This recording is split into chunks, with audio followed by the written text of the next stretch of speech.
The Damned Demon. Written by Resurgent. Chapter 51. Is she dead? Roar. An ear-rending roar of a flame-breathing beast sent shivers down the spines of almost everyone inside the hall. Asher could recognize a roar like this any day since, even without seeing, he could tell that this was the roar of a dragon. He saw the floor within the huge summoning circle disappearing as a 70 meters long huge body of a dragon with dark blue scales revealed itself, causing everyone to freeze in terror. Irina was standing atop its head as it continued to rise from the summoning circle. Even the entire floor began to tremor under the might of this dark blue dragon with huge wings, its burning blue eyes looking at the tiny creatures standing frozen in fear.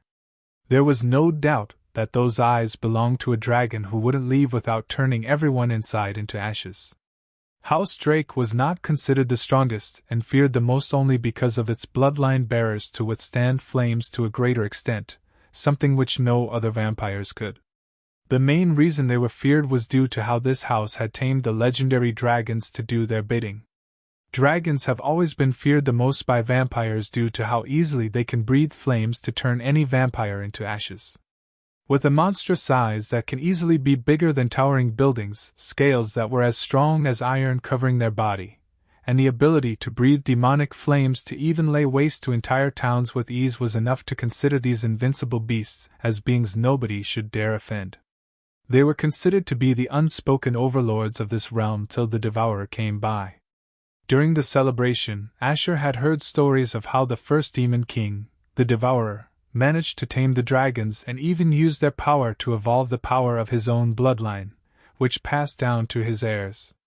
Such an imposing feat earned him the rule to lord over the entire vampire race, and even other demon races to create a kingdom of his own that dominated the entire demon realm. And now that Irina somehow summoned a dragon inside the castle, everyone had their expressions filled with despair and terror. Even Lord Thorin and Lord Valentine had their expressions turned grim since even if they were able to stop the dragon, it wouldn't be without paying the price. The entire hall was closed off, and they weren't prepared while Irina came prepared with a dragon that was no ordinary dragon. Shit! How did she bring Mevner inside? Kukus shat his pants seeing this ferocious dragon with barbed twin tails whose presence itself was making the entire hall feel like they were standing near a furnace. His only relief was that he could hide behind these 5 bloodborne guards, thanks to Asher. Mevner? How strong is that dragon? Asher asked with furrowed brows. He wondered if he would be forced to use Hellbringer to save himself since there was no way he would survive like this. He also didn't know if Rowena would be able to handle that beast without her dragon. Strong enough to easily turn most of these people here, especially the vampires, into epic-grade ashen powder with a single breath. It is the one that is truly the 3rd strongest. Not Prince Oberon's. I only said it because Mevner was considered to be off the list officially, Kukus said as he swallowed his saliva. Asher's expression became grave as he realized this situation had literally turned into a hot mess where he could get in trouble. Even when he was a hunter, he had never come across the strongest dragons. Only weaker ones, and even then, it took dozens of hunters to take those dragons down, and not without paying a heavy price. He never faced a dragon after he reached the S rank, and so he had no idea how he would have fared against a strong dragon like the one before him. Still, there was no point in thinking about all that as his thoughts raced, and he looked at Rowena, who didn't even move from her spot despite seeing the huge dragon staring down at her. She looked tiny before it, which only went to show how huge the entire hall was to accommodate this terrifying dragon. Oberon, who had smashed onto the wall behind, looked up and saw Mevner staring down at Rowena. His hands were shaking, but he gripped his blade firmly and got up as he ran towards Rowena. This was his chance. He can't waste it here. Do you feel that, niece? That is death staring at you. Nobody can save you from what is coming. Of course, I might die after this, but not without burning you to ashes first, Irina said with a death-cold smile before shouting, Burn her, Mevner! The blood-born guards immediately left Asher as if they couldn't ignore the safety of their queen anymore.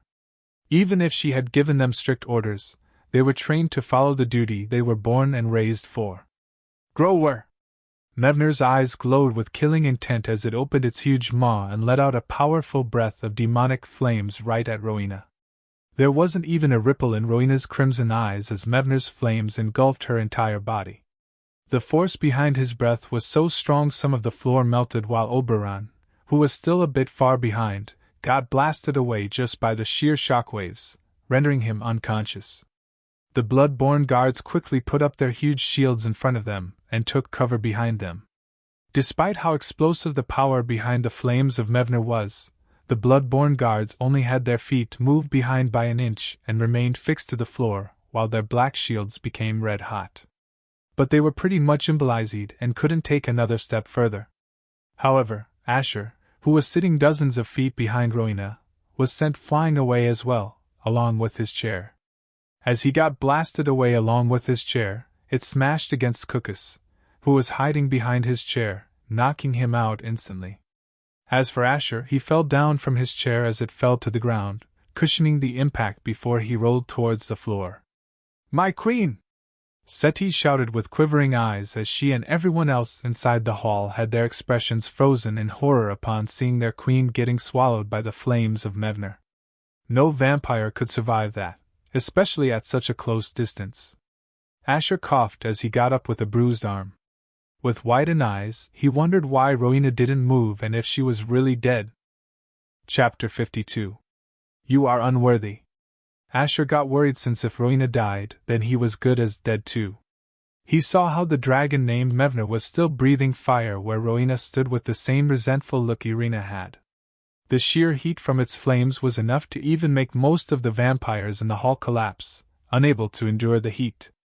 It was also using its long barbed twin tails to sweat away and crush some of the nobles in the hall. It was shedding blood and wrecking chaos, becoming a being of nightmare to these people in the hall. This only allowed Irina's men to gain the advantage again as they were able to resist the heat. But suddenly, the entire floor shook, and the entire hall was painted with a dark crimson light as if the whole place was drowning in blood. Not only Asher but everyone else felt as if their own blood was suffocating them and getting hotter from within. He saw a powerful burst of crimson flames suddenly flaring up from where Rowena stood before these flames, which completely overwhelmed Mevner's flames to the point it stumbled back with a roar. But that was not even the end of it as a whip, blazing with crimson flames, shot out and wrapped around Mevner's neck. "Mevner!" Irina cried out in shock upon seeing Mevner's iron-like scales melting under the flames of the whip wrapped around it. Grower! Mevner roared in pain and rage as it tried to shake off the whip, but the more it tried to shake it off, the more the whip tightened around its neck. "Mevner, calm down!" Irina was losing her balance as Mevner was going mad from the pain of its neck melting slowly under the blazing whip. She tried to cut off the whip, but another whip made of crimson flames wrapped around her body firmly, making her grimace in pain. The next moment she knew she was thrown off her dragon and sent crashing to the floor, breaking the floor upon impact. Everyone felt as if the world was blurring between red and black. The last time they felt like this was exactly a year ago, when Irina's family and some of the houses tried to lead a mutiny. But even at that time, it didn't felt this intense at all. Asher raised his brows as he saw jet-black side-shaped wings unfurling as a slender figure covered by rose into the air, her entire body blazing with crimson flames. The inner sides of her wing were crimson in color, contrasting the black color on the outside. There were tendril-like growths growing from many parts of the bottom sides of her wings. With just a single glance, Asher was able to tell that these wings looked similar to that of a dragon, allowing her to fly. He was shocked to see her entire body in such hellish flames since not even her hair or an inch of her skin was singed, despite being a vampire. Any other vampire in her shoes would have turned into ashes within just a second. Her body grew brighter yet darker than any fire he had ever seen. And the Devourer's crown on her head was glowing red-hot, making it stand out in its full glory. Her face was contorted in cold fury at Irina and her followers for destroying not only her peace but including that of her kingdom. With just a tug from her right hand, the blazing whip which was wrapped around Mevner's neck pulled its entire body down, making it stumble and fall on the floor, causing the earth to shake upon impact. "You followed the wrong master," Rowena coldly said as she looked at the dying face of Mevner, and the next moment she pulled back her whip as it decapitated its head, making everyone blink in shock and disbelief. It was not every day they saw a dragon getting killed. Hell, they had never seen anybody kill a dragon in their lives. They also had never seen someone decapitate a dragon with such ease, yet their queen used her whip to melt through its steel-like skin and sever its flesh completely.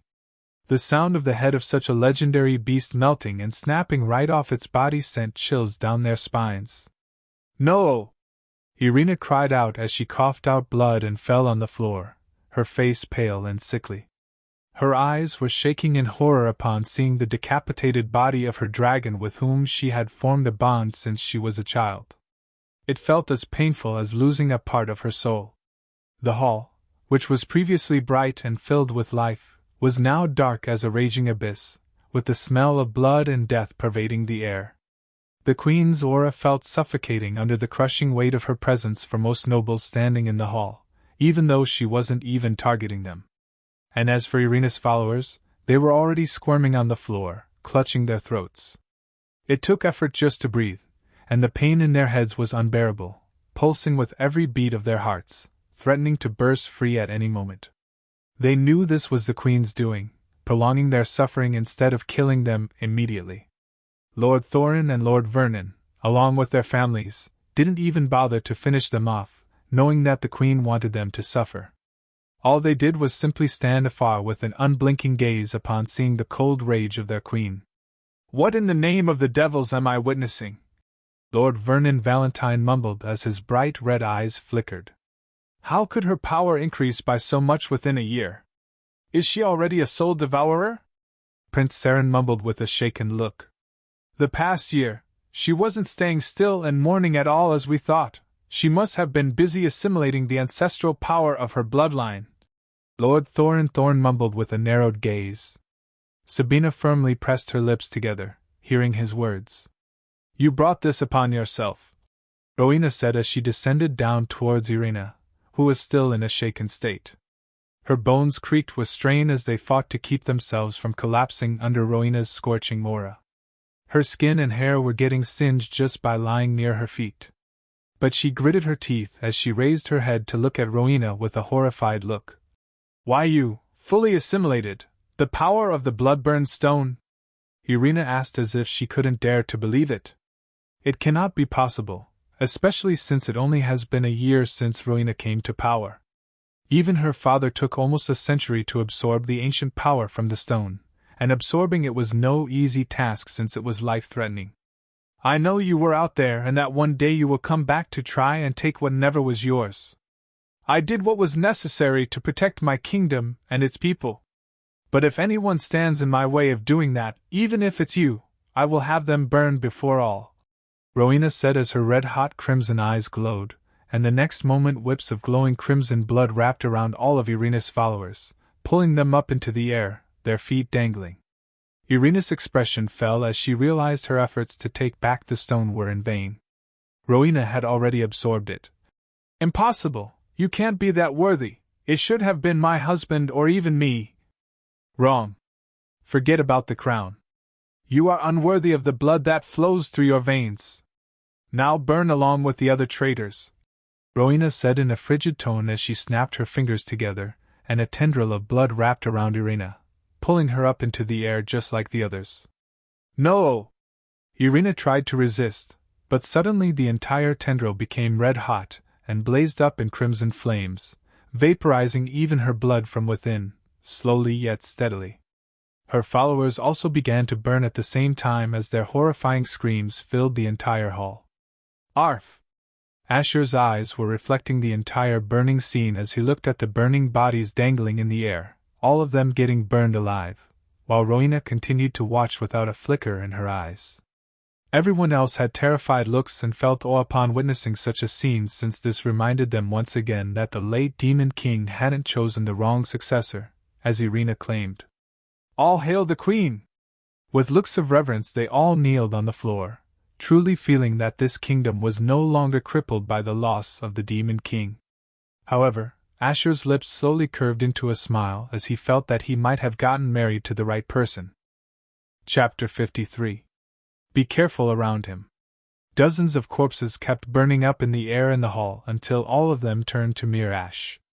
There weren't even bodies to bury, and as someone who was a royal member of House Drake, Irina suffered great humiliation even after her death.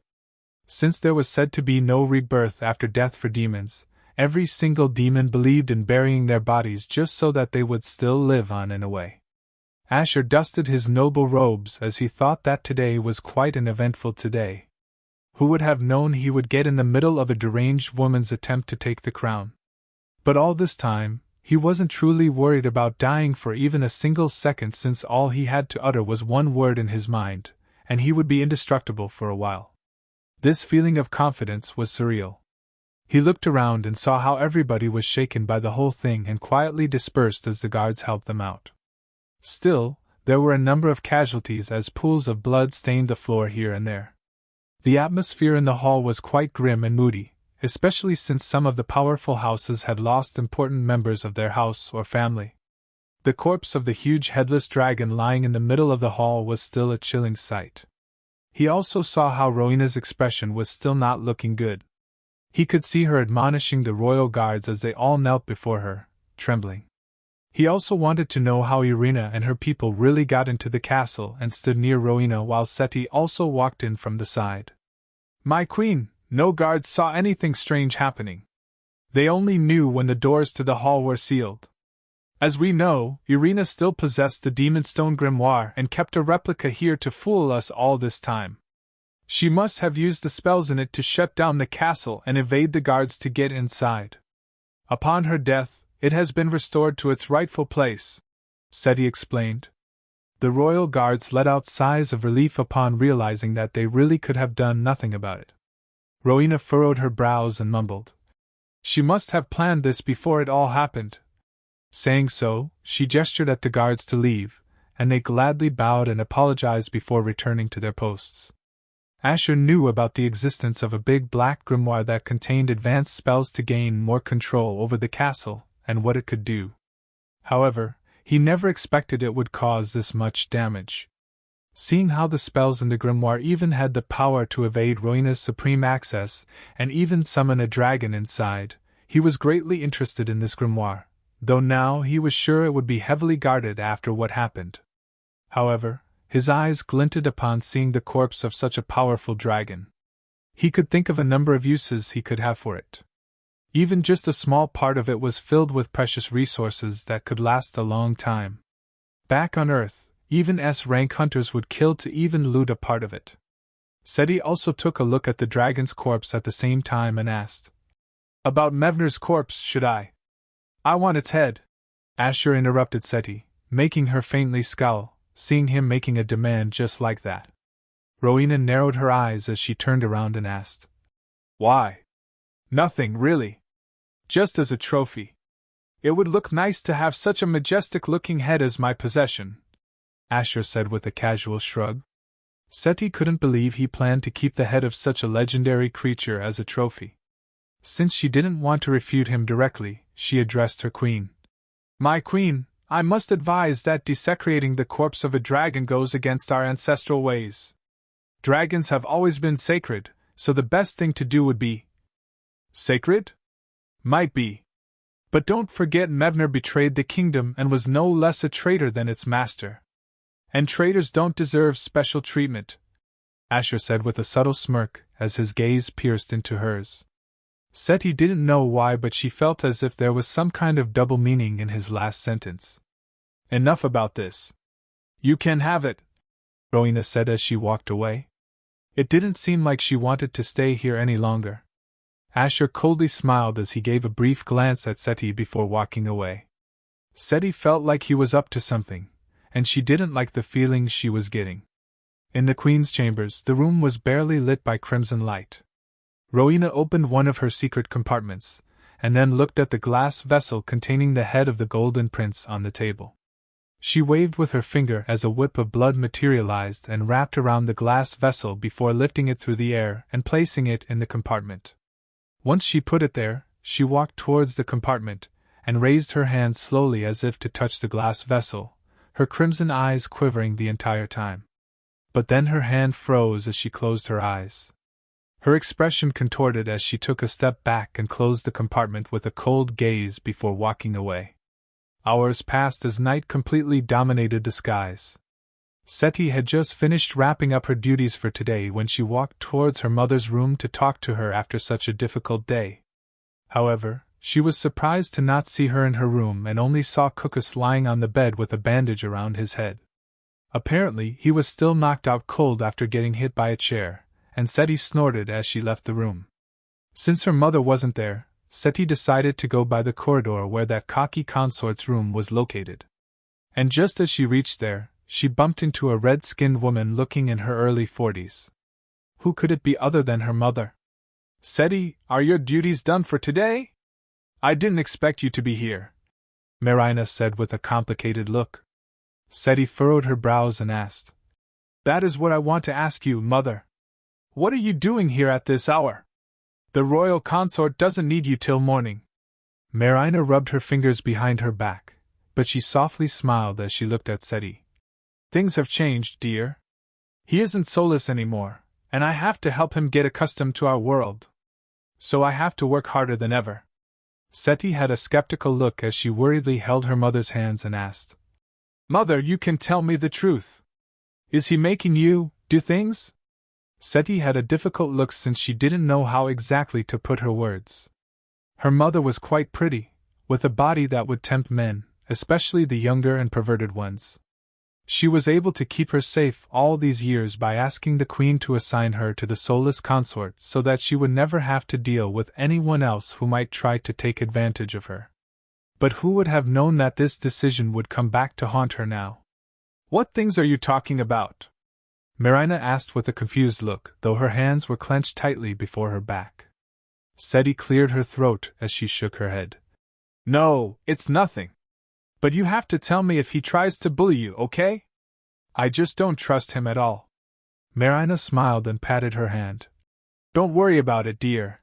She then held her hands even firmer as she added, "Just take good care of yourself instead of worrying about me." "Mother," Seti softly smiled as she hugged her and then added, "Still, be careful around him and you should let me know if he troubles you." Marina softly nodded with a smile as Seti let her go on her way. However, she still felt some kind of uneasiness upon seeing her mother walk toward Asher's door. Asher was in his room, standing near the window and appreciating the blood moon in the sky, which made the skies have a reddish hue, making the entire surroundings quite eerie for any common human. But for him, this was normal for him by now. He was feeling at home better than he expected, making him wonder if he was born to be a demon. However, he was keeping an eye on the clock since he also had to level up. But he could only do that after a certain someone. Knock. Knock, Asher smiled as he said, "Come in." Chapter 54. Shocking Realization. "Your Highness," Marina timidly mumbled as she came in and closed the door behind her. "I have been expecting you, though you came a bit late," Asher said while leaning against the window, his gaze still on the skies. Marina's breath froze as she fell to her knees and said, "Forgive me, Your Highness. I had some trouble getting it." "But you did get it, right?" Asher asked without shifting his gaze. "Yes, I did. Here it is," Marina said as she raised both of her hands while her head was bent, facing the floor. Asher turned around and walked towards her. He subtly smiled upon seeing a bronze feather quill on her hands. Good. Asher knew this feather pen was actually a rune quill used to draw runes that weren't simple or common. As someone with decent knowledge about runes, he knew how to at least draw some, especially one that could make people not betray him. "Now get up. You know what to do, right?" Asher asked as Marina timidly raised her head and saw his dark yellow eyes glinting in the dark. For some reason, she was feeling more and more uneasy the more she interacted with him. She had lived long enough to know that those eyes belonged to someone whose anger could burn the world. She nodded silently and walked towards the wall, facing it. Her hands were taut as she removed her upper garments one by one. and finally she removed her brow with shaky hands, revealing her shapely naked back and more of her supple red skin. Asher had to say, despite being older and a maid, she looked quite fine and voluptuous for her age, enough to tickle his primal instincts. He had never paid attention to her before, but after knowing how much Seti cared about her, and how she could be useful to him, he could no longer ignore her. Even with her maid clothes on, her breasts looked quite big and perky. And now, even by standing behind her, he could see her tempting back breasts. However, right now he wasn't in the mood and had bigger things to focus upon. Marina's lips were visibly shaking as her face became red, feeling mortified by what was about to happen. What he was about to do to her was something that was usually done to criminals or hunters. Still, she gathered the courage as she asked, "And my family will be safe if I do this, right, Your Highness?" Marina was even tenser and worried after hearing about the bloodshed that happened during the celebration. If news of what she did gets out, then not only she but Seti and Cucus would die along with her. The royal consort's mercy was the only thing she could depend upon. Asher's face darkened as he stepped forward and clutched her face, twisting her neck towards him. "I don't like repeating myself twice. You are in no position to demand anything from me. Save your crocodile tears for a fool. It doesn't change the fact that for 15 years you watched and saw me getting tortured like a dog, and yet you never even let out a whisper to anyone about it." Marina grimaced as she closed her eyes with a trembling chin. I wanted to be, but I couldn't." Marina wanted to say more, but no words were coming out of her throat. Asher's gaze hardened. "Say no more. You are a refugee whose duty was to take care of me. There is no excuse for that. You are no different than the others. All of you only care about saving your own skin and interests, and since that is how everybody is, then as long as my matters are taken care of, I wouldn't even give a fuck if the world was to burn, let alone your family." Asher momentarily remembered how he died in his previous life. He died like a fool since he was too busy living for others to realize how blind he was to their true intentions. Never again would he let that happen. Marina gasped hearing his words, wondering if he was really going to. "But I will be nice this one time and say, as long as you don't disappoint me, then I have no reason to punish you. Do I?"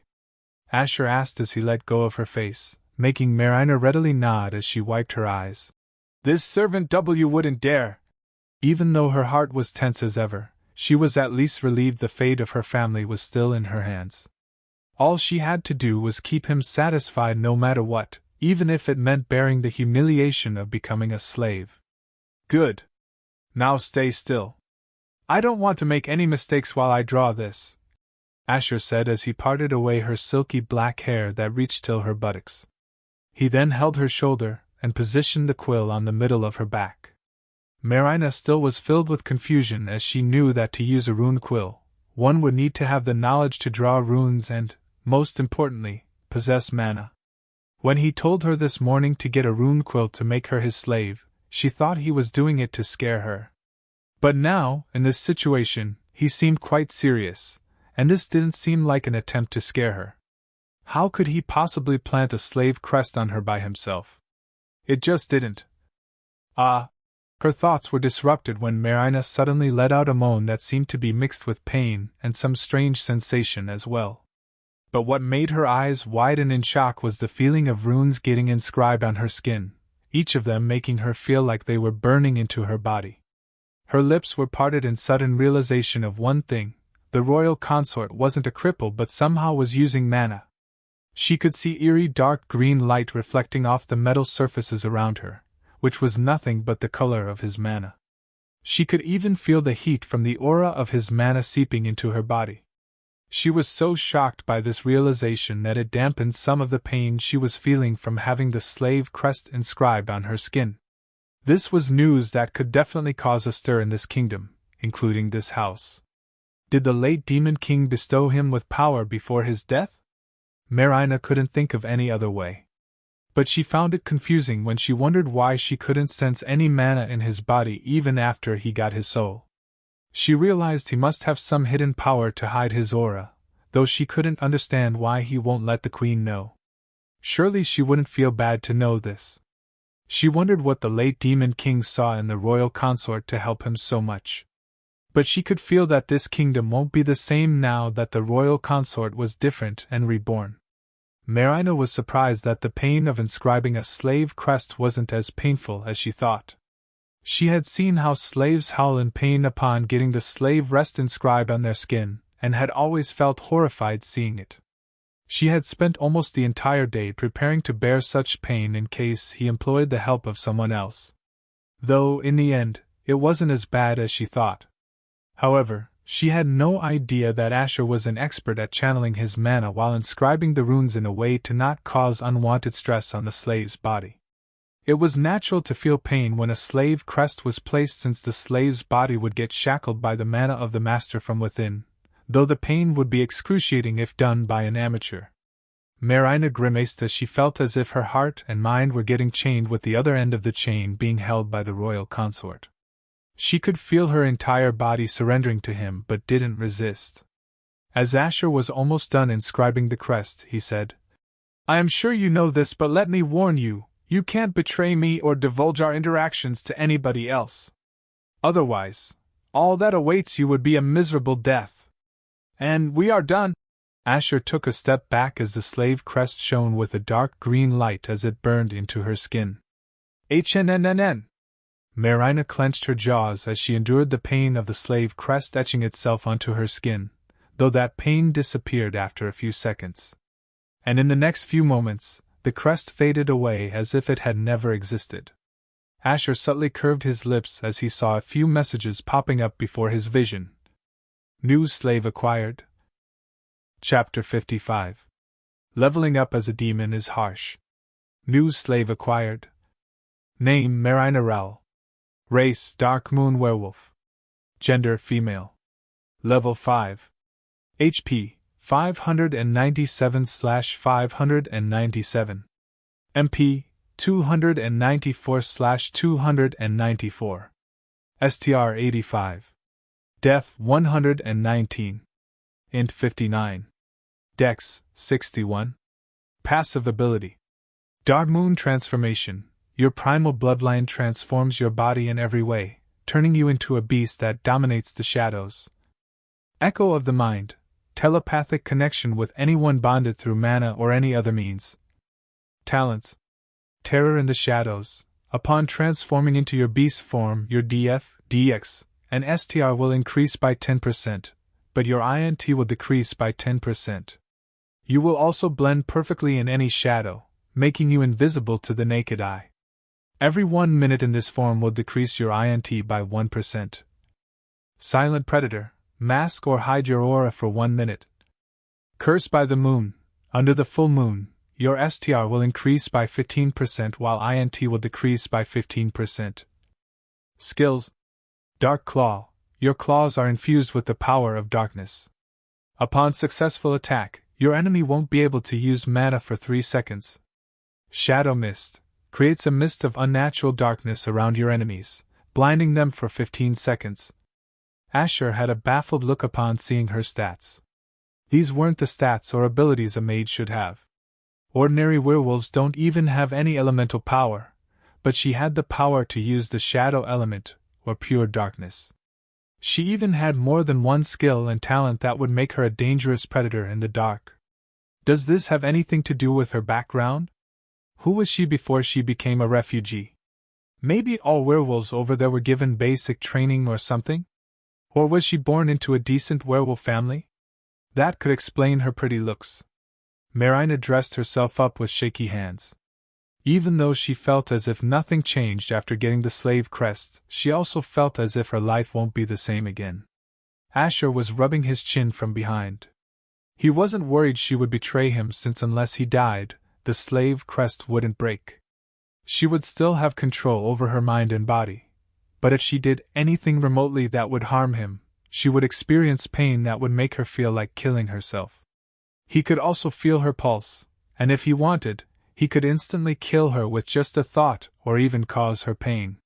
He had never placed the slave seal on anyone, but he learned it to study it without the intention of using it.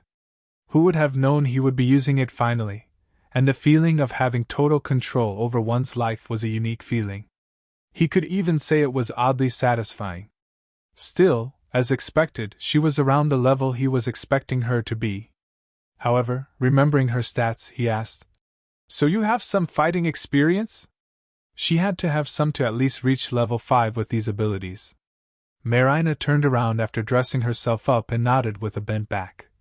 "Only some when I was younger. After that I was busy taking care of others." "Did you take good care of them as you did for me?" Asher sarcastically asked, making Marina lower her gaze with her lips firmly pressed together. "But other than you, why are every other servant too weak? Is it because they are truly incapable of getting to higher levels?" Asher knew demons loved power, so even if the servants here had to serve someone, surely they could level up slowly to a certain point, right? Or was it because they didn't have the necessary resources? "That's because the stronger we become, the more life crystals we need to live. We are not wealthy or powerful enough to sustain ourselves like that. Most of them also don't have the proper training or the right strengths to risk their lives by accepting quests," Marina said, making Asher realize that it was just as he guessed. However, he felt that Marina had the potential to be very powerful with the set of abilities she had.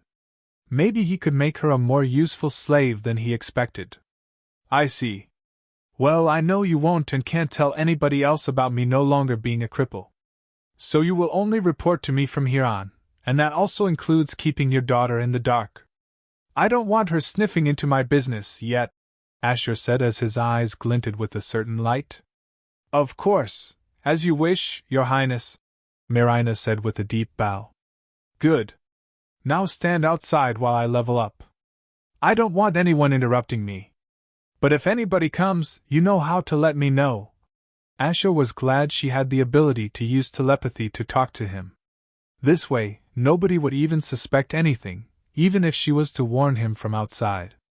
Marina had a blinking expression, wondering if he was already on the brink of leveling up to the next level. He had only woken up yesterday, and did this mean he already took part in quests? How was he still alive when he didn't know to fight? Was she missing something here? Even if the late Demon King bestowed him with power, things like combat abilities and instincts could not be bestowed. It can only be learned and nurtured. And to level up, it wasn't easy at all for someone new to all this. Understanding one's mana circuit alone could take months or years before one can learn how to extend their circuit and level up. However, based on the royal consort's confidence, it seemed like he already knew how to do it, which confounded her. However, she knew better than to ask questions to him and silently left the room with a baffled mind. Asher now felt he could probably get more freedom now that he had an extra helping hand. With her help, he could finally get out of this castle and do quests with fewer worries. However, he knew his priorities and didn't forget that he should level up first.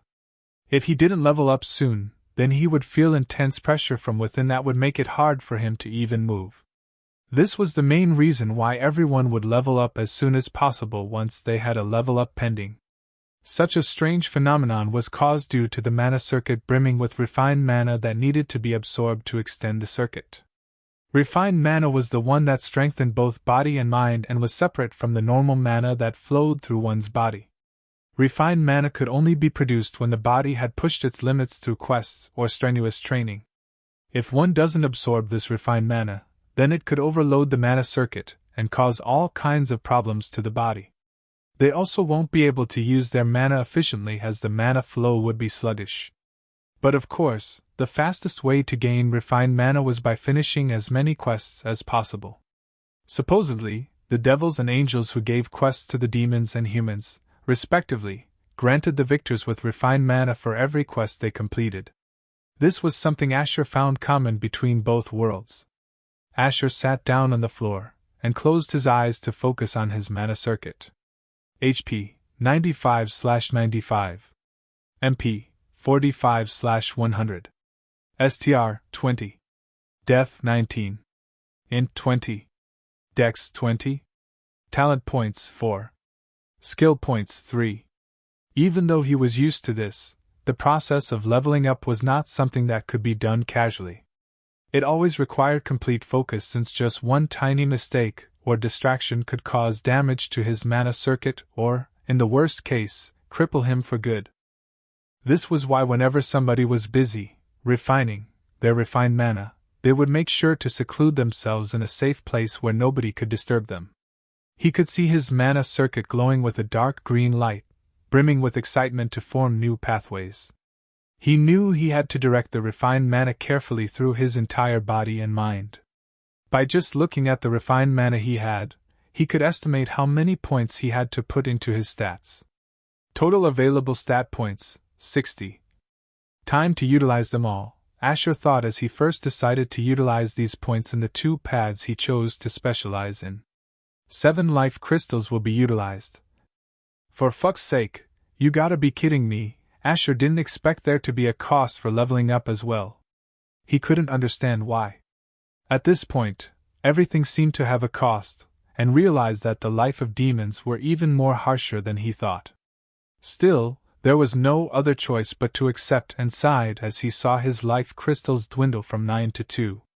It took him a couple of seconds before a new pathway for the strength stat was created. STR 20-45. Right after that, the bonus from one of his titles, Weak but Strong, was added as well, making his STR bump up from 45-50. And within the next few seconds, a new pathway for the intelligence stat was created. Int 20-45. MP 100-224/224. Since he was still at the lower levels, it was quite easy for him to quickly create new pathways to a simple mana circuit. However, the time taken to create these pathways would increase the higher he goes up the levels. By now, he had utilized 50 points and had 10 left. He decided to put all of it into his defense stat, and planned to increase dexterity next time. Def 19-29. HP 95-144/144. Successfully leveled up. Rating points reset. Leftover rating points added. Level 1-2. Rating points 48/126. Even though he was just at the low levels, he couldn't help but relish the feeling of leveling up. The satisfaction one gains from leveling up never changes. He could feel his entire body getting strengthened and refreshed, and even had his mana regenerated as expected. The feeling of leveling up was actually similar to climaxing, though some didn't like to admit that. This was the main reason their faces would be red, just like his was now, and seemed even more charming than usual. However, he wasn't finished and he took a look at some unused points. Talent points 4. Skill points 3. He knew these points were to be used to level up one's talents and skills. If he levels them up, they will become more powerful and useful to him. Talents: Favored by the Night, 0 out of 5. Vengeful Lifestealer, 0 out of 8. Hell Master, 0 out of 10. Skills: Resentful / 0/6. He could see that he had 3 talents, but not enough talent points to even level up at least one of them. But he was not surprised since he knew leveling up talents and skills was harder, depending on how powerful they were. If he had low-level talents and skills, then it would have been way easier to level them up. But he was glad he had a ring that granted him quite impressive talents and skills, even if they were not easy to level up. He decided to put all 4 talent points into Hell Master even though he couldn't level it up for now. Hell Master, 4 out of 10. As for the 3 skill points, he didn't even have to think as he dumped them all into his only skill. Resentful / March 6th.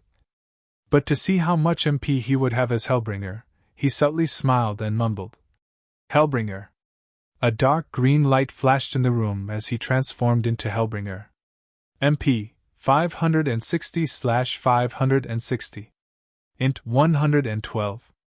Feeling satisfied by the flow of so much mana through his body, he reverted back to his elf form.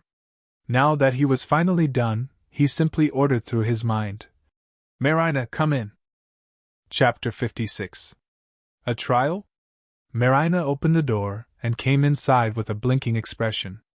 She could sense that his aura had become more powerful, which could only mean that he had leveled up. But how? Even if he knew, how did he do it so fast? She had never seen a level 1 demon level up so fast without any prior training. Her eyes were brimming with curiosity and shock, though she suppressed it and asked with a bow, "What else can I help you with, Your Highness? Just address me as Master from now on." Asher felt it was better to make her get used to calling him like that so that she doesn't accidentally blurt out his identity in case he was to leave this castle. "I know it's better to learn it from an expert, but right now, we got to make do with what we got. So based on your background, I am assuming you know at least how to get started with reaping, right?" Asher asked with one of his brows raised. He had been quite interested in reaping quests after hearing about them. Marina had her eyes widen in surprise as she asked, "Master, I want to say that it's too risky and dangerous. Usually it's done at least when you get to level 5 or so, but even then, most of them die in the trial itself." Marina could see that the royal consort had no idea about reaping and thus wanted to warn him of the dangers despite the benefits one could get. "A trial? Is that why I only got raiding quests so far?" Asher mumbled to himself in realization, making Marina wonder how he completed raiding quests without leaving the castle. Surely this castle would stop him from teleporting even if he accepted a quest. How many mysterious secrets was this royal consort holding? She couldn't compare him to the royal consort she had been tending to all these years. Asher raised his gaze and asked, "Well, why don't you tell me the reason why it's dangerous? Then I will judge if it's that dangerous." Marina took a deep breath and said, "People usually gain some experience first through raiding quests before they take on reaping quests because they say only those with a strong mind or willpower can survive such quests. You think I would still be sitting here if my willpower was weak after everything I went through all these years?" Asher asked with a tilt of his head, making Marina feel as if he was right in a way. Even she can't imagine if she would remain sane after going through all that. Anybody who got tortured for years would surely lose their mind, but here he was, his eyes giving off such a strong sense of determination. She couldn't help but wonder what made his will so strong. It was not like the Demon King could have anything to do with this, since willpower was also not something that could be imparted. "Please forgive this slave's ignorance," Marina said with a bow. "Leave it. What's the point of this trial anyway?" Asher asked, since raiding quests never came with a trial as a prerequisite. "Anyone who wants to be a reaper has to undergo a trial to prove they are worthy of becoming one, since if weak ones become reapers, they will put our world in danger. This is also why our queen maintains strict regulations about this. I forgot to mention this first, but this is why I would request Master to not go behind the queen's back. You will technically become a criminal if you don't put your name into our records as a reaper if you become one. Rogue reapers can even get punished by death," Marina said with a serious look. She knew her life was tied to his, so it was better to make sure he wouldn't end up in an undesirable situation. "And paint a huge red target on my back, especially considering those who want me dead? No way, not yet," Asher said with a soft scoff, and he was also sure Rowena couldn't kill him. Marina remembered about the assassin, and considering a mind slayer was involved, she felt that maybe it was a risk worth taking. "Let's get down to it. What should I do to begin?" Asher asked as he cleared out a space in the middle of the room. "Whenever Master is about to do a reaping quest, you should make sure you are undisturbed in a quiet environment. If anybody disturbs you, then it will not only disrupt whatever you are doing for the quest but also weaken you temporarily due to the backlash. There can also be a chance you might fail the quest because of the disruption depending on how difficult the quest is," Marina cautioned, making Asher note down everything she said in his mind. Asher already knew that whenever demons were on a reaping quest, their minds would be in a highly focused state. So he wasn't surprised to hear about the temporary weakness one might experience upon getting disturbed. But the chance of failing the quest as well made him make a mental note that he should take all precautions to not get disturbed. "So how is it done? To reap human souls for the trial, we have to first project our soul into their realm. Only then could we be close enough to influence the minds of humans and make them act on the desires hidden within their hearts, which they consider wicked or demonic. As an example, if a human wants to kill someone but won't due to whatever hypocritical values they hold, we should break them down and bring out their true nature. Marina said as a faint vicious light shone in her eyes for a brief moment which didn't escape Asher's notice. So we are not really controlling them. Yes, as far as I know. We are simply showing them a mirror to their inner self and letting them act on whatever desires they have without feeling restrained by anything. Asher sarcastically chuckled inwardly, thinking about it. He had seen a number of humans getting corrupted by demons during his life as a hunter. These corrupted ones did a number of atrocious acts before ending up dead. He, just like any other human, assumed that the demons took control of their bodies and did the deed. But that was not really the case, according to what Marina said. Only now, he realized that within every human, there was a demon hiding within. It was only a matter of time or circumstances while others lived on without even realizing it. Still, he knew that she was mainly talking about the trial. He felt that reaping quests that would come after it might be a bit more complicated. But how do we benefit from this? Life crystals are the most precious resource for us, and it actually contains the life force of those living in the severed realm. But if we directly absorb it, then we gain more refined mana, way more than when killing a mortal of the same strength. This is the fastest way of getting stronger. And how do we absorb it exactly? Asher became even more interested after getting confirmation that finishing reaping quests was the quickest way of getting stronger. Marina explained. It's called reaping for a reason. We plant the seeds in their minds to help them open the gate to their hidden desires. But since humans are weak, we need to impart some of our power to them so that they can successfully act on their desires and lessen the risk of failure. And once they have acted upon it, we harvest what we sowed. The demonic power we imparted to them will become stronger once they act on their desires. So absorbing them will make us stronger only. Harvest their soul? By killing them after everything? Asher now realized why all the corrupted humans end up dead. It was not that demons were simply cruel to kill them off, but because it was a necessary step to getting stronger. He then asked, "What happens if we don't harvest?" "Then we will lose whatever power you gave to that human. Or worse, the hunters will use that human to track us and hunt us down," Marina said with a worried look. "This is what I know about the trial, but I do not know about the quests that come after. I request Master to still talk to an expert who has done this. They might know things that could increase your chances of passing this trial," Marina said with her fingers pressed together. "That can wait.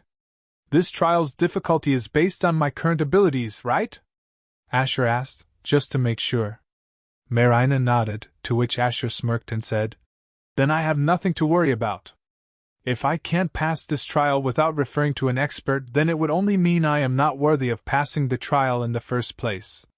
Marina felt as if his words oddly made sense, and even if it might seem unwise, she couldn't help but feel awed by his confidence. Not everybody can think like him. Now that she had told him almost everything, she decided to tell him the final few things required. So she sat down, took out a parchment paper, and began to draw some runes with her finger. "To get back, Master needs to learn and perform this spell after the quest is done. Otherwise, your soul could get stuck in the severed realm, and the hunters will get to you."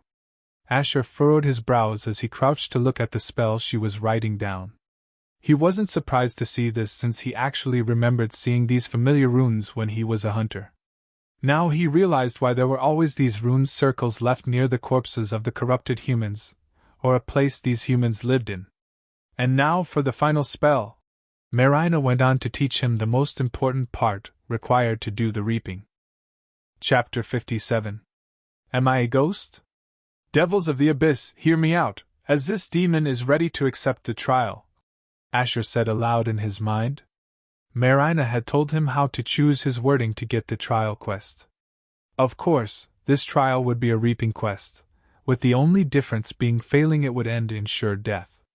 Otherwise, reaping quests, in general, had the benefit of not losing any rating points even if one failed it, though the risks one had to face in such a quest were more than enough to make it hell.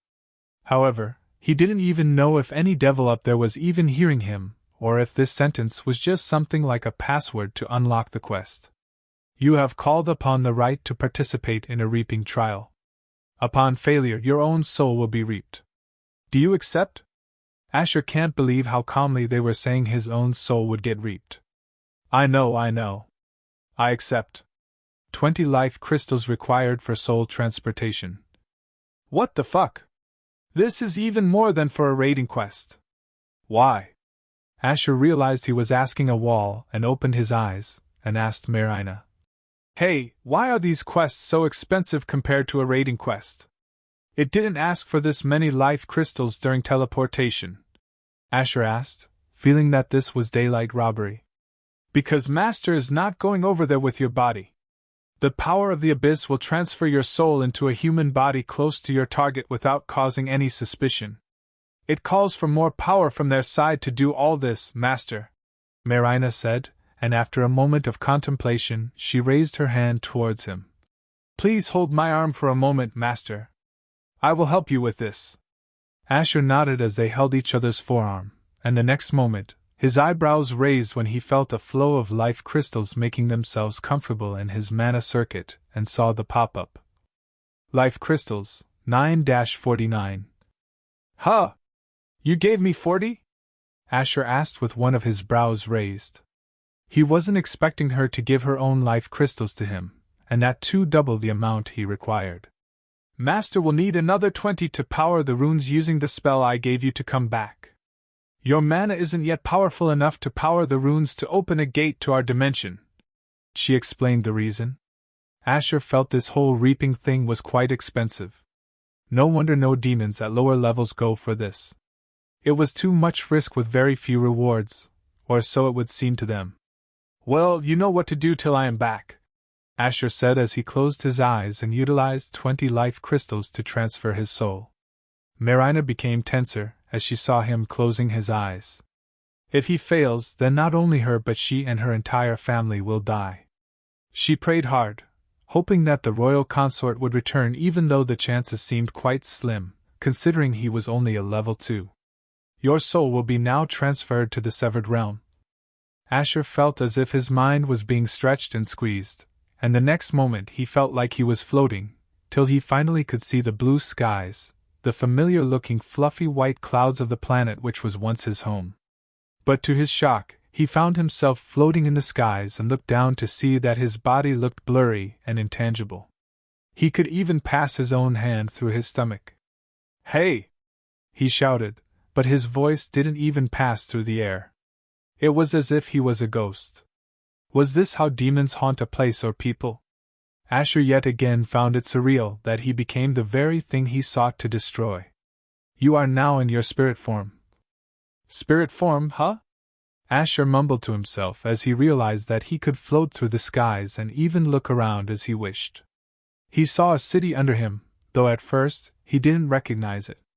Only when he descended towards the roof of a building did he see the large billboards with a language he barely recognized. This is Thailand?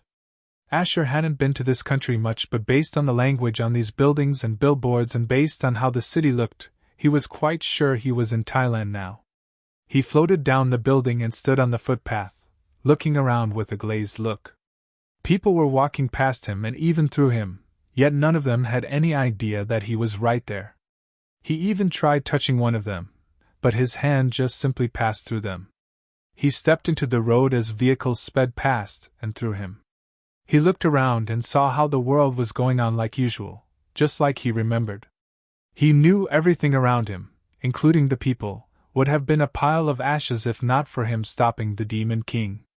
Yet, the reward he got for it was getting betrayed by his own people. He now realized how futile it all was. Living for others was a mistake he would never make again. But his thoughts were disrupted when he suddenly found himself getting pulled away to a different place. Hey! He tried to address the system, but there was no response, and he simply found himself flying through a number of roads till he arrived at a school's terrace where there was a group of 4 senior high school boys looking around 17 standing around a fat boy of the same age in glasses, standing on his knees with snot and tears dripping down his face. It only took a single glance for Asher to know that this was a typical bullying situation going on. He descended towards the terrace as he walked closer to them. "You fat pig! Next time you are late, we will be stripping you naked for the entire day. Got it?" A youngster with a buzz cut and a cigarette in his mouth said as he kicked the boy's stomach. The nameplate on his shirt read Samsak, while the fat boy's nameplate read Unknown. "Ugh! Please, don't hurt me. I won't be late next time." Unknown cried out with a grimace as he clutched his stomach and used his other arm to shield himself. Asher was surprised he could understand their language. He had never learned their language, and yet it was as if he had always known it. Did the devils impart this knowledge to him? "Look at this pig cry, haha. Lick my shoes like a good piggy, and we will forgive you," another youngster with slick hair said as he placed his shoe before Unknown. His nameplate read, Emery. Unknown's chin quivered as he saw the dirty shoe before him with mud and dust sticking over it in a very unsightly way. A youngster named Arthip kicked Unknown's butt. "You deaf? Lick it, or we will strip you now." Asher could see Unknown's fists clenching tightly as his eyes radiated a wild light for a brief second before they were filled with fear and obeisance. And the next moment, Unknown put out his tongue and licked Emery's shoe with his eyes closed shut, making Asher shake his head who was watching all this. However, suddenly he saw a message pop up in his head. Quest: make the human named Unknown unleash his deepest desires by having him kill all those who made his life miserable. You have 10 hours. So he really wants them dead? Asher guessed Unknown wanted them dead after noticing how his eyes changed for a split second. But it wasn't a surprise considering what he was going through, and this didn't seem like the first time either. If he was in his shoes, he would have gotten rid of them all already. But seeing how there was a 10 hours time limit, Asher's expression became serious, wondering if he would be able to do it. Otherwise, he would die for real. The time limit just seemed too short, and he was new to this. Rewards: 80 rating points. 80? That would take me directly to level 3! Asher was astonished seeing how the rating points he could get from this quest were way higher than any rating quest of his level. Chapter 58. I will make them all rot in hell. Quest initiated. Your soul will now possess a human nearest to the target. Wait, who is that human going to be? Asher asked, but the next moment he felt as if his entire being was squeezed into a bottle. He could feel even his senses undergoing drastic changes. And the next thing he knew, he was sitting on a chair, staring at a computer screen. Asher felt a bit disoriented, but then he shook his head and looked at his hands to see human hands. I already possessed a human? Asher touched around his face just to feel if it really happened, and as expected, he was really in a human body. He even had a beard and a mustache, making him wonder which human he possessed. However, the feeling of weakness was quite strong. But what made his eyebrows raise was the memories and information entering his head. All these memories belonged to a human named Arthit, who was a teacher in this school, living a boring, single life in his 30s. Asher saw this man's lifelong memories in just a split second, like watching a movie, but it didn't feel like a personal experience, unlike how he saw his own memories. He felt more like a bystander, but he did understand the personality and mannerisms of this human. What you blanking out for, Arthit? Get the marks entered into the computer and send it over. That fat-ass principal will otherwise fire our asses. A man called out from behind. Asher cleared his throat as he nodded and said in a low voice. Yes. I have it prepared, and I will send it right away. Asher was able to quickly adapt to the mannerisms of his host's body, thanks to the memories. Asher first checked his stats to see how things had changed. HP 30/144. MP 0/224. STR 650. Def 529. Int 045. Dex 320. Status: no mana circuit in host body. No surprise there. Asher could see that this human body was too weak to contain his power. But he expected this since Marina had warned him and told him how ordinary humans didn't even have a mana circuit. It was no different than being in the body of a cripple. But he wasn't worried since Marina had taught him how to copy the mana circuit from his original body to this body. Of course, such a makeshift solution would only create an inferior and temporary mana circuit that would keep degrading over time. But for 10 hours, that should be more than enough. Asher decided to do just that as quickly as possible, but seeing the computer before him, his mind sparked with the curiosity to search up his human name and see how the world treated him after his death. He knew the clock was ticking, but the curiosity to know was burning from within. He also wanted to know how his head ended up in Oberon's hand. Did they put up his body in a public place or what? Before he knew it, he already had the search engine opened and typed in Golden Prince. The search results came barging in. The Corrupted Prince, a tragic story of a prince who once stood at the peak. The Golden Prince was the perfect example of how no man is safe from the corruption of demons. More information below. What the hell is this? Asher mumbled with a harsh squint, but he kept reading on. Not so golden anymore. Majority of the companies, websites, vendors, and even books have expunged the name of the Corrupted Prince in light of his infamy during the Demon King's invasion. Why did the Golden Prince team up with the Demon King to try and kill his own team and fellow hunters? Did he do it in hopes of getting more power, or had a love for demons from the beginning? Click below to find out why. No. Asher's eyes were shaking at this point as all sorts of dark emotions flashed past his eyes. The Golden Prince statue was brutally vandalized and broken in half due to public outrage, which was well deserved.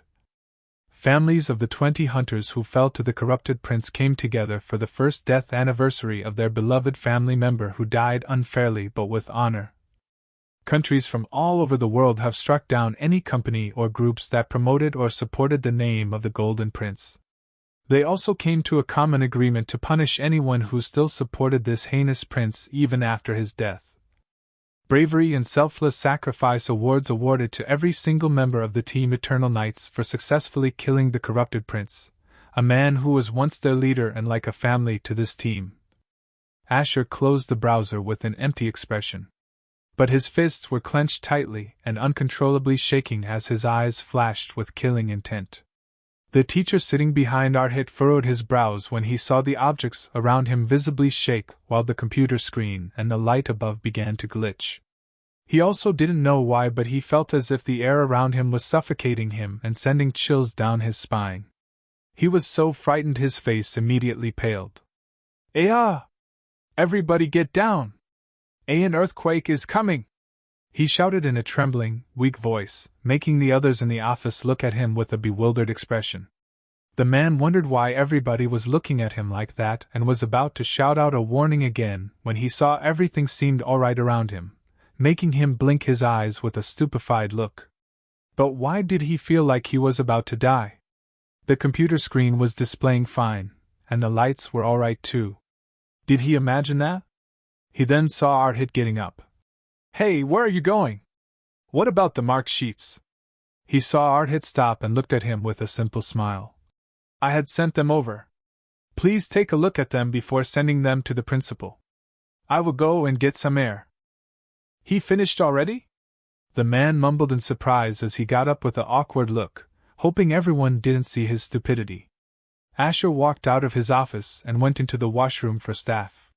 He got into one of the toilet cubicle and locked the door behind him and simply stared at the wall in front of him. His entire body was visibly tremoring, and the next second he raised his fist before punching the wall right in front of him again and again. He didn't even let out a shout or whimper but clenched his jaw tight as he just kept striking the wall with his fists. But in his mind these words kept repeating over and over again. "I will kill them. I will kill them all. How dare they?" His entire being was burning with flames of resentment that only became wilder by the second. He never expected the world to remember him like this despite how much he sacrificed, how much he bled for them, and how much he believed in them. He realized even more how fickle, selfish, and hypocritical the people were. He knew his old team changed the narrative to make it look like they saved the day, and he was the villain to claim the credit and reap the rewards. They successfully inscribed their names into history as legendary, figures who killed the Demon King and were also lauded for their painful sacrifice of killing the corrupted prince who was once their family. He never expected they would stoop to such a detestable level to besmirch his name and his entire achievements and sacrifice during his time as a hunter in one single stroke. Especially not Era, whom he still unconsciously didn't expect to ever destroy him like this, even after his death. This was the most devastating blow anybody could do to a person. And the final nail to the coffin was the fact that the world easily believed them and pointed their blades at him, tearing apart his name and legacy without the slightest hesitation despite the number of times he saved them. As if butchering him in person wasn't enough. He had never felt so alone and abandoned in his life.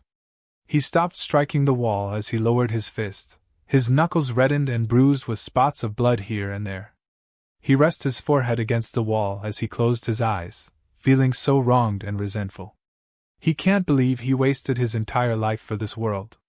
No, I don't need anyone, no matter how long it takes or what I have to do. I will make them all rot in hell, Asher mumbled as his eyes shone with a eerie dark green light. His entire being radiated a darker aura that was different than before.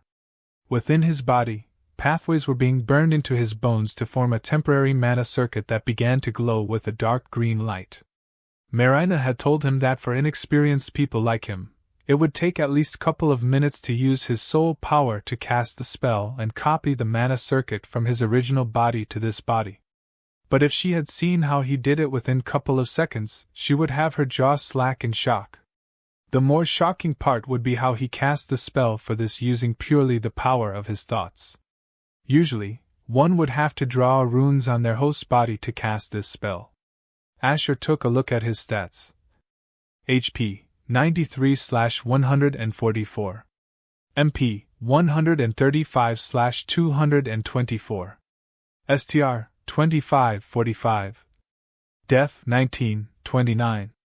Int 2745. Dex 1520. Status Power limited by host body. Asher could see that his stats were still not strong as his original body. But he didn't mind since this was more than enough to complete this quest. With cold, determined eyes he came out of the cubicle, ready to finish this. Chapter 59. I will just endure it. Sniff, why me? Why doesn't God help me? An obese boy was crying to himself as he washed his face and mouth, trying to clean off the blood and dirt. Because God doesn't care about you, son. A man's voice came from behind, startling the boy. He immediately turned around with a startled look. Teacher Arhit. I am sorry. I will go right back to class, Anung said with an anxious look as he nervously bowed. You don't have to. You deserve a break, and we have to talk about what happened. Come sit here with me, Asher said as he sat on the bench nearby and gestured to him to sit. Anung's face became tense when he realized that his teacher wanted to talk about his bullying. He was scared, wondering if those bullies would see him talking to a teacher and bully him even more. He looked around to make sure nobody else was there on the terrace. Don't worry about anybody else being here. I locked the door to the terrace. Nobody will come now, Asher said in a reassuring tone, making Anung feel more relaxed, and he slowly walked to sit beside him. Look, Anung, I know what is going on with you. Why didn't you ever try to report those bullies? Asher asked with a fixed gaze. I am not getting bullied, Don't lie, Anung. I saw what happened, Asher said with a firm nod, making Anung feel tense and say, Please don't say this to anybody else, teacher. Otherwise, they will never leave me alone. That is why I can't report them. Samsak and his friends are part of a scary gang in the place where I live. If I piss them off, then they might even... Anung was too scared to even finish his sentence. I understand. But you have been getting bullied by them every day for 2 years. Don't you want to make them pay for what they are doing to you? Making your life miserable every single day? Who knows if they might even do something worse to you in the coming days for fun? Asher said with a narrowed gaze, making Anung's eyes flicker with a faint dark light before they returned to normal. No, I am not capable of that. I have no power or money to do anything. I will just endure it for this year, and then I don't have to see them any longer. He then bowed at his teacher and said, But thank you, teacher, for worrying about me. I didn't know you knew about this.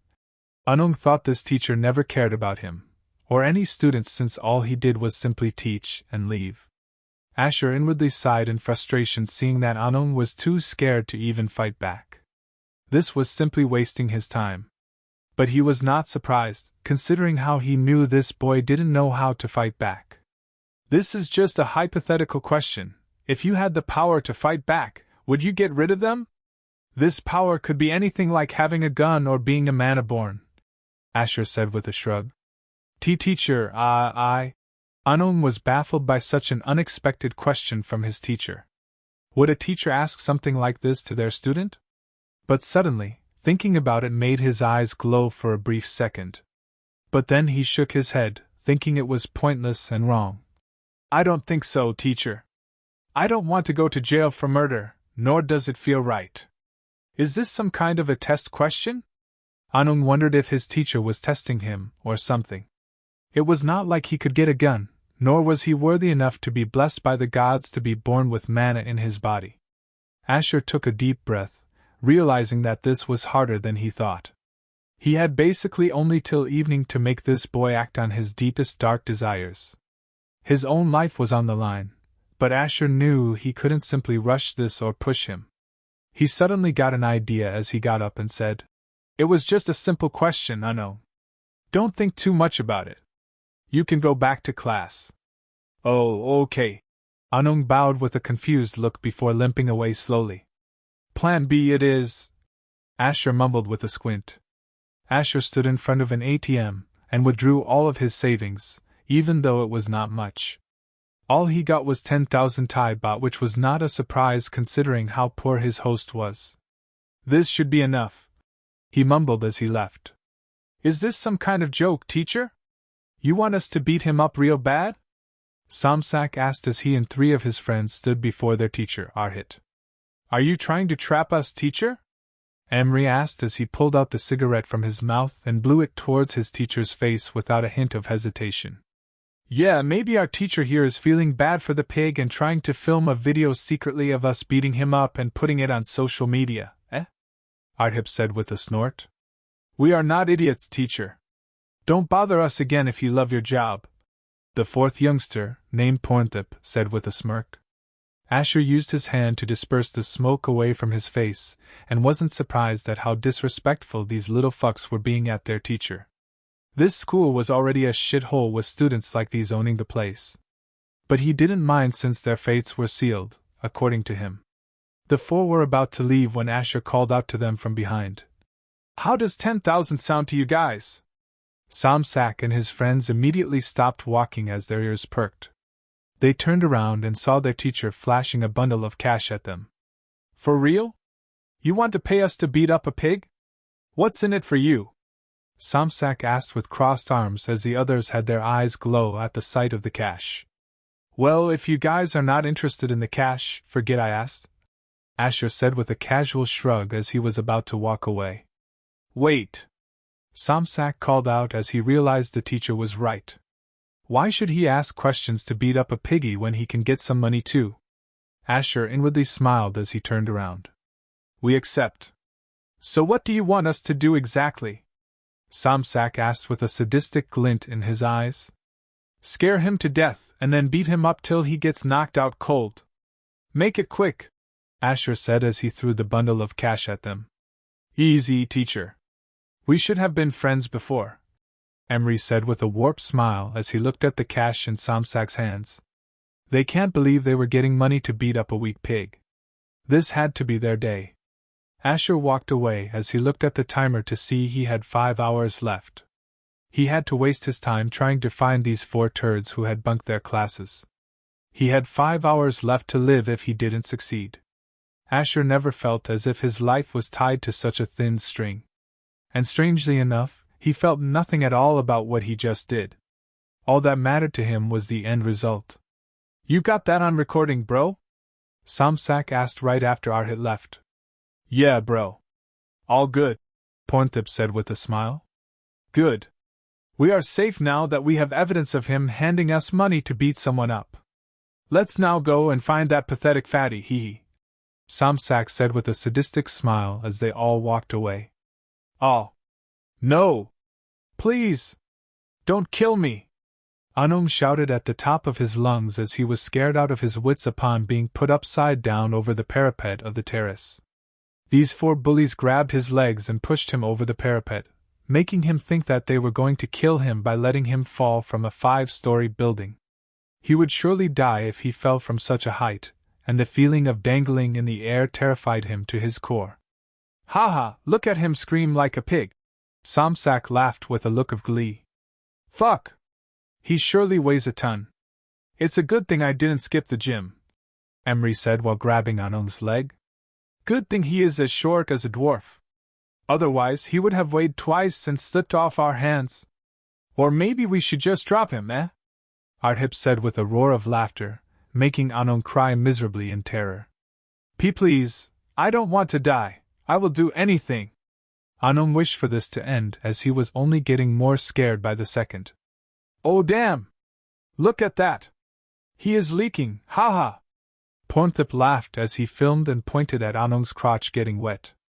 Oink oink, little piggy is wetting himself, ha! Oh? He is almost going to pass out. Pull him up and let's finish this, Samsak said as they pulled him back into the terrace and began to beat him up. Anung was barely conscious as he felt his body paining all over. At that moment, he only wished for one thing, for all these 4 to die. A few minutes later, in the school's sick room, Anung was lying alone on a bed with bandages all over his body. Apparently, he didn't even have enough money to check himself into a hospital, nor did the school bother to pay for him. So they simply put him up in their own sick room without even properly mending his injuries. The door of the sick room opened as Anung, who was barely conscious, saw someone come in. As the man approached closer, he heard a voice. Oh my God, Anung. Did they do this to you? Chapter 60. You don't need God. Oh my God, Anung. Did they do this to you? Asher asked in a tone of surprise as he walked towards his bed. Anung tried to force open his eyes fully to get a clearer look and recognized that it was his teacher, Arthit, who tried to look out for him before. Teacher. Yes, I am right here. Should I call up your father? Asher knew Anung lived with his father, who was known to be quite useless. And no, please don't, I don't want him to see me like this. Ha, okay, if that is what you want. But look at this is not okay. It will be at least a week before you can walk normally. And next time, what if you lose your life? You have to do something about this. Look at me and tell me you don't want those 4 to pay for what they did. Asher asked as he looked into his eyes. Anung's chin quivered as tears flooded his eyes, and he said in a low, seething voice, I do want them to pay, teacher. I really do wish for it. But God won't help me, no matter how badly I want them gone, Anung said as his eyes shone with a dark light. You don't need God. But imagine this, what if you can get the power to do what you want? Asher asked with his hand on his chest. Anung had a confused look, though his eyes became eager. I don't understand. How? Asher briefly smiled. Simply close your eyes and keep wishing to get the power you need to get rid of those bullies. Imagine the ways you would want to get rid of them, and you will find your answer. Anung didn't understand what exactly his teacher meant. But in his moment of despair and desperation, he decided to do whatever his teacher said, no matter how hopeless it all seemed. Asher smiled, seeing Anung close his eyes while his fists clenched together, his body getting filled with dark emotions. Asher was drawing runes on Anung's hand without his knowledge to prepare his body to receive some of his strength. This was something Marina taught him so that he could cut up a part of his mana circuit and transfer it to Anung to hold some of his power. However, for these runes to work, it was necessary for the target, or Anung in this case, to hold strong dark thoughts or emotions. Only that way would the runes be able to establish a compatible medium to channel demonic power. And since Anung was already wishing for the death of those bullies strongly, it made Asher's job easy, finally. Just as he completed drawing the runes, Asher leaned forward as he placed his mouth beside Anung's ears. Since you wish for it, you shall receive the power of Hellbringer. As he said this, Asher's eyes briefly glowed dark green while his skull flashed briefly beneath his skin. Waves of dark green energy flowed from Asher's hand to Anung's body. HP 93-60/144. STR 25-18. Def 19-12. Dex 15-10. Asher saw his stats go down as he transferred a part of his power to Anung, making him feel like he was cutting away a part of his body. However, he didn't transfer any mana since he felt that Anung wouldn't definitely need it to take care of some manaless humans. Irf! Anung suddenly grimaced and began to howl in pain. He didn't know why, but suddenly, he felt his entire body getting hotter and hotter, as if he was getting burned alive. His mind instantly tremored in fear as he wondered if he was dying. The pain of getting burned from within was too much, but at the same time, he felt his body getting infused with power that blew away his mind. He could feel the pain from his injuries slowly fading away and feel the flow of something scorching hot and powerful coursing through every inch of his body, making him feel better as seconds passed. However, at the same time, this feeling of gaining power, as he wished, only made him think even more about killing those who bullied him. His mind sank into a pool of blazing darkness, as he even began to forget everything else till only his desire to kill those who wronged him was left behind. He suddenly got up with his eyes widened and removed the bandages from his body. Even though the injuries on his body were not fully healed, he had never felt so better or strong before. Nothing else mattered to him at this moment other than venting his urge to kill. It was as if he didn't even want to think of anything else, afraid that this feeling of having the power he wanted might disappear. Asher smiled as he saw Anung walk out of the sick room with a fevered expression, his eyes looking as dark as they ever could. He saw how he managed to push Anung over the edge to make him finally embrace his deepest dark desire. Now all he had to do was wait, though there wasn't much time left. It was almost evening as all the classes had ended by now. However, he realized Anung knew where those four would be at this time, and saw him walking up towards the terrace. Samsak and his three friends were getting high on their weed when they saw the fatty pig named Anung suddenly coming through the door of the terrace. "Hey, look at who decided to crash in on our party!" Samsak chuckled with a look of surprise, though just like the others, he was surprised that this fatty was on his feet already. They were sure they beat him up enough to not let him walk for at least a few days. But then, how come he was already looking better, and why was he here? "Huh, you wanna say something, piggy?" Ardhip asked, seeing how the fatty had his face lowered and seemed to be mumbling something continuously.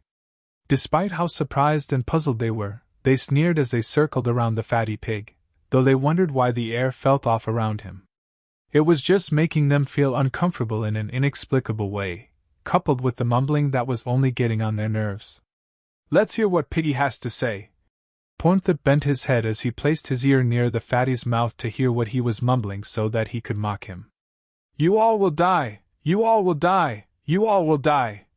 Anung kept mumbling the same sentence over and over, making Pornthip feel chills going down his spine, unable to understand why. "Looks like we went too soft on you, fatty?"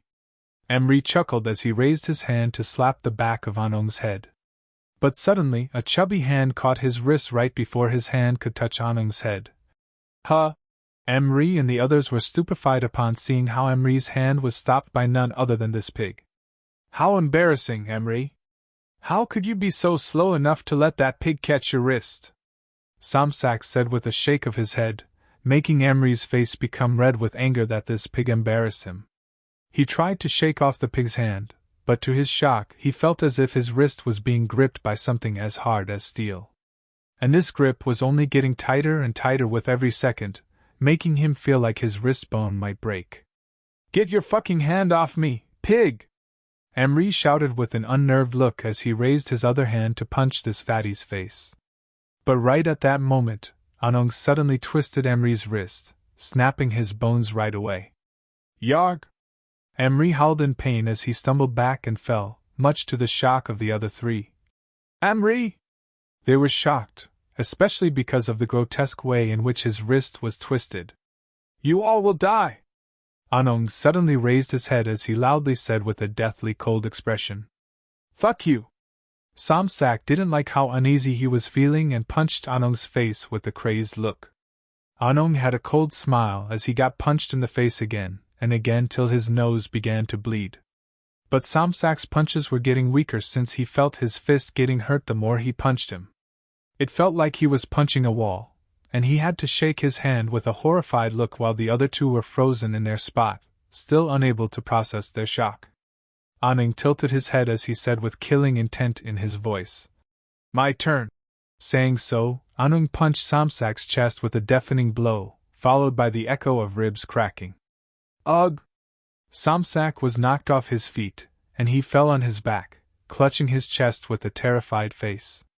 Anong sat atop him as he clutched Samsak's neck. "Let me hear you call me piggy again." Anong mumbled with a death-cold look as he punched Samsak's face, knocking out a tooth from his mouth, and continued to punch him again and again, not even allowing him to cry for mercy. Ardhip and Pornthip came to their senses upon seeing Samsak getting punched. Pornthip saw a shovel cupped on the side and quickly picked it up to smash at Anong's back. Bhm. Pornthip struck Anong's back with the shovel using all the strength in his arms, but all it did was push Anong's body forward, followed by a muffled grunt. But what frightened him and the others was that Anong paid no mind to it, and kept punching Samsak's face, which was turning into a bloody mess by the second. Fuck this! A demon possessed him! Run! Pornthip was too shaken by the gory sight before him, and seeing Anong's state, he realized a demon was inside him as he had heard stories of demons possessing people and how they act afterward. So he knew escaping was the only option, as he didn't want his soul to get devoured by a demon. Ardhip and Emery, who had his wrists broken, were equally or more terrified as they followed Pornthip to run towards the door. But to their horror, the door seemed locked and wasn't opening, no matter how hard they tried to open it. "Fuck! No!" Pornthip screamed with a panic-stricken face as despair loomed around the tree. But suddenly, they heard the sound of metal scratching against the ground. With chattering teeth, they slowly turned around to see Anong slowly walking towards them while dragging the shovel through the ground. His face was dripping with Samsak's blood as they saw his corpse lying behind, his face a mangled, bloody mess. "No!" In the next couple of moments, only screams and howls of pain and despair echoed, followed by the sound of flesh getting punctured by a shovel again and again till all the screams died down. Chapter 61. It's my power! I did it! I killed them all!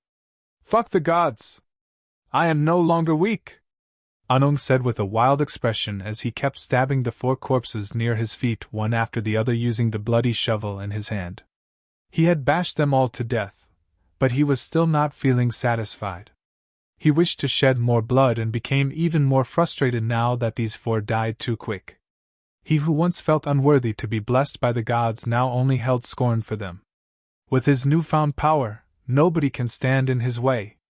Enjoying yourself too much? A man's voice sounded from behind, making Anong finally stop smashing the corpses as he turned around. Teacher? This is all thanks to you, now nobody can bully me anymore, Anong said with a cold smile, his eyes as dark as they could get. Good for you that you got to fulfill your deepest desire. But unfortunately, now you have to pay the price for doing so, Asher said as he slowly approached him, his expression not looking as gentle as it did before.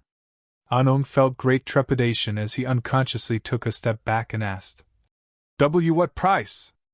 Asher raised his finger to point at him. Your soul, of course, Asher said, making Anong's heart thud as he felt the temperature around him rapidly rise. Now it dawned on him that his teacher was a demon in disguise and that he was after his power. No, I am not giving up my power to you, Anong said with a wild cry as he charged at Ardhit to smash his head with the shovel. Asher shook his head seeing how stupid this boy was, to think that the power he got was not something that came from a demon. However, he wasn't surprised, considering how ignorant Anong was and how he was already drunk with the power he had received. Asher didn't even bother to dodge as he simply caught the shovel before it could hit him and then placed his palm on Anung's chest. How could it be your power when it was mine to begin with? Anung's eyes widened as he remembered what had happened when he was in the sick room. His memories were all hazy until now, when he stared at the face of death. And before he could even beg for his life, his eyes widened as he saw his entire body suddenly bursting up in dark green flames. Arg! No! Anung's body floated up in the air as his mouth and eyes shone with a dark green light. Nothing personal, kid. This is the only path for me, Asher said with a tinge of pity in his eyes for killing someone he could relate with to a certain point. But the next moment, whatever human emotions he had retained were burned away as he realized letting go of whatever humanity he had inside him was the only way he could do these without feeling any hesitation or anything at all. Waves and waves of dark green light escaped from Anung's body and flowed into Asher, who felt his entire being getting enriched by the inflow of power. He could feel how he was getting more power than what he gave Anung. And all this was thanks to Anung's soul enriching the mana he transferred to him. He never knew even an ordinary human could be this useful. No wonder the more experienced demons preferred reaping to anything else. The feeling of gaining power by reaping was no different than a rush of dopamine, or even more exhilarating. The more Asher absorbed the power inside Anung, the more wildly the dark green flames burned his body till his charred bones started to show up. Anung's entire life force was being consumed to refine the mana his body had received from Asher earlier. And finally, within the next few seconds, Asher finished reaping the entire refined mana inside Anung's body till there was nothing left but a charred black skeleton as it fell to the ground. Asher's eyes were glowing with a dark green light as his skull briefly glowed beneath his skin after completely assimilating the power he had just absorbed. The fraction of humanity that was previously visible in his eyes was now obscured as he indifferently glanced at the charred corpse of Anung before looking away. He saw the timer stop at 9 minutes and 59 seconds. Quest successfully completed. 80 rating points received. Rating points 48-128. Level up pending. Rating points reset for next level. Rating points 2/199. You have received the title Born to Reap for finishing the trial before level 5. Title: Born to Reap plus 10% bonus rating points from reaping quests. Asher subtly smiled in satisfaction to see that he was already ready for the next level up within just 10 hours. But he didn't waste time relishing in his success, and immediately began to draw the rune circle to send his soul back to the demon realm. He had previously seen the runes he was drawing now during his life as a hunter. He had studied them as thoroughly as he could despite not understanding them fully due to not being a demon at that time. But now that he was one, he was able to quickly learn it from Marina and made no mistakes while drawing them. Still, it took him about a minute till he called upon the system to power these runes. 20 life crystals utilized. Asher's felt as if his mind was being squeezed out of a bottle, and the next moment, he felt as if he was being squeezed into a different bottle before he was finally able to regain all his senses. His eyes quivered subtly as they opened, and he saw the dark red light of the sun coming in through the windows. Apparently, whenever it was night on Earth, it would be daylight in the demon realm, which was something he already knew in his past life. "Master, you really did it!" A woman's voice of disbelief sounded from behind. Asher got up and turned around to see Marina looking at him as if she was looking at a monster. As expected, she didn't even seem to have slept, and was waiting for him to return. "It's not like I had a choice, did I?" Asher said with a subtle smirk. Marina felt as if something about him changed after he returned, though she couldn't really put her finger on it. However, the fact that he finished the reaping trial at just level 2 was just inconceivable. Nobody had ever achieved something like that. Despite being born a cripple, was he actually a hidden genius? Why? Were you expecting me to die during the trial? Asher sarcastically chuckled as he made himself fall on a chair to steady his mind. Even though he was looking all right on the outside, he was actually feeling quite dizzy, which he thought was because he was not used to his soul going to and fro between worlds. And the blood rush from reaping a soul was still lingering in his body. Marina frantically shook her head as she kneeled before him and said, "This slave wouldn't dare. My life and that of my family's lies in your hands. It's just that, this slave is—" Marina wanted to say that she was genuinely shocked, but she was afraid that he might think she was mocking him. Asher lazily looked down and saw her enticing deep cleavage. Apparently, she had forgotten to put on her shirt because of how nervous she had been earlier. He felt something stirring down there and curved his lips as he said, "You still have to be responsible for your sins. Tell me how you are going to go about doing so?" Hello, this is Black Cat. Chapter 62 and 63 has 18+ things and I can't upload it in YouTube, but don't worry, I already uploaded in my Telegram channel. Telegram channel link in description. Chapter 64. Let him learn how to sense death. In the royal meeting hall, there was a long and wide oval jet-black marble table with at least a dozen dark ivory-colored chairs surrounding it. The entire hall was big and spacious, with lines of servants and maids standing inside, making sure everything was in order. Such meticulous preparation happened every day once, since not only the queen but the royal members would be sitting together to eat and discuss any important matters concerning the house. Despite all of them being members of the same house, this was considered a formal occasion unofficially. The doors on the front opened as Saren, Rebecca, Oberon, and Sylvan entered. Saren, Rebecca, and Oberon had their backs straight, and chin raised as they walked towards the table without glancing at anybody else. Just their rigid and intimidating expressions, especially that of Rebecca and Oberon, were enough to make the servants in the hall shudder as they made sure to not even accidentally make a mistake lest they invite trouble upon their heads. Comparatively, they were fond of Prince Sylvan, who didn't seem scary as his family and had a pleasing demeanor. Just as they took their seats, the large doors opened, and everybody immediately kneeled on their right knee upon the arrival of their queen and her entourage, which included Seti and the blood-borne guards. Her handmaiden pulled up the chair for her as Rowena sat down while Saren and his family got up to bow to her before taking their seats. Oberon's eyes shivered briefly upon seeing her intoxicating beauty. Just thinking about how that filth laid hands on her yesterday was enough to not let him sleep the entire night. Sylvan and Seti exchanged brief smiles before he made himself comfortable in his seat, while Seti stood on the side. The moment Rowena picked up her cutlery, Saren and his family followed as well before starting to eat. If Asher saw this, he would be surprised by how extravagant the dishes were. Even if vampires only needed blood to survive, he knew the nobles ate solid and delicious-looking food as a symbol of their status. The atmosphere was strangely silent, especially since everyone here clearly remembered what happened yesterday, and they couldn't even tell what the queen was thinking. Right after Rowena finished eating, Oberon leaned his head forward and asked respectfully, "Your Majesty, how is the royal consort doing?" Seti raised one of her brows upon hearing his question.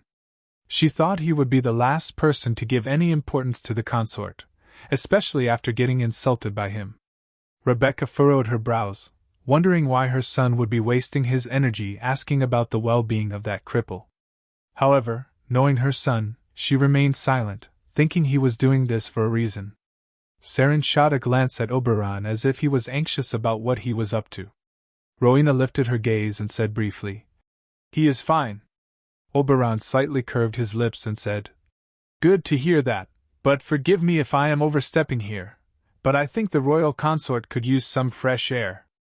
Maybe he isn't having a good time here." As he said this, he looked at his father and squinted his eyes. Sylvan, who was sitting beside his brother, rubbed his cheek as he looked on with a focused gaze. Rowena pulled together her brows as she said, "What are you talking about?" Saren cleared his throat and chimed in. "What my son meant to say is that your consort has been stuck inside his room for almost his entire life.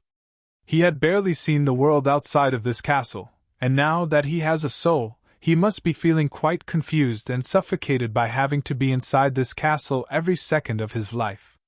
Rowena's expression didn't change as he said, "It is for his own good. Did you forget about the assassin?" Saren immediately shook his head. "Of course not, Your Majesty. I was going to mention that to validate my point that if we at least let your consort learn some skills or some martial arts to help and defend himself, then maybe he could better protect himself or buy himself more time in situations like what happened before. At the same time, he also won't feel confined by being inside the castle all the time. It would only be beneficial for him no matter how we look at it. Rebecca raised her chin and said, My husband is right. The worst would have happened if not for that mysterious expert saving the royal consort. We can never truly protect him, but we can at least lower the chances of him getting in danger. Of course, power is supreme, but if he can at least know what all to watch out for or to discern ominous signs, it might be better for him to experience the outside world. Learning to sense death is better than not seeing it coming at all. Oberon also nodded with a certain glint in his eyes while Rebecca subtly smiled after exchanging imperceptible glances with her son. Rowena contemplated, and after a few moments she asked with a squint, What are you two exactly proposing? Saren briefly shook his head and said with a narrowed gaze, We are proposing that we send him to the Tower of Hell. We know how hard it would be for you if a part of your attention was always diverted toward protecting him. We were hoping to relieve you of that burden. Oberon subtly curved his lips, hearing those 3 words. Seti felt that they had a point. By always making sure that cocky consort was protected, the queen would always be distracted and wouldn't be able to focus on her duties as a queen. It was better he gets sent off there, and even gets his ass kicked by someone. Of course, she knew he would be lucky to not experience any hell there, thanks to his status and his crippled condition. Rebecca immediately chimed in. Of course, he can't participate in the trials, but since he is the royal consort, I am willing to personally train and watch over him. He couldn't be any safer over there. No assassin would dare to get into the Tower of Hell, nobody ever has. Rowena's expression became contemplative as she thought about it for a while. She then softly nodded as she said, I do feel that he should know what all dangers to avoid rather than be blind and stand no chance. So I will send him over there. She also remembered Asher saying he didn't want to be useless, and so she thought this would do good for him. Seti couldn't help but feel glad since this could mean that she didn't have to see his annoying smile, and her mother also wouldn't have to tend to him. She felt as if this day was going better than she expected. Oberon's eyes shone with a dangerous light, and then shot a glance towards his father. Saren glanced at him, and then looked at the queen as he said, The royal consort might feel intimidated by this idea. But for his sake, I hope your majesty will insist that he should go. Rowena nodded as she said, He will be there. The royal consort's room was surprisingly empty since he was supposed to be there. However, nobody knew that he was in a different dimension altogether. In a dimension where there were only broken mirrors for a sky and blazing green volcanoes, and scorching land with hellish dark green flames covering the earth. Only the master of the Ring of Damnation can exist in this place without getting obliterated. And right now, Asher, who was in his elf form, was training in this hellish place. He knew it was not practical to rely only on his Hellbringer form all the time and wanted to hone the senses of his night elf body. Because of this, his effective MP was normal, though the ring's durability slowly trickled down since he was still in the dimension of the damned. Apparently, the ring needed to expend mana to let him stay in this dimension. However, within this dimension, his mana gets depleted at a highly reduced rate compared to outside. He could probably stay for half a day if he wanted to. He was trying to learn how to use his Blade of Damnation effectively. Since he had never come upon such a peculiar weapon before, he was trying his best to master this weapon lest he end up using it awkwardly like how he did for his first quest. In that quest where he almost cut off the girl's forearm, he learned the hard way that his ring blade wasn't meant to be used for hand-to-hand combat since the blade was too sharp and would cut against his own flesh and bone. This made him think that this weapon was not that practical or useful to him in hand-to-hand combat. But right as when he wished it, the ring blade underwent a subtle transformation by providing him a curved handle in the middle, allowing him a reasonable degree of control for hand-to-hand combat. And the more he trained with it, and got accustomed to using it, the more he was astonished by discovering the things he could do with this ring blade. But he still felt an itch since he couldn't try out what he had learned against someone. He couldn't accept any quests right now since he wanted to first master his new weapon instead of relying on his Hellbringer form, which should be a last resort. It would not be wise to fight in his Hellbringer form right away, considering the time limit. He wished he could spar against someone to test his skills. And the moment he thought that, his eyes widened upon feeling the earth subtly shake underneath him and the feeling of his life force being sapped from him. Chapter 65. A damned creature? Asher raised a brow when he felt the earth under his feet shake subtly out of nowhere. But what surprised him was when he saw his HP drop and a message popping up in his vision. He grimaced in excruciating pain as he almost fell to his knees. It was too sudden and painful, and he didn't see it coming. But the pain went away after a couple of moments, as he straightened his back with a confused look. Blood sacrifice accepted. HP 144-72/144. What is this? Asher was startled and couldn't understand what was going on. Who wouldn't feel tensed when their HP suddenly halves for no reason? His mana wasn't even fully depleted, and there was no reason for the ring to even forcibly take some of his life force. But the next second, he was distracted by what was going on in front of him. He saw some of the magma floating upwards and transforming into a quadruped shape. And within the next few moments, it formed into a demon resembling a ferocious wolf, its size slightly bigger than an ordinary wolf. But what made it seem terrifying was how its entire head was only a charred black skull with no flesh and dark green light glowing within its hollow eye sockets. The rest of its body seemed to be covered with the rocky surface of magma with a rough and spiky texture. A dark green light was glowing from within its abdomen, and dark green lava was oozing out from its paw and mouth. It looked no less than a nightmarish creature, and any ordinary person would have died from fright upon seeing such a hellish beast. Its eyes were menacingly staring at Asher while letting out subtle growls. However, Asher didn't feel nervous at all. Instead, he felt fascinated at looking at this creature that this dimension produced, and even more so when he saw it pop up in his vision. Upon your wish, a damned creature has been spawned who considers you as its master, and will obey as you wish. Name, Ragroth, the Hell Fiend. Level 2. HP, 225/225. MP, 360/360. STR, 29. Def, 45. Int, 72. Dex, 21. Passive ability. Cursed by the Damned. HP won't diminish under normal circumstances, but will perish when the Helm Master leaves this dimension or when losing connection to its master. Smell of malice. Can sense any being reeking of fear or hatred. Talents. Empowered by the Helm Master. When near the Helm Master, all stats increase by 5%. Skills. Vengeful Bite. With teeth forged from cursed flames, it will deal critical damage upon biting an enemy, and they won't be able to heal for 1 minute. Asher was astonished by what he was looking at. He only wished for someone to duel with, and as if this dimension heard his wish, it spawned a demonic creature that was not weak in any way. Status. Upon your wish, it is targeting its aggression towards you. It will not rest till it kills you. No wonder, Asher now realized why this beast was looking at him as if he was its prey. Since he wanted to fight against someone, this dimension released a creature from this hell to satisfy his wish. He could see that this beast was like a servant that would do anything he ordered it to. This was truly interesting, and he couldn't wait to explore what other surprises this dimension had in store for him. But before he could think of anything else, Ragroth, the Hell Fiend, lunged toward him with a bloodthirsty growl. Asher raised his brows as he quickly jumped back and used his ring blade to slash at its neck. CLKKRK. He felt like he was cutting something rocky and bony at the same time.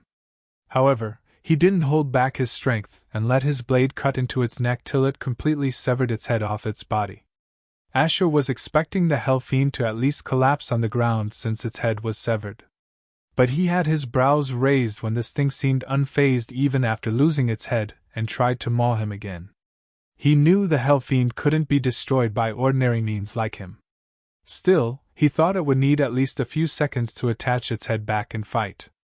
However, this only made him feel glad, since this could mean he could fight without a head, too, though having no idea how that worked.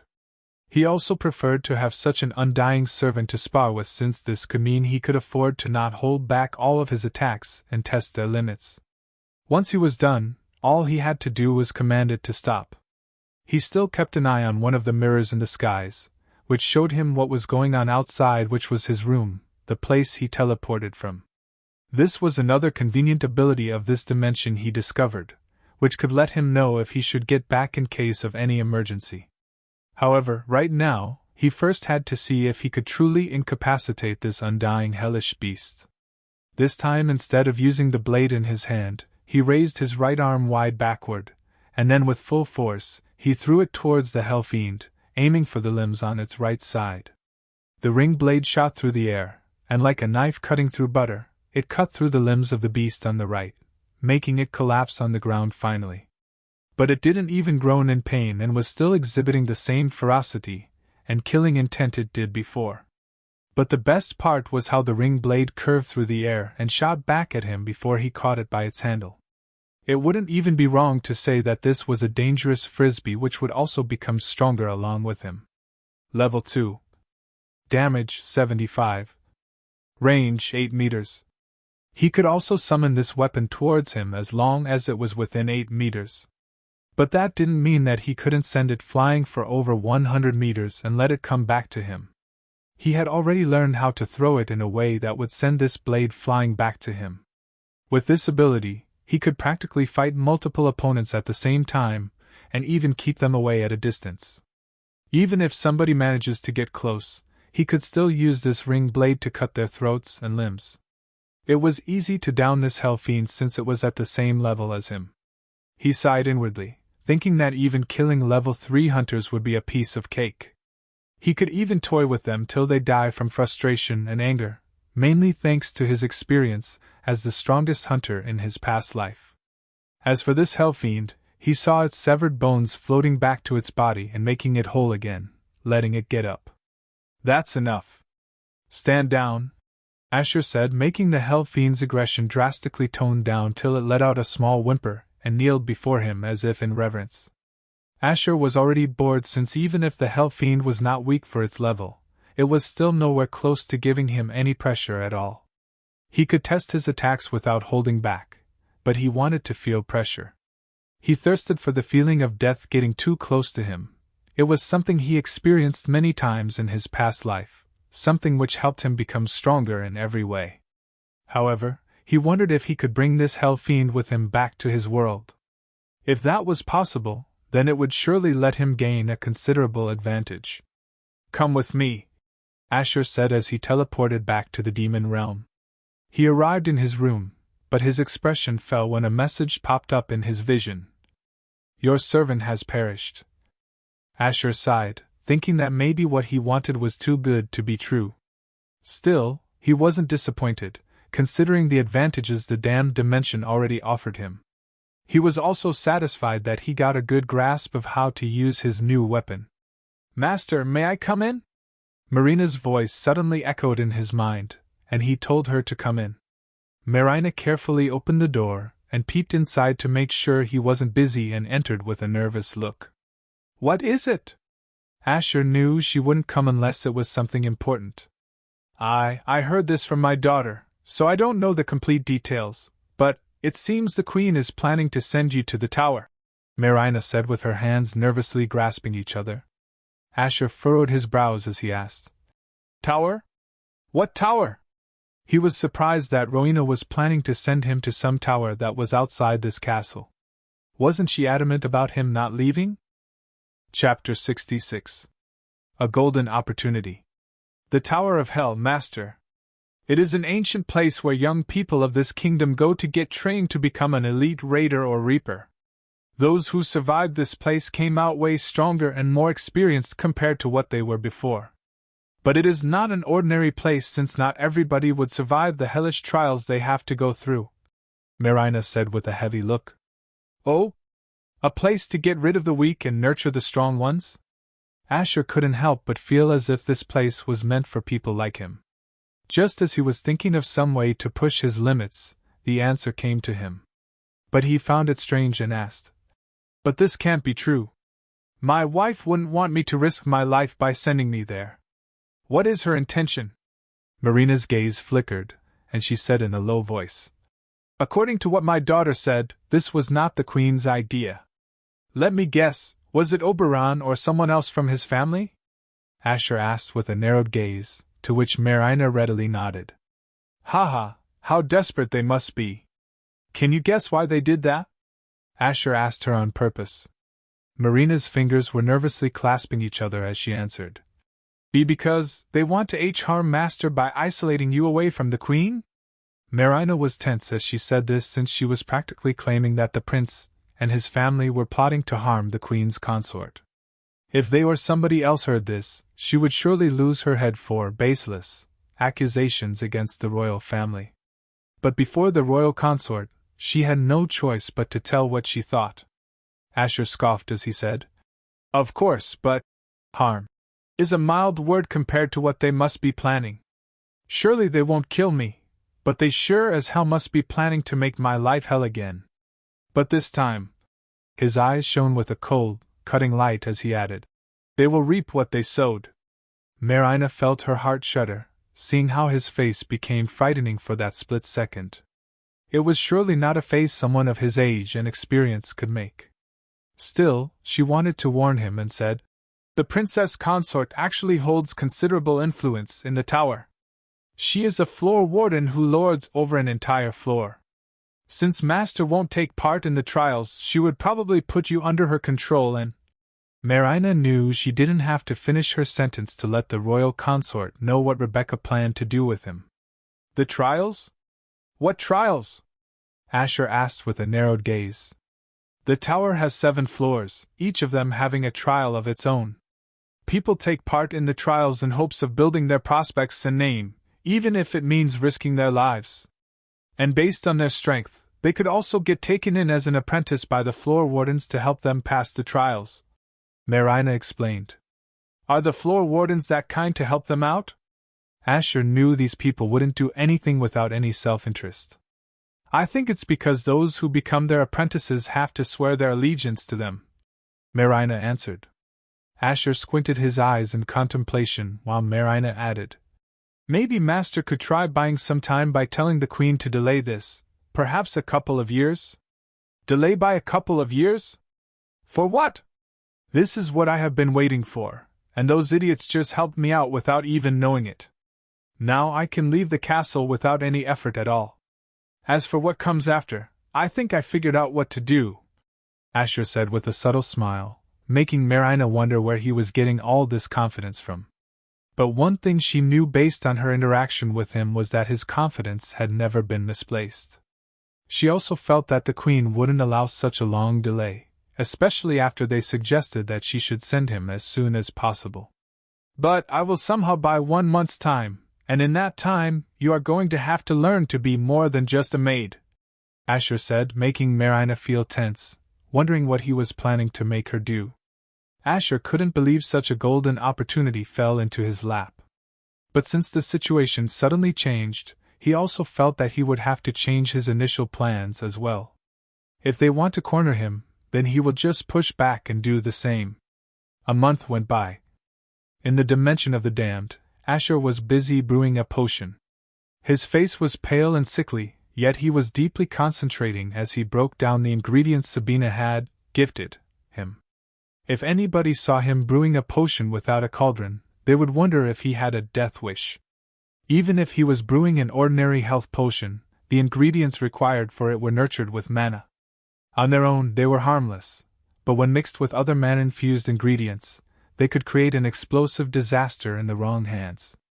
Without a special cauldron to control the explosive nature of these ingredients when they come together, even an expert would have the ingredients explode on his face.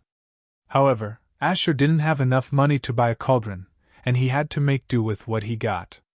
Since he was only brewing an ordinary potion, he was able to brew it by using his own skills. Of course, if he had to brew a powerful potion, he would rather use a cauldron since the stronger the potion, the more explosive these ingredients would be. Globs of dark red liquid coagulated together in the small glass vial in his left hand, which was glowing with a dark green light. Since he had the power of flames, it was quite easy to break down the ingredients to their purest form. With his other hand, he used a small brush to mix it in a very careful and gentle way. Just one small mistake, and he might lose some fingers. However, his face was calm and focused as he finished brewing the potion and took out the brush.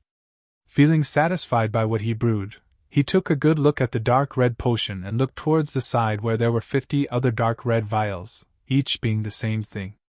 Over the past few weeks, he had managed to build a stock of health potions because of his bloodthirsty ring. However, feeding the ring with his blood was something he wished he didn't have to do again and again. It was not only painful but extremely draining and slow. It was as if the ring was making him torture himself, which only cemented the fact that it was a cursed ring indeed. Today was going to be a long day, and he spent an entire month preparing for it, which included the stack of potions he brewed. And now his ring was running low on his blood, and it was time to feed it. He looked at the vial in his hand before gulping it down, making color return to his face and his eyes brighten. It took a few minutes for the potion to completely take effect. He then looked at the ring of damnation on his finger and took a deep breath as he mumbled, "You better make every drop of my blood count," saying, so he commanded the ring to take what it needed. Arg! Asher clenched his jaw as he felt like every drop of blood in his body was boiling till there was nothing left, or so it felt. It was not just his blood, but he felt like all the life force in his body was getting sucked by this greedy ring, and this feeling was far more painful than even cutting off a limb. He clenched his jaw as he tried to suppress the pain he was feeling. He fell back on the ground as his body squirmed, his eyes bloodshot and his face getting paler. He quickly grabbed one of the health potions and gulped it down before the ring could kill him, since the amount of HP it needed was multiple times more than what he had. He had to constantly refill his HP till this cursed ring was satisfied. And after what felt like hours of torture, he saw a message pop up. Blood sacrifice accepted. The ring of damnation's durability has been restored. Asher let out a loud sigh of relief as he slowly got up after swallowing another health potion. After drinking so many potions within a short time frame, he felt sick and nauseous. He knew it was not good to drink potions like this one after the other, but he had no choice. However, he smiled with a satisfied look, thinking about the progress he had made within a month. It just felt so much easier compared to when he was a low-level hunter trying to level up. With all the knowledge and experience he had now, the leveling up journey didn't seem that daunting since he knew what he had to do, though it did seem frustrating that he would have to do it all over again. Now that the hard part was over, he teleported back to his room, ready to take on whatever fate was planning to send his way today. Chapter 67. A surprise? I assume you are mentally prepared now. You must be after asking for a month's time, Rowena said as she looked at Asher, both of them sitting in the study hall. Asher lightly smiled and said, "Of course. I am all set to go. I have been looking forward to this." Seti was standing right outside the room, though her expression wasn't looking good at all. How could she feel all right when her mother was standing right beside her, waiting on Asher to go with him? Who would have thought he would be bringing her along with him to go to the Tower of Hell? She was a maid of the castle and didn't have any obligations outside of this castle. Yet, to her surprise and confusion, her mother insisted on going with Asher, which only made her feel even more worried, wondering what that pervert did to make her act like this. Nothing seemed suspicious on the outside, especially since her mother was the same as always. Still, she couldn't shake off this unsettling feeling inside her, and the fact that her mother's mana seemed stronger only added to her confusion. When did she start to refine her mana again, or even accept quests in the middle of her duties? When she asked her about it, all she said was it was for the sake of becoming stronger to protect herself and her family, which included her as well. And to support her, the royal consort had been extremely kind to her, which made Seti feel quite suspicious about that. There was no way that cocky bastard would be nice to anyone, let alone her mother. Marina saw the restless expression of her daughter and said, "Seti, please. Do not keep worrying about me. I will be fine. The royal consort is not troubling me as you think." Seti sighed and shook her head. "I know, but something doesn't feel right, and you don't even come back to our room anymore. Cook has told me how you keep working till the late hours and even more. No maid in this castle does that, not even for the royal members of this house. I barely get to see my mother. So how can you tell me not to worry?" Marina's fingers were tightly wrapped around each other behind her back. But with a soft smile, she answered, "I'm sorry I am making you worry like this. But remember that the royal consort awakened just a month ago. He knows nothing about our ways and our world. As his maid, it is my duty to teach him everything, and he has rewarded me for it as well, even if he didn't have to. I know you have your reasons to not like him, but he is still the royal consort in the end. You have to stop speaking against him like this. Otherwise, you might slip up in front of him, and it will be bad." Seti didn't like how her mother was defending the royal consort like this. She wasn't like this at first, but as days passed, it seemed like she feared him more, and it also seemed like she truly respected him. Or was that just her imagination?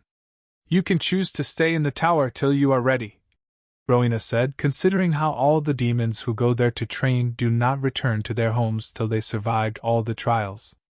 She knew Asher wouldn't be taking part in the trials, but she felt that he might want to stay. "Nah. I will try to come back home frequently," Asher said with a casual shake of his head. "Why? I thought you didn't like staying in the castle," Rowena said with a slight tilt of her head. Asher nodded. "I don't.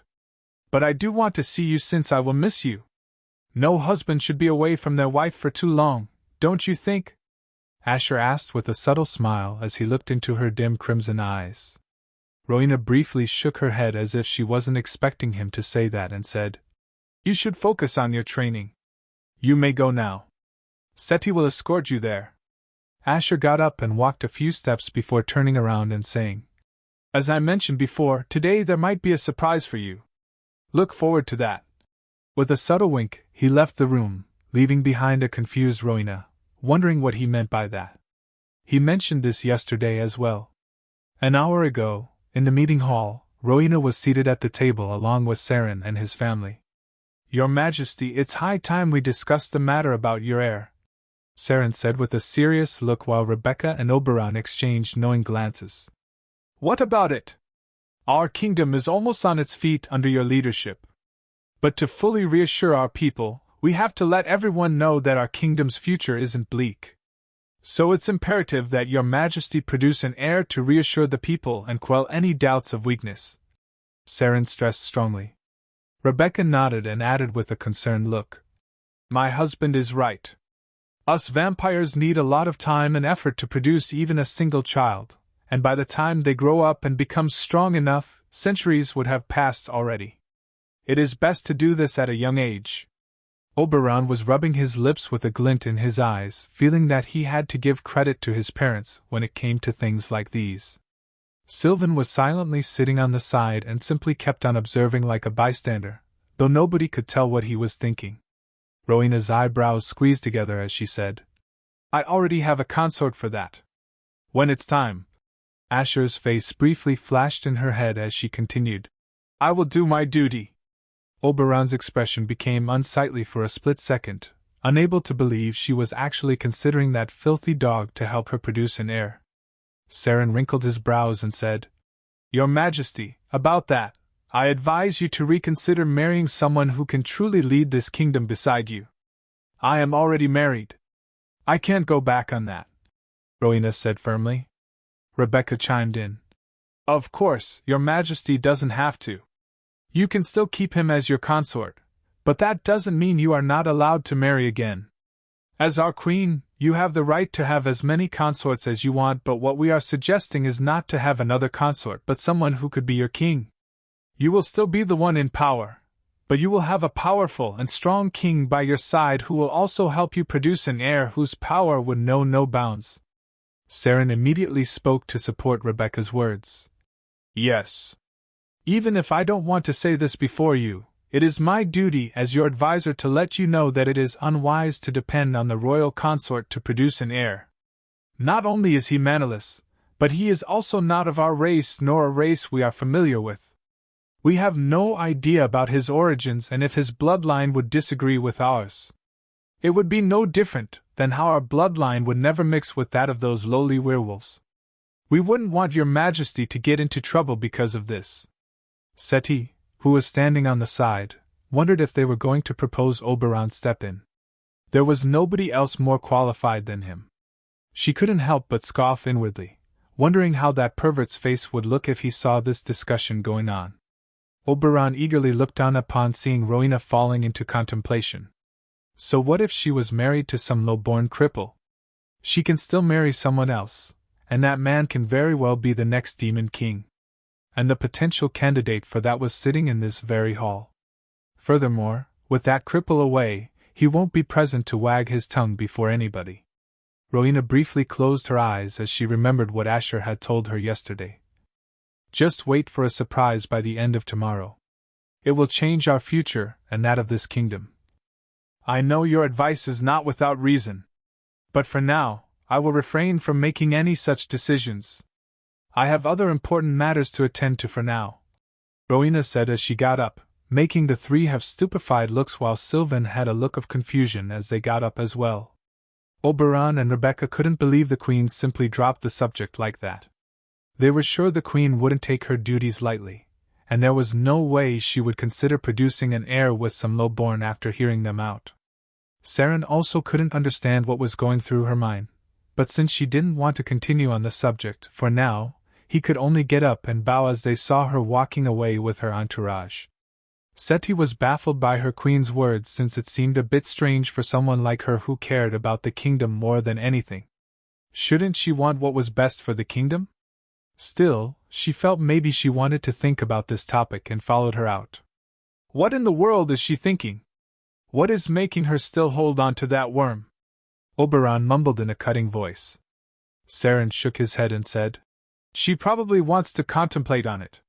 We can't push too much. But don't worry, in the end she has to do what is best for her kingdom. Even the people would want the same. She can't ignore that. Oberon nodded slowly but then looked at his mother and said with a dangerous light in his eyes, Mother, today he will be coming there. I hope you know how to take care of him. Rebecca snorted as she said with a sadistic smile, Don't you worry about it, dear. Mother will make him understand who controls his pathetic life and he will be licking our feet in no time. Chapter 68. The Tower of Hell.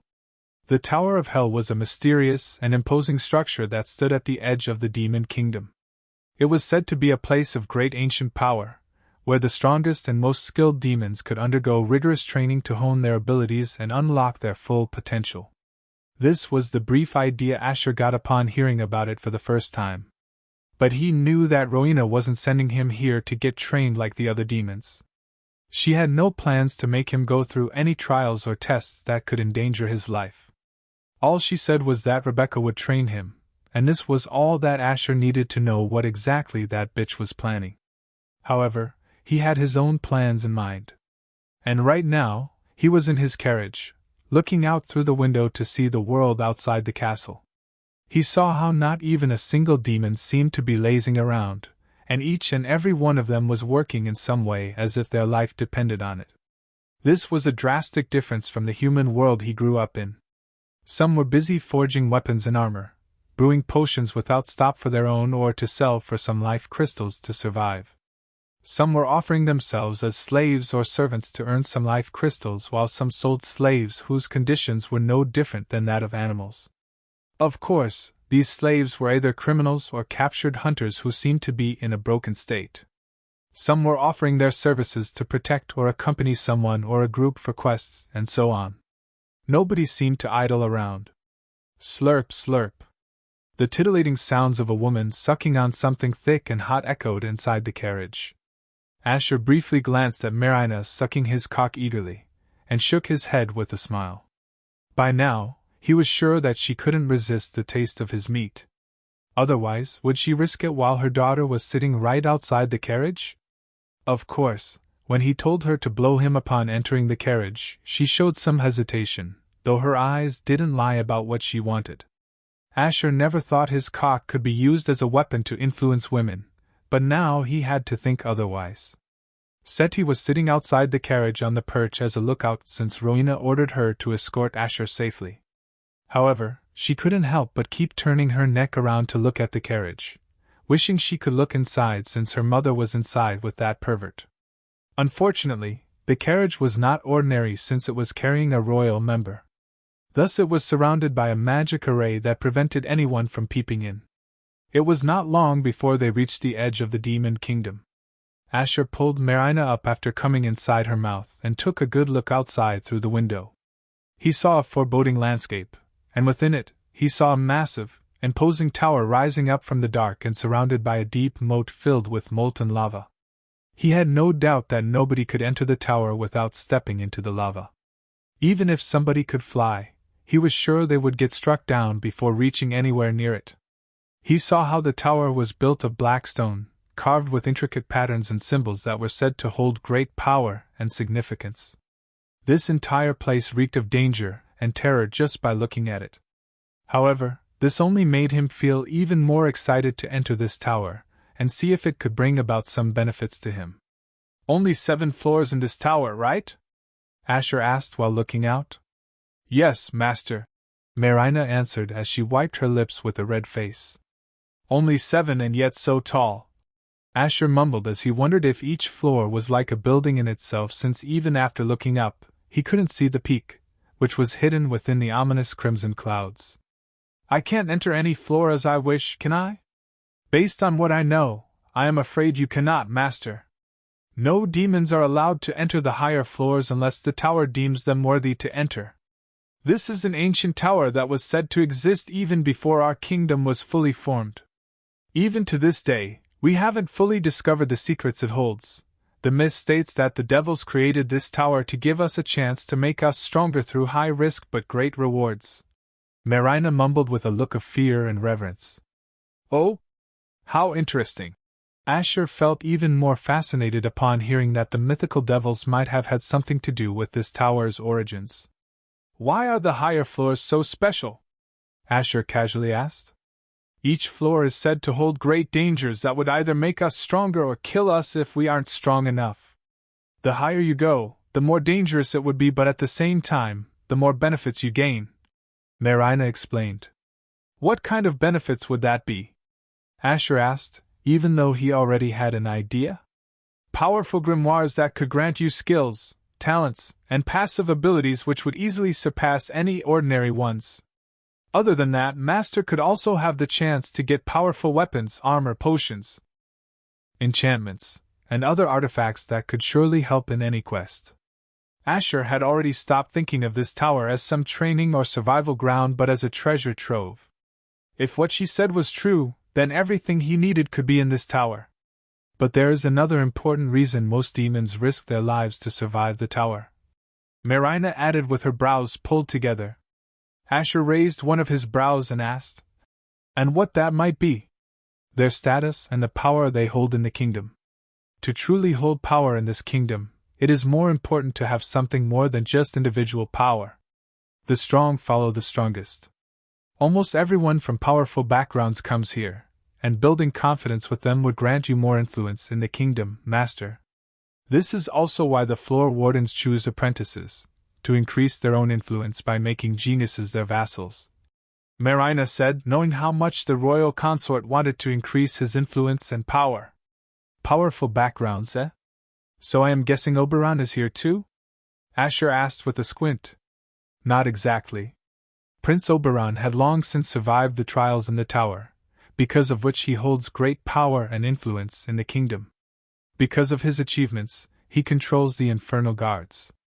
These guards are like an army spread around the entire kingdom and keep a check on any crimes," Marina said with a tense look, remembering certain things about the infernal guards. Asher furrowed his brows and asked, "He survived all 7 floors?" "No, The 7th floor is considered a forbidden one since no one in history except the Devourer has managed to clear it. The ones who managed to enter it never returned and weren't heard from again. Even our late Demon King didn't dare enter it. Because of this, nobody dares to enter the trial of the 7th floor. Some also call it the floor of no return. Marina explained with a taut look, feeling uneasy just by talking about it. Asher had a skeptical look and said, "Really? If the previous 6 floors can be conquered, then the 7th floor shouldn't be an impossible one. Maybe it is still waiting for someone worthy enough to conquer it." As he said this, his eyes glowed. Marina had a blinking expression, wondering how he could coolly say this when even nobody had succeeded other than the Devourer, who was a legendary ancient figure. But she didn't dare to refute him or say anything. How many of them would pass the 6th floor? Asher asked to get an idea of how dangerous this floor was. Thousands and thousands of demons enter this tower every year, but only a handful of them pass the 6th floor.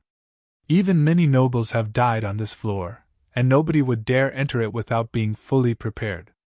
"I assume your daughter survived this tower?" Asher asked with a subtle smile, making Marina feel nervous and answer, "Why yes, she survived all 6 floors." As he expected, Seti was strong enough to even survive the 6th floor. He felt she must be at least level 30 to do that. Or that was what he felt based on the people that survived the 6th floor. "We have reached, Master," Marina said upon seeing the drawbridge being lowered and the carriage passing over it to enter the large metal gate with spikes all over it. Asher saw the carriage passing through the drawbridge and saw a dark tunnel ahead of him where hundreds of demons were walking into. It seemed all of them were either challengers or aspiring challengers coming to test their luck and strength. Upon seeing the royal carriage, the other demons frantically made their way and didn't dare to cause any kind of inconvenience. They wondered which big-shot royal member was inside. But when the door of the carriage opened, and they saw the crippled consort get out, they clicked their tongues in annoyance at seeing that they got jittery for someone like him. Still, they were shocked to see him here since this was the last place a cripple should be going to. Or was their queen trying to get rid of him? They snickered inwardly, thinking that it was not a bad idea at all. At least they won't have to look at this eyesore any longer. "This is it, Your Highness. From here on out you are on your own," Seta said with a piqued look. "On my own? Not exactly. I have your mother to keep me company. But don't worry, I will take good care of her just like how she does for me," Asher said with a wink, making Seti's eyes twitch, wondering what this pervert meant by that. "No need to be jealous. One day you will get your chance," he said with a curve of his lips before walking off with Marina, who told her daughter that she would see her soon from afar. "As if in your dreams, you scoundrel," Seti harumphed inwardly as he stared at his back with a vexed look. She couldn't help but feel angry that her mother had to follow him around like this. She definitely had to send her stupid brother's lazy ass over here to keep an eye on them. Chapter 69. The Chamber of Hell. After walking through a dark tunnel, Asher entered a spacious hall with an ominous atmosphere. There were dark red lights lighting up the black walls and the entire hall. Yet the entire place had a dark impression. The entire gray stone floor was adorned with a variety of mystical symbols and banners hanging from the ceiling, bearing the insignia of the tower. Many other demons also walked in along with him, giving him strange looks mixed with hidden contempt and ridicule.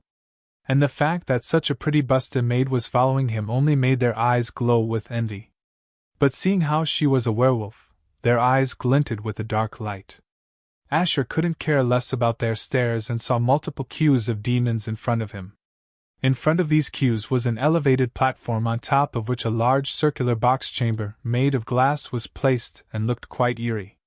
The glass chamber looked large enough to accommodate around 50 people.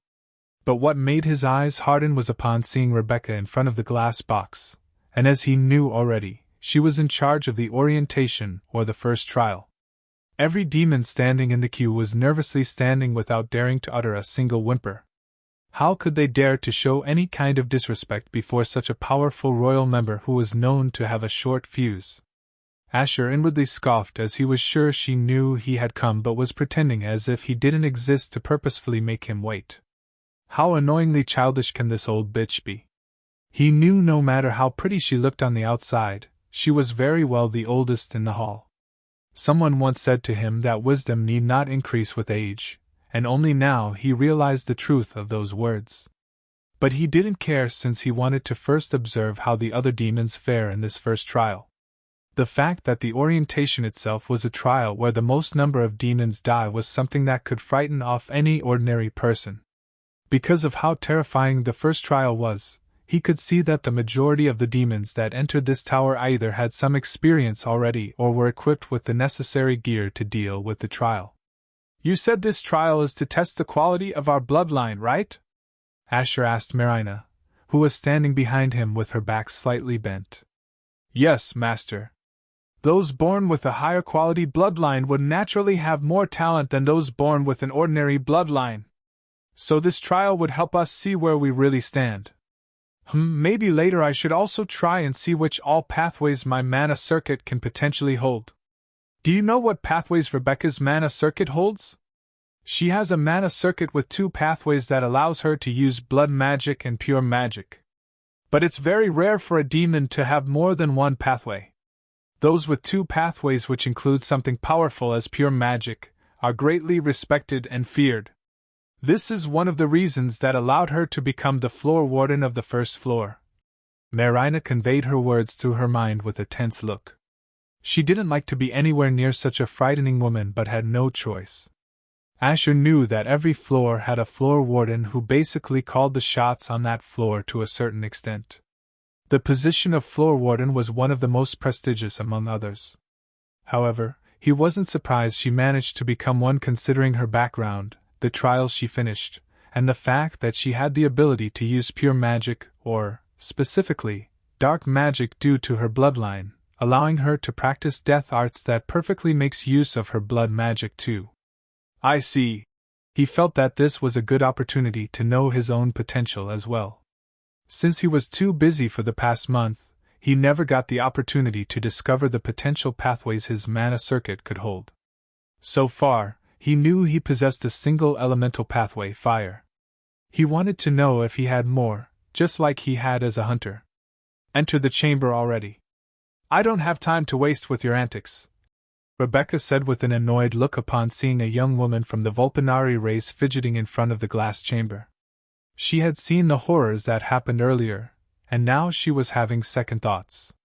But upon seeing Rebecca's frightening expression, she meekly entered the glass chamber, upon which the glass chamber was shut closed immediately. "This is a special chamber, right? What are the origins behind it?" Asher asked, since he felt quite fascinated after hearing the details of this glass chamber. "We call it the Chamber of Hell. It is also the name of the first trial, since you either come out of this chamber alive, or you don't. This chamber was said to be born from the tower itself. Based on the myths, it is said that this chamber summons demonic spirits from the abyss, though none can verify since nobody truly knows how this chamber works," Marina explained with a hint of fear in her eyes. Asher already knew that this chamber of hell summons demon spirits inside to test the candidates. Those who failed to conquer the spirits they face off would die, of course. Rin. A subtle humming sound echoed from within the chamber of hell as a dark blue rune circle shone on the glass floor. Asher saw the fox girl becoming even more nervous when the chamber got activated, while the demons standing in the queues observed closely. Almost all of them wished her to die, since it could potentially lessen the competition in case they got to climb to higher floors. The fox girl weakly assumed a battle stance upon seeing the rune circle glow brighter and brighter. But suddenly it dimmed, and a water slime the size of a fist manifested in front of her. Asher had a confused look, since he was expecting some big-ass scary demon, but what he was looking at was a cute water slime. Marina saw the royal consort's confused look and said, "Master, this is how the trial starts. It always begins with a weak spirit, and if they defeat it, the chamber will summon a stronger demon, and this keeps on repeating until they pass. To pass, one should defeat the third spirit the chamber summons. We call it the third summoning." "I see. Then what happens if someone wants to quit after they defeat the first spirit?" "I don't think anyone would do something that unwise, since it would be considered that they are forfeiting the trial. If they do that, They will never be able to enter this tower again unless they are able to take on the trial with double the difficulty. At that point, it would be just highly impossible to finish, and nobody would want that," Marina said with a slight shake of her head, unable to imagine how terrifying that would be. The fox girl tried to swat away the water slime with her hand, expecting it to dissipate away. But to her shock, the water slime wrapped around her wrist and began to suck all the water from her body, turning her skin dry by the second. And the more it sucked the water from her body, the bigger it became. "No! Get off me!" She didn't expect this weak water slime to be such a nuisance, and with a panicked look, she dispelled a burst of mana from her hand and managed to destroy the water slime. Asher couldn't believe she made a water slime look like it was dangerous. Still, he knew just like how humans with all kinds of talents existed, the same went for demons as well.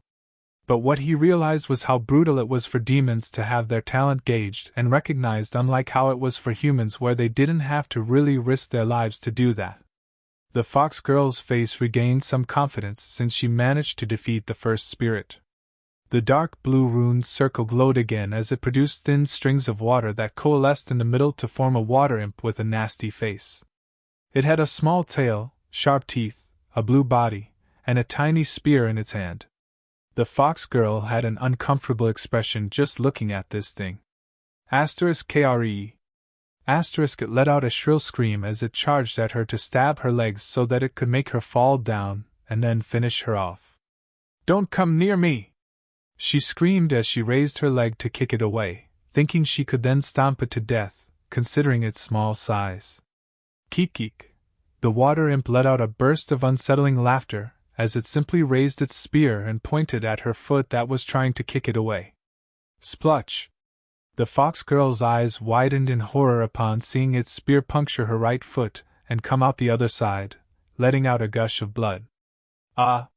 She cried out in pain and stumbled back, making her back hit the glass. Her face was filled with disbelief, as if she had never expected such a little imp to be so dangerous. Asher shook his head, seeing how she made the elementary mistake of underestimating that thing based on its size. In his experience, it was dangerous to even underestimate a demon the size of an ant without knowing anything more about it. The water imp didn't even let her catch her breath as it took out its spear and stabbed her other foot, digging its sharp water spear into her flesh till it touched the glass floor. "I will kill you!" The fox girl exploded in anger, fueled by her fear, as she aimed her palm, releasing a strong jet of water. The imp howled as it tried to dodge, but the jet of water was too fast, blasting it away and smashing it against the glass wall. But it still jumped back on its feet and charged at her again to stab her legs. "Just die!" The fox girl kept spamming jets of water from her hands to keep this nasty imp away from her. *plum. Plum. Plum. *. Finally, after blasting it away a couple times, the imp's body was crushed under the multiple blasts of attacks from her, marking its defeat. However, the fox girl's face was pale, making it obvious that she had expended a lot of mana just to defeat that thing. Asher shook his head, seeing how foolish she was. Instead of simply spamming elemental attacks that don't have any advantage over the imp's element, she should have simply used pure force of her mana to destroy it. Otherwise, her power over water must overwhelm the imp, which was not the kind of ability she possessed based on what he saw. The fox girl let out a loud sigh of relief upon seeing that she had managed to defeat the second demon. But both her feet were seriously injured, and she couldn't stand without slanting against the glass wall. She felt like quitting, but the thought of giving up her prospects made her remove that thought from her head. But just as she wished she could get a minute to compose herself, the dark blue runed circle lit up again. And this time, the chamber subtly vibrated as it let out spheres of water which began to coalesce in the middle to form a figure that was half as tall as her but with 4 arms, each having a machete-like blade in its hand. Asher narrowed his eyes, and based on the pattern he observed, he felt that the strength of the demons increased drastically after each round. Before this round even started, Asher could already guess the outcome. Chapter 70. Special training for a special person? Yar! The fox girl let out a fervid cry as she finally took out her blade and rushed at this water demon who came from the third summoning. If she passed this, then she would be able to pass this trial and get good rewards too. She was already feeling spent and grimacing with pain after defeating the last two demons. Her feet were also messed up to a certain extent, and she could barely walk. But she was more motivated than ever to finish this to get what she wanted. But to her horror, she missed and stumbled to the side, and as if that was not enough, the demon spirit kicked her butt, making her fall and roll to another side. What a pathetic child! The demon spirit mocked with an unnerving smile. What is that thing with 4 arms? Asher asked upon seeing the 3 feet tall water demon with 4 arms. It had a bulky body with a fat, intimidating face that would look quite unsettling to an ordinary person. We call it the 4-armed Rakshasa. It is the demon spirit that comes out from the third summoning and the one most of the first-floor candidates would fear, Marina answered. Asher could see why most of these amateurs would fear it since this was the demon they should defeat to pass this trial. The strength of these demons scales accordingly with our strength, right? Asher asked, to which Marina nodded. If that was not the case, then one could simply take the trial after becoming somewhat powerful. I will pass this trial! The fox girl screamed with a wild look as she twisted her body around and swung her blade at the Rakshasa. But as if it was toying with her, it simply kept dodging her attacks and moved side to side. Despite looking huge for its size, it was surprisingly agile, though it was more due to the fact that the fox girl's movements were sluggish. Feeling tired after dancing with me? I shall end your suffering then, the Rakshasa said as it brought down its machetes at her legs. No! The fox girl tried to pull back her legs, but his attacks were too fast, and when all 4 blades struck her legs, her eyes widened in horror to see both her legs get chopped into multiple pieces of flesh. Aya! My legs! The fox girl's face became white with horror and pain, and she lost all the will to fight. I forfeit! Let me out! Please! She dragged herself and banged at the glass, looking at the floor warden, begging to let her out. Rebecca coldly clicked her tongue as she said from outside. Tisk, how annoying! Weaklings like you shouldn't enter this place and waste my time. The fox girl's eyes froze upon realizing that she was doomed. She closed her eyes in resignation as the next moment, the Rakshasa decapitated her head with 2 of its blades. The demons standing outside in the queues held their breaths upon seeing her brutal death. Some of them had already seen death, but they couldn't shake off the look on her face just before she died. Some of them had their legs shaking already, thinking about how they would fare in this chamber of hell. She could have done better if not for her foolishness, Asher mumbled, though it seemed like the fox girl didn't come from a place where someone could have given her the right guidance. Get her body out. I don't want the sacred chamber to stink, Rebecca said with a peaked look as some attendants rushed in and dragged her remains out. The blood and everything else suddenly vanished as if the chamber took care of it, and it looked good as new. Warden, please let me volunteer. A young, good-looking vampire with a confident expression raised his hand. It seems someone is impatient. Very well, why don't you get inside and show everyone how it's done? Rebecca said as she made herself comfortable on the chair. Who is that guy? Asher asked, since he definitely seemed like a noble and Rebecca was not being a bitch to him. That is young Lord Darren from the House Alistair. This house is a small-sized one but known for forging good quality weapons, especially with enchantments. They are under the shade of House Thorn. He is quite talented for his age, and if not for him being the younger one, he would have become the future lord of his house. No wonder. Well, let's see how a talented noble from a blacksmith background is going to fare, Asher said with crossed arms, and noticed that this trial was gaining some audience, too, upon seeing people watching from the stairs and the mezzanine above. And as expected, Darren passed the second summoning without a scratch. The demons standing in the queues were impressed upon seeing how Darren passed the second summoning without much struggle, unlike the fox girl. Right after the 4-armed Rakshasa came out. Finally, not a weakling.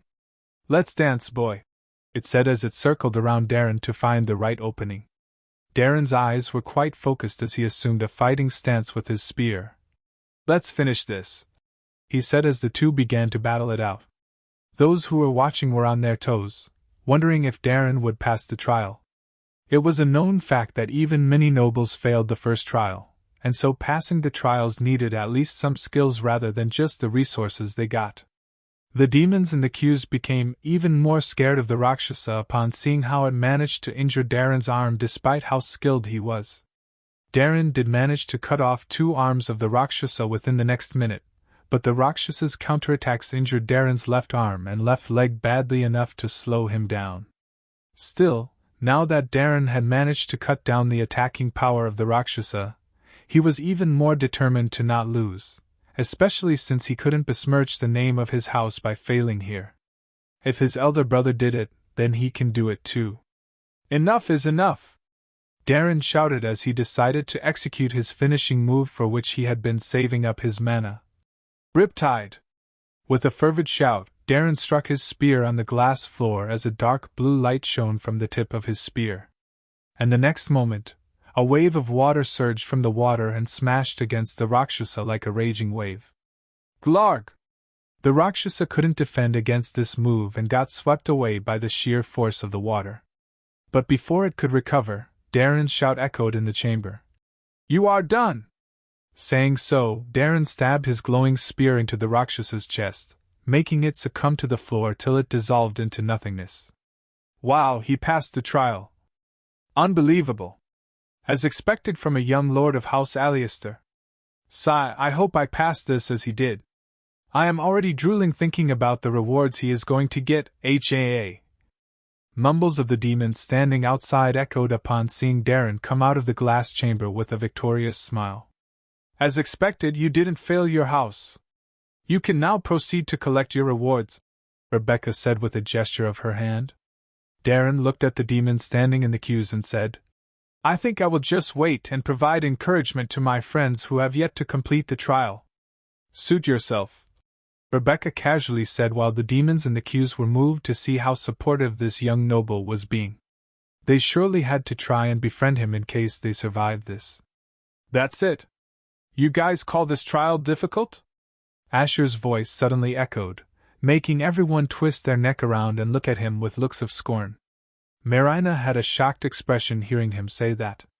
Did he not see what just happened? Even someone like Darren struggled to pass the trial.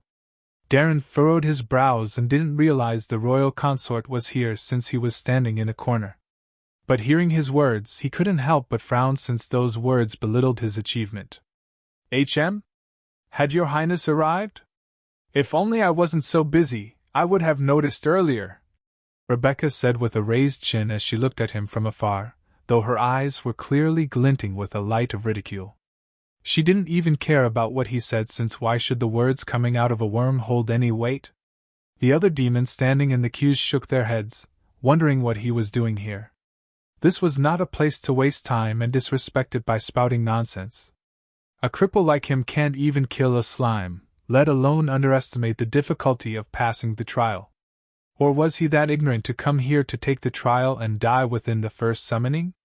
Rebecca mockingly smiled inwardly upon seeing the candidates being surprised by this cripple's presence. All of you need not be concerned for our royal consort. He is merely here for a special training program. It is the least we can do for special people, right? Special training program for a cripple? By the first floor's floor warden personally? She must really want him to wish for death. Every demon in the hall had the same thought, and couldn't even imagine whatever the crippled consort was going to experience under her training. But they felt he deserved it, considering what an eyesore he was. Asher knew Rebecca was mocking him by calling him special, though his expression remained calm as he said, Special training? Warden Rebecca need not extend such kind courtesy towards me. I am here as an ordinary man to take the trial just like everyone else standing here. Everyone's eyes widened, including Rebecca's, upon hearing words that stupefied everyone standing in the hall. Chapter 71. Did he lose his mind again? Did you just say that you want to take this trial? Rebecca asked with a narrowed gaze as she felt as if maybe her ears were playing tricks on her. This was exactly what the others thought as well. Was I not loud enough, Or does Warden Rebecca have difficulty understanding what I just said? Forgive me if my language is subpar.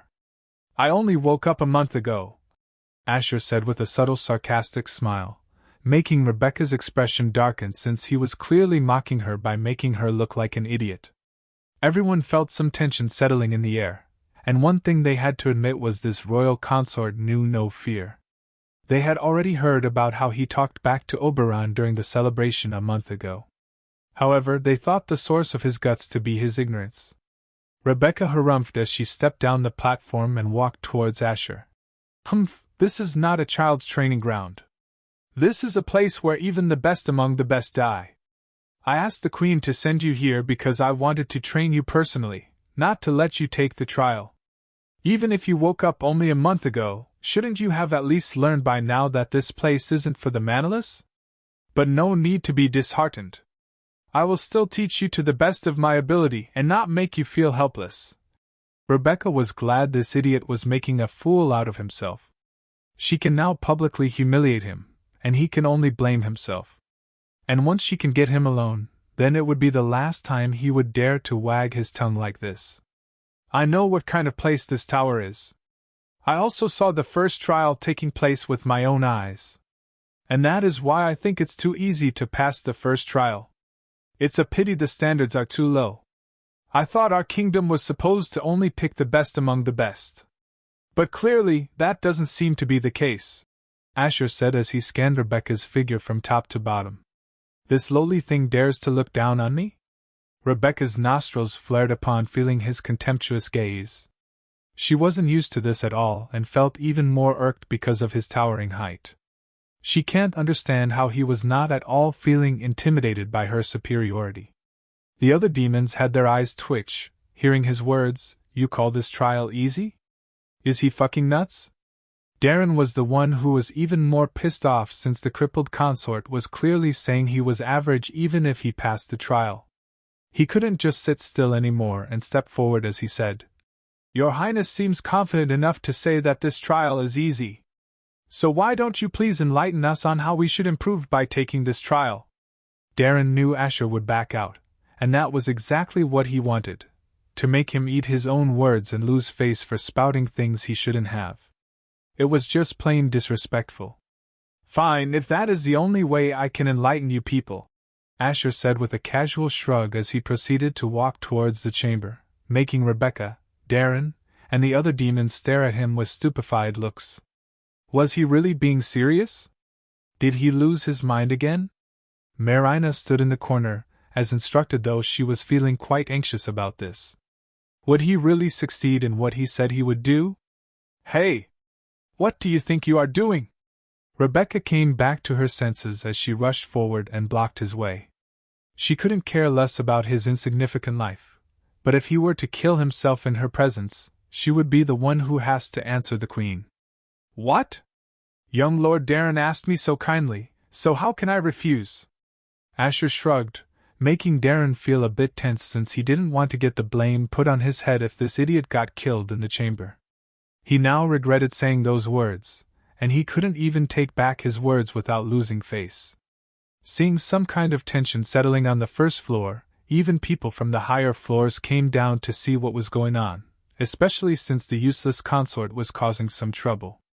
This isn't a place to joke. No matter how much you insist, I can't let you enter the chamber unless you want to disobey the Queen, Rebecca said with a scoff.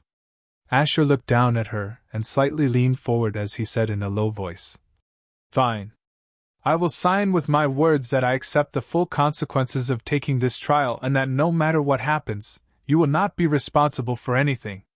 Satisfied? Rebecca's brows furrowed upon hearing his words, and seeing his expression, it seemed like he was really serious. The first thought she had was he had really become an idiot again. But then she realized this was a golden opportunity. If this idiot was so keen on dying and even ready to take responsibility, why should she bother? Things couldn't have happened any better. The other demons wondered why the floor wardens suddenly became silent. What did the crippled consort say to her? Rebecca suddenly changed her tune as she said with a smile, Since your Highness insists so much, I can't refuse. Please, Go ahead and mark your name in the history of this tower. She then snickered in her mind, as the first cripple to die in the chamber of hell. Everybody was suddenly taken aback by the sudden change in Rebecca's decision. Only a minute ago, she was about to send him away, and now she was letting this go on. Was she really going to let the crippled consort kill himself? Darren became even more worried as he stepped forward and said, "Your Highness, please. Don't do this. This trial can only be taken by those who train for it and with the right strength. If you go in like this, you will." Darren didn't want to get into trouble for telling a royal member he would die, but he was sure he conveyed his point to him. Asher felt amused seeing how this poor young lord was sweating bullets because of his own words. However, he suddenly had an idea and placed his hand on Darren's shoulder as he said, "I appreciate your advice, but tell me one thing. How many summonings are there in this trial?" "Of course, there are 7 summonings," Darren answered while wondering why he was asking this. "And to pass this trial, you only need to pass the 3rd summoning, right?" "Yes, but..."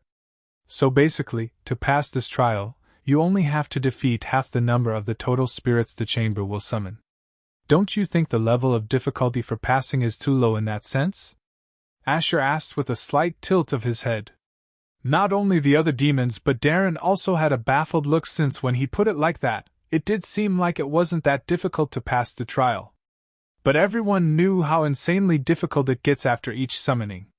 He did think of getting to the 4th summoning, but he didn't want to risk it since he had already passed. He still had other floors to pass. As for the 5th summoning, he knew there was no way anyone in their right mind would even dream of it.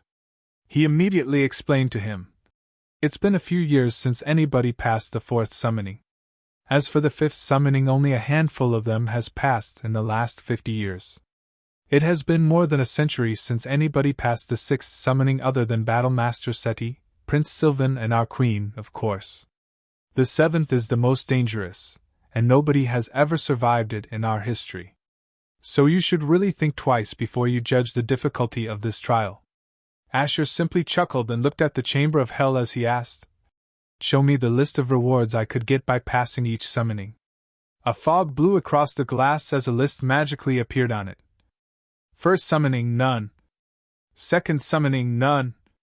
3rd summoning, 50 life crystals and access to common grade demonic arts and items. 4th summoning, 100 life crystals and access to rare grade demonic arts and items. 5th summoning, 250 life crystals and access to epic grade demonic arts and items. 6th summoning, 500 life crystals and access to legendary grade demonic arts and items. 7th summoning, all rewards from previous summonings plus?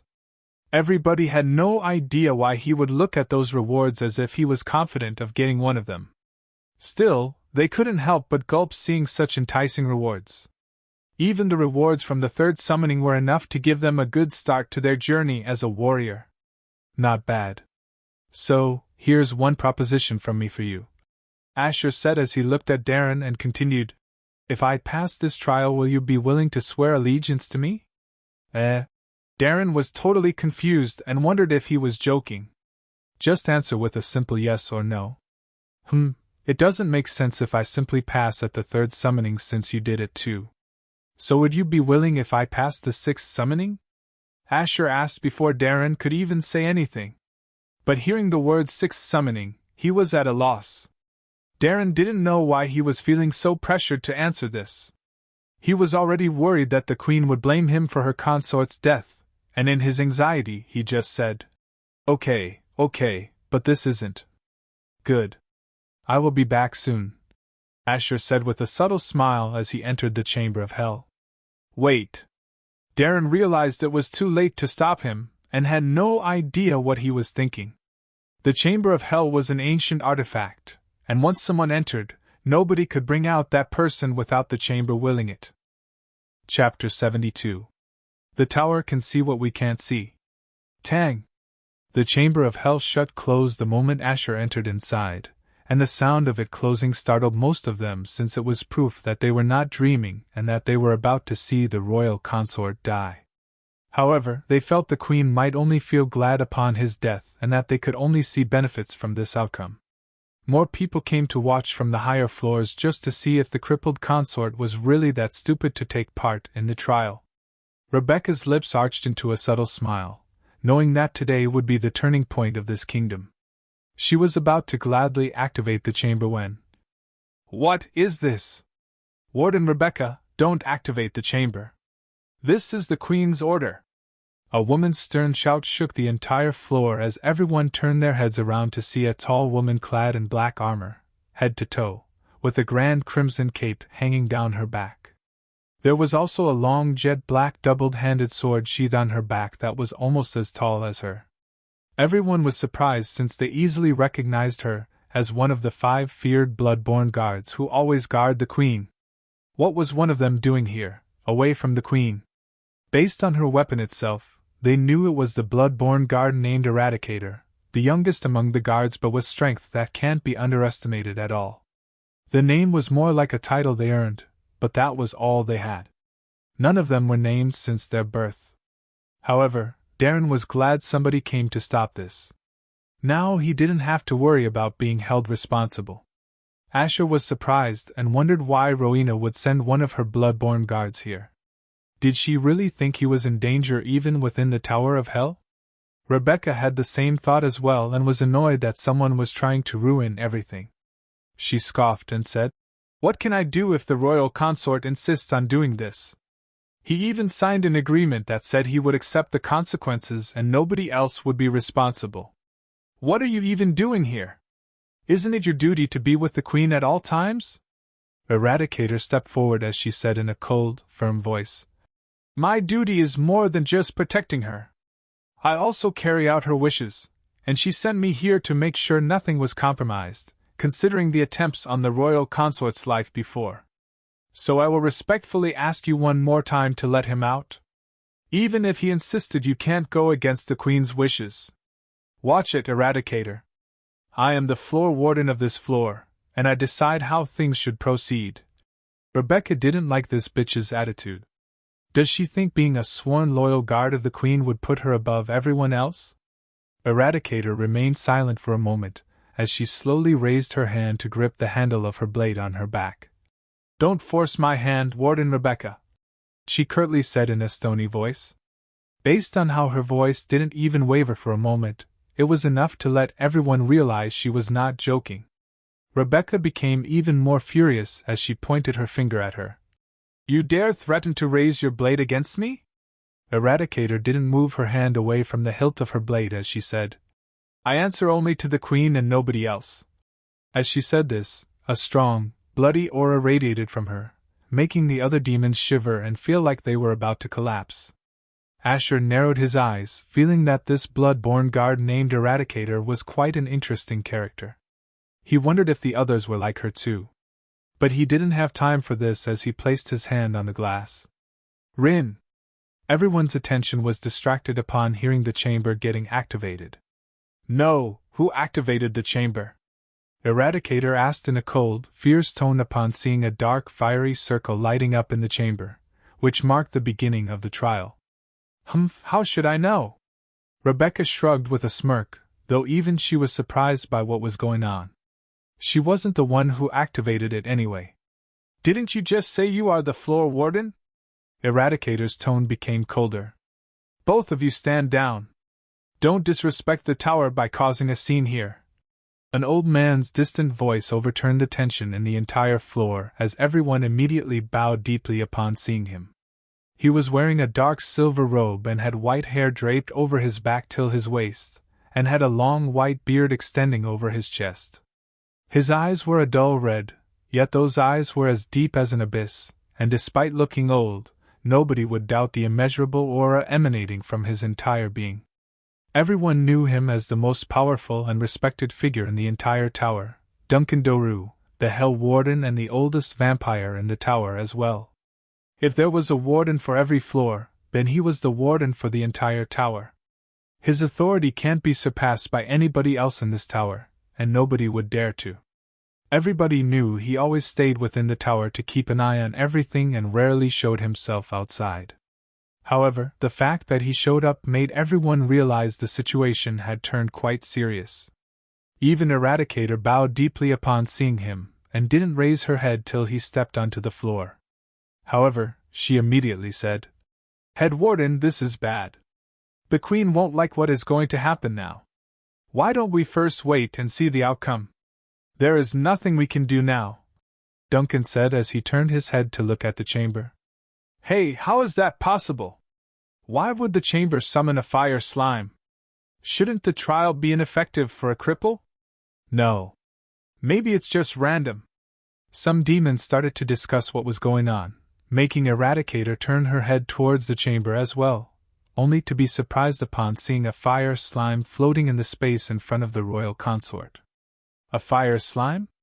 Did the chamber summon a random element? Rebecca wondered, since he was a cripple. Otherwise, those with a mana circuit with an elemental pathway would get to face demons with the same element as them in this trial. Nobody, including her, had ever witnessed a cripple entering the chamber, and had no idea how the chamber should react to one. But she snorted, thinking that even if it was something as weak as a slime, this pathetic fool would end up dying by simply touching it.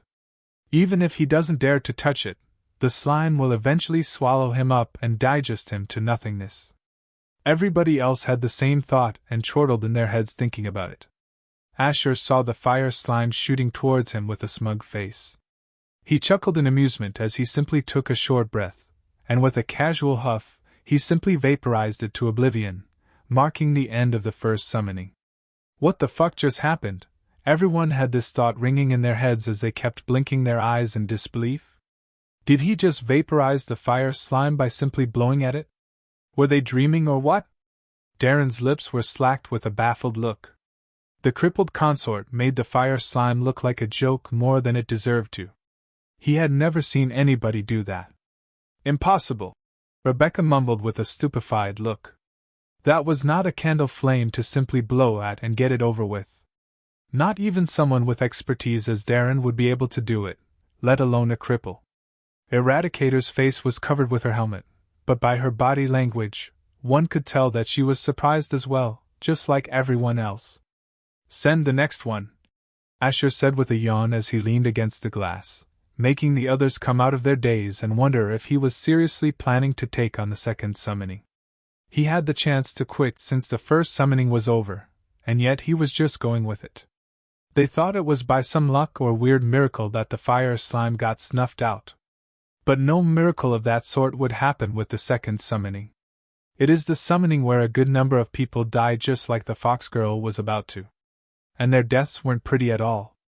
"The tower can see things we can't see, that must be why it activated on its own," Duncan mumbled as he twirled the ends of his beard while closely looking at the chamber. Eradicator looked at him, wondering if that was really true. But she didn't understand what it saw in the royal consort. The dark fiery runed circle shone again, and this time a dark-skinned imp came out with flames flaring from its eyes and from the tip of its spear. Cree! The imp shouted in bloodthirst and excitement as it shot forward, aiming to cripple Asher's legs and then poke out his eyeballs. "Too weak," Asher said with a shake of his head as he raised his right foot and stomped down on its head. Only those with a discerning eye would have noticed his right foot getting covered with a dark green aura for a brief moment. KRE. Before the imp could even retaliate, it got crushed under Asher's feet and got destroyed as well. The entire floor plunged into pin-drop silence as, this time, most of them couldn't even process what they just saw. Chapter 73. How did we not know? Did he just stomp it to death? You saw that too, right? I thought my eyes were making it up. Is this even a real trial? Is the chamber sending dummies because he is a cripple? Are you an idiot? Don't you know that the Chamber of Hell doesn't give a shit if someone is a cripple or not? It is impartial. Were you sleeping to not see that imp get stomped? The voices of surprised demons echoed in the hall as they stared at the chamber with their mouth wide open. Darren rubbed his eyes as if he was making sure he saw it right. But the experts, especially Eradicator and Rebecca, were even more shocked because they just realized that the crippled consort was no longer a cripple. He infused his right foot with his mana before stomping that imp. And the way he infused it was so quick, precise, and powerful. There was no way that imp was surviving that, let alone dodging it. But how would he know to do that? More importantly, when did he stop being a cripple? Rebecca didn't know why, but she felt something tremoring inside her upon realizing this. Something was telling her things weren't going to be the same anymore, and that this bastard was up to something for sure. Did the Demon King have something to do with this? Praise the devils, this is unbelievable. The Queen should definitely hear this. Eradicator mumbled as she was about to leave. You may want to stay and watch. The Queen will know soon, Duncan said with his hands behind his back. Eradicator hesitated, but she took out a small red crystal ball to inform her superior. Foo, something interesting is happening here? How come I didn't learn about this early? A woman's charming voice echoed in the hall as everybody gulped upon seeing a dangerously seductive beauty dressed in a dark blue garment coming down with a bunch of men and women behind her. Who could it be other than young Lady Sabina from House Thorn? But in this tower, she was the floor warden of the 3rd floor. Forgive me, Warden Sabina. Next time I won't disappoint you, a young man timidly said as he followed her from behind with a bent back. We conveyed the news as soon as we heard it, Warden. A young girl standing beside the man said meekly as she followed Sabina.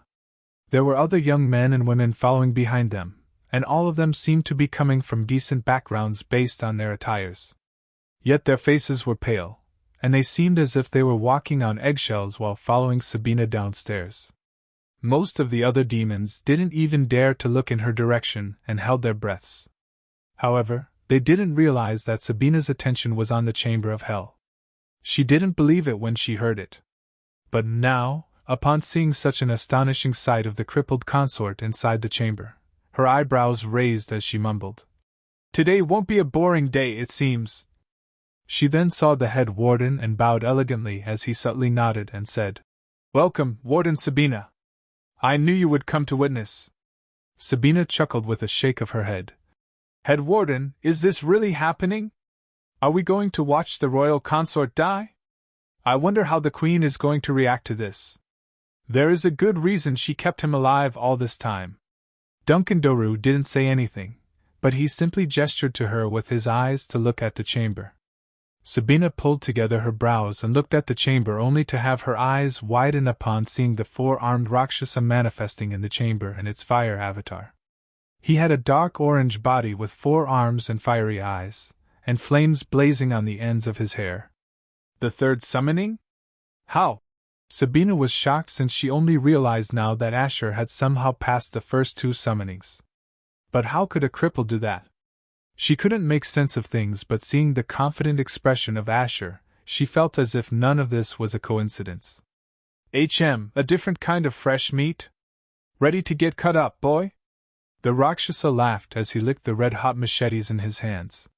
You are too short for me to take you seriously, Asher said with a shake of his head as he continued to lean against the glass. The Rakshasa's face darkened as he scowled. You dare mock my height? Nobody who mocked this Rakshasa has survived. I was planning to end your misery quick, but now I will. Swoosh. The Rakshasa had no idea what happened, but all he heard was the sharp sound of the air under his head getting cut. Where did this wind come from? The Rakshasa mumbled with a confounded look, but then his eyes widened in horror as he found his head sliding off his body before dropping to the floor. Most of the demons standing outside gasped upon seeing the scary Rakshasa getting beheaded without even getting a chance to fight back. The demons standing in the queues didn't even see Asher doing anything. Then who beheaded the Rakshasa? Did he just use his own hand to decapitate the Rakshasa? Sabina mumbled as she clearly saw Asher's right hand form a knife pose before using his mana to cut the Rakshasa's neck. The speed at which he moved his hand was inconceivable for someone of his level. This was why the low-level demons standing here felt as if they didn't see anything. But what shocked Sabina more than his speed was the sight of him conquering the Rakshasa. He has a mana circuit? How is this possible? She was sure his body didn't have a wisp of mana the last time she saw him. Countless physicians had said it was impossible for him to possess mana since his mana circuit was broken upon birth. There was no fixing that, or did the Demon King fix it for him, considering the rumors surrounding his awakening? Whatever the reason was, this was going to change a lot of things and cause quite a stir. Her lips subtly curved into a smile as she looked at him. Rebecca's entire face was quivering in shock, disbelief, and frustration. She was expecting him to get destroyed, at least by the Rakshasa, but how the hell did he easily defeat it as well? She was having a bad feeling but didn't know what exactly was making her feel like this. Darren had his jaw slack in shock upon seeing Asher defeat the Rakshasa without even moving from his spot, while he even had to use his finishing move to defeat it. He thought he was decently talented, but now he wondered if the royal consort was truly more talented than him. This wasn't what everyone else believed it to be. Everyone considered the royal consort to be from lowly origins due to being a cripple and soulless. But now he felt that they were all wrong this time to judge him based on that. Eradicator didn't say anything, but she was astonished by the speed Asher displayed. She couldn't think of any other person who could be capable of that at his level, not even her or her leader when they were at his level. Duncan didn't say anything, but upon seeing the third summoning being over, he said as he looked at Asher, "You have passed the trial, child. Do you still wish to continue?"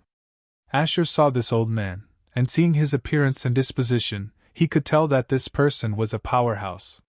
He smiled and said, "I plan to continue till I fall. I hope Senior doesn't mind." "Not at all. The Chamber of Hell needs challengers like you, but you should know when to stop," Duncan said calmly. Eradicator was surprised and looked at him as she said, "Head Warden, this is a bad idea. He may not survive the next. What can I do, child? Only he can decide once he is inside. I don't control the chamber," Duncan said while Rebecca snorted inwardly, thinking that this pesky bastard's overconfidence would be his downfall. So what if he can use mana? Surely, he would die by the next summoning. Even she didn't defeat it easily, let alone a weakling whose life experience was barely a fraction of hers. "Don't bullshit me. There is no way that cripple can even pass the first summoning, let alone the third." Jarius Thorne scoffed as he suddenly came out of one of the rooms on the first floor. He was sent here to train by his mother to get ready to pass the first trial when one of his lackeys told him about what was going on outside. He couldn't even explain the annoyance he felt upon hearing such a stupid joke. He was still feeling down after getting crap from his family for telling them about his humiliating experience. And hearing this was enough to send him to the edge. Still, knowing his lackey wouldn't dare to make such stupid jokes, he decided to take a look outside, only to have his eyes freeze in shock.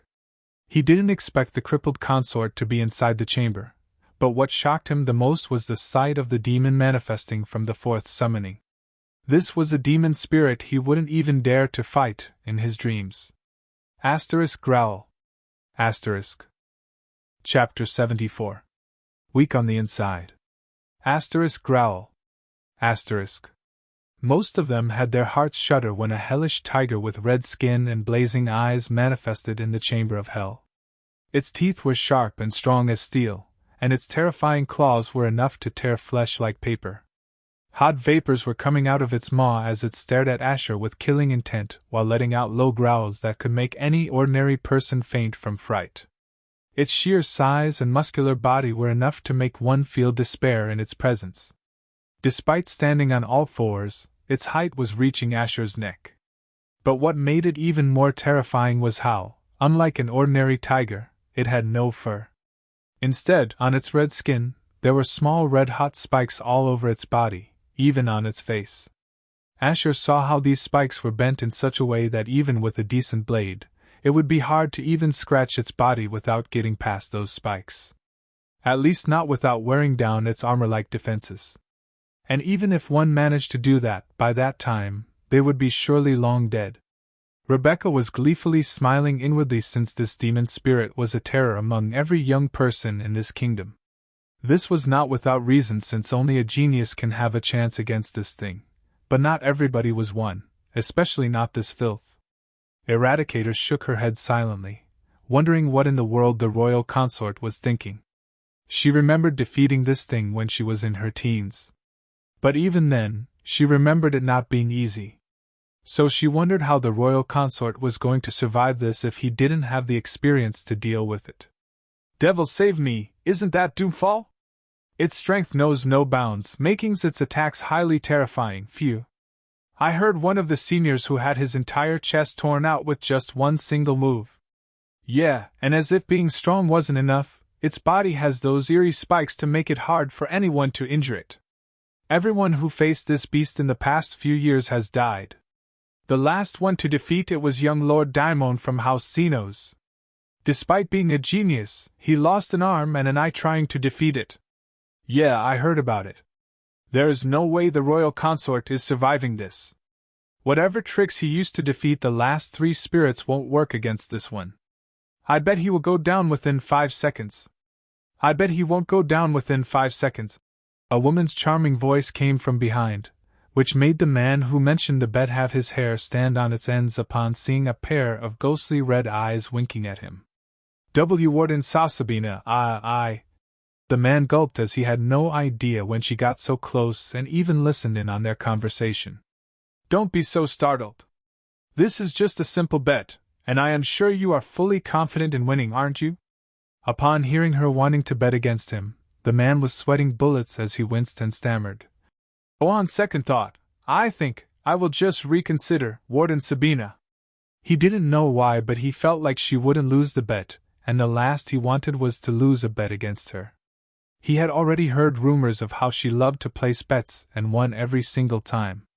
And the stories about what happened to those who lost were enough to make a man's legs feel weak. Asher finally straightened his back upon seeing this beast, which was powerful for sure. He was sure just one strike from it could deal serious injury to him. He also observed how its body was protected with spiky defenses. It wouldn't be possible to get past them without shedding one's own blood. But he had no plans on shedding blood against something he could kill, even in his sleep. Grower, Doomfall roared upon sensing contempt in Asher's eyes, and with blazing eyes, it opened its jaws wide to chew off this puny boy's head. You won't roar at me again, Asher said coolly as his right hand moved like lightning and placed his blade of damnation right between its jaws. GRNNF Doomfall was startled as it found it unable to move or even close its jaws, which caused it distress as it tried to get this annoying blade out of its mouth. It accidentally tried to close its jaws, which only caused the blade to cut the flesh in its mouth. But right before it could think what to do next, it saw this boy's right arm zooming into its mouth. It didn't even think twice before raising its claws to maul him. But suddenly the flames in its eyes tremored, and the next moment they died out as its face also became lifeless. It was standing on its hind legs when Asher took his bloody hand out of its mouth and simply took out his ring blade stuck between its jaws before it collapsed on the floor. The next moment it simply turned into embers till not a speck of it was left. Asher didn't have to think much to find out its true weakness. If that beast had such an elaborate set of spikes to protect its body, it only went on to show that without the spikes, its defenses must be weak. So how much more weak must its insides be? Rebecca's previously gleeful look had suddenly turned gray, her left eye twitching uncontrollably.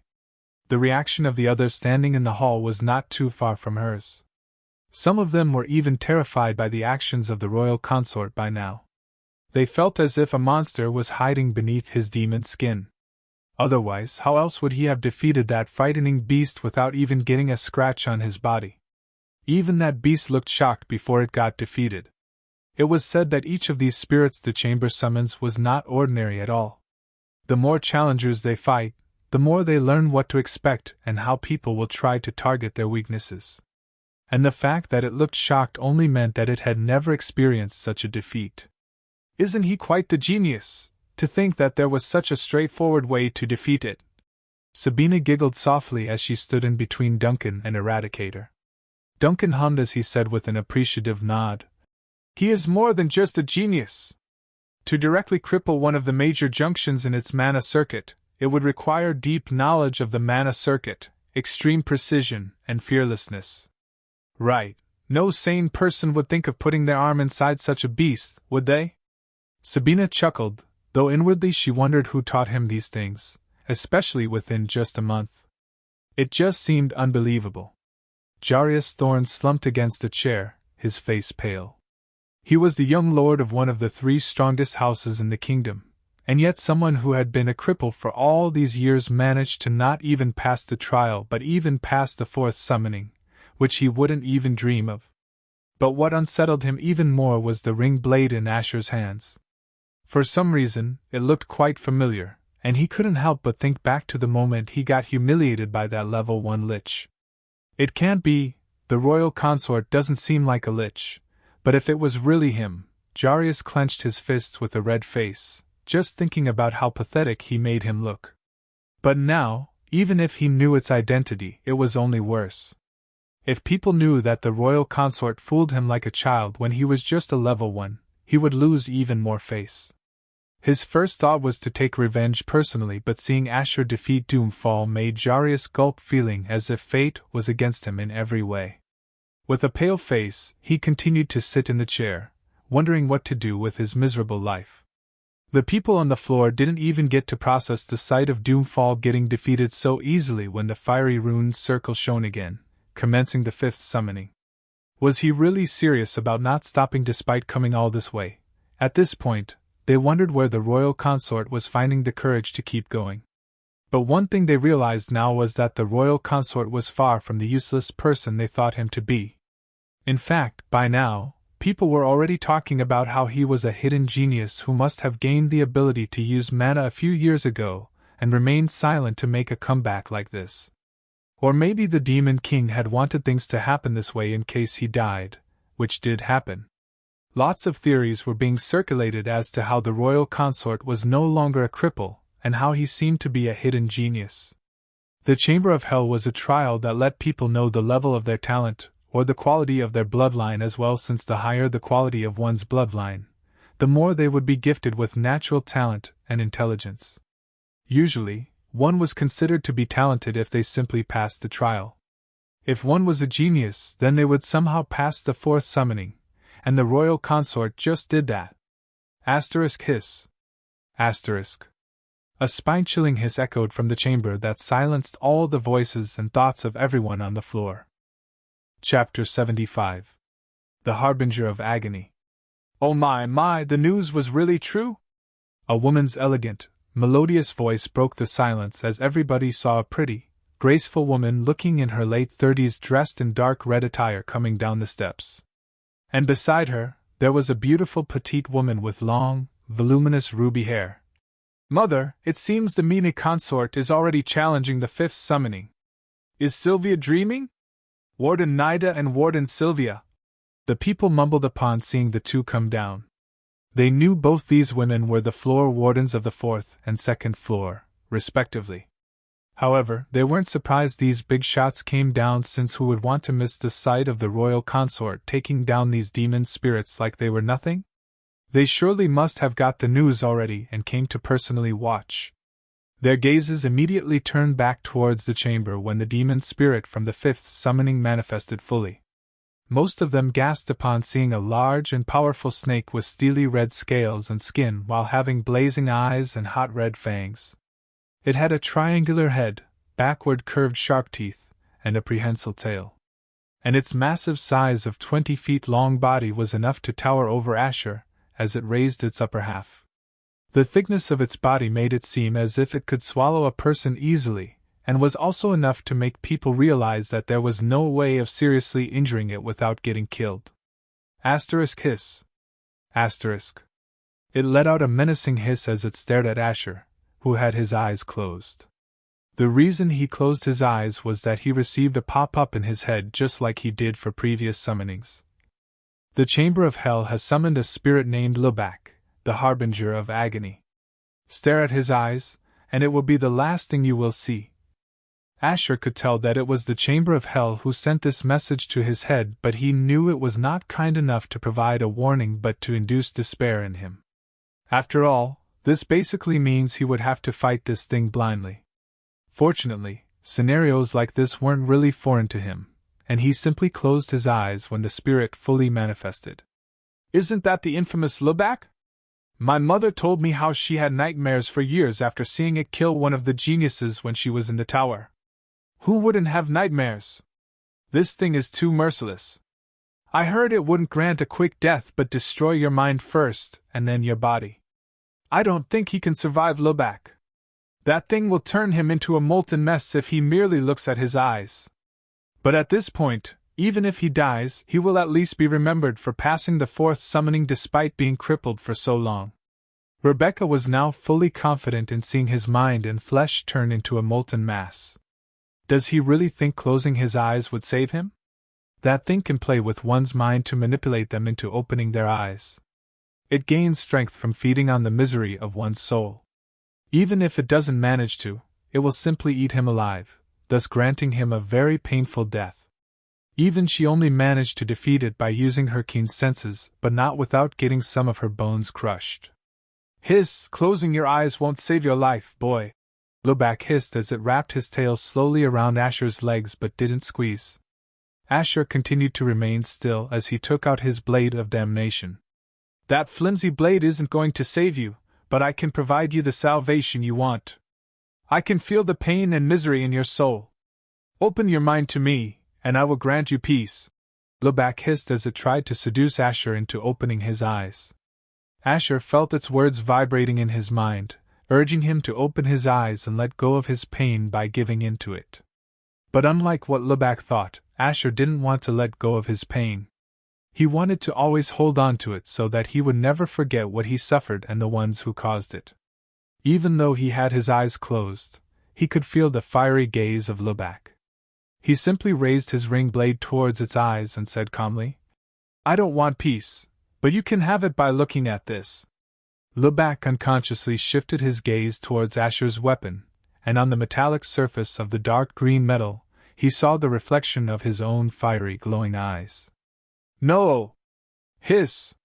Lebak howled in horror as if it was experiencing a nightmare, but the next moment its entire body became petrified. And what followed was its skin hardening and turning into a molten mass starting from its head and slowly spreading over its entire body till it became a molten hot statue. Everybody had their jaws slack upon seeing the monstrous serpent Lebak turning into a molten statue, and the next moment the statue turned into ashes and disappeared into nothingness. Rebecca took a step back unconsciously as if she was shaken by what she just saw.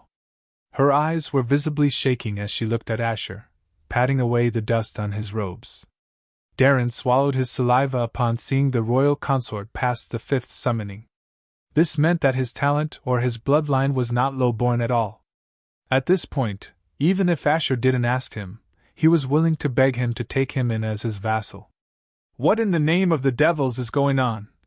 An aloof, cold voice of a woman echoed subtly as people noticed a pretty, mature woman looking in her 40s with a cold face and long silver hair coming down the stairs, along with a handsome young man with long silver hair, both dressed in black attire. Who wouldn't know these two who were part of the main family of House Thorne?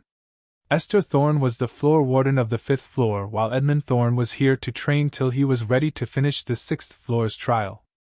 Once he does that, he would be eligible to hold even more power in the kingdom. However, right now, Edmund Thorne's eyes narrowed in annoyance upon seeing the attention Asher was getting from everyone in the hall. Even the head warden was here personally to spectate his trial. It already took him a lot to digest the fact that Asher was no longer a cripple when he heard the news. He still didn't want to believe it, but now, seeing him defeat Lebak without even getting a scratch made him clench his fists. Even he had to struggle to defeat that thing, and this lowlife made it look so easy. How in the hell could this happen? Mother, can you make sense of this? He asked his mother with a clenched jaw. Esther Thorne shook her head briefly with a narrowed gaze and said, If we can find out how he managed to not be a cripple anymore and who trained him, then we might be able to make some sense of what we are looking at. Phoo, it seems like we underestimated him way too much, Sabina said with a chuckle as she waved her hand fan and mumbled inwardly, How did you manage to evade my eyes, Asher? He has quite the presence of mind. Lebak's greatest weakness is its own eyes, Duncan Doru commented. However, his keen eyes took a good look at the ring blade Asher was holding. Eradicator silently nodded in agreement, and wondered if there was a reason the royal consort was soulless all these years yet was a hidden genius all this time. And more importantly, Was this the reason the late Demon King took him in and married him to his daughter? She wasn't the only one who had this thought. Looks like we found the reason why you couldn't make him play with you, daughter. Nida Valentine softly commented to Sylvia, who pouted with an indignant look. This is so unfair. He had been hiding things from this lady. I want to try again, humph. Duncan Doru stepped forward as he looked at Asher and said, Asher, you have proved yourself successfully by getting here.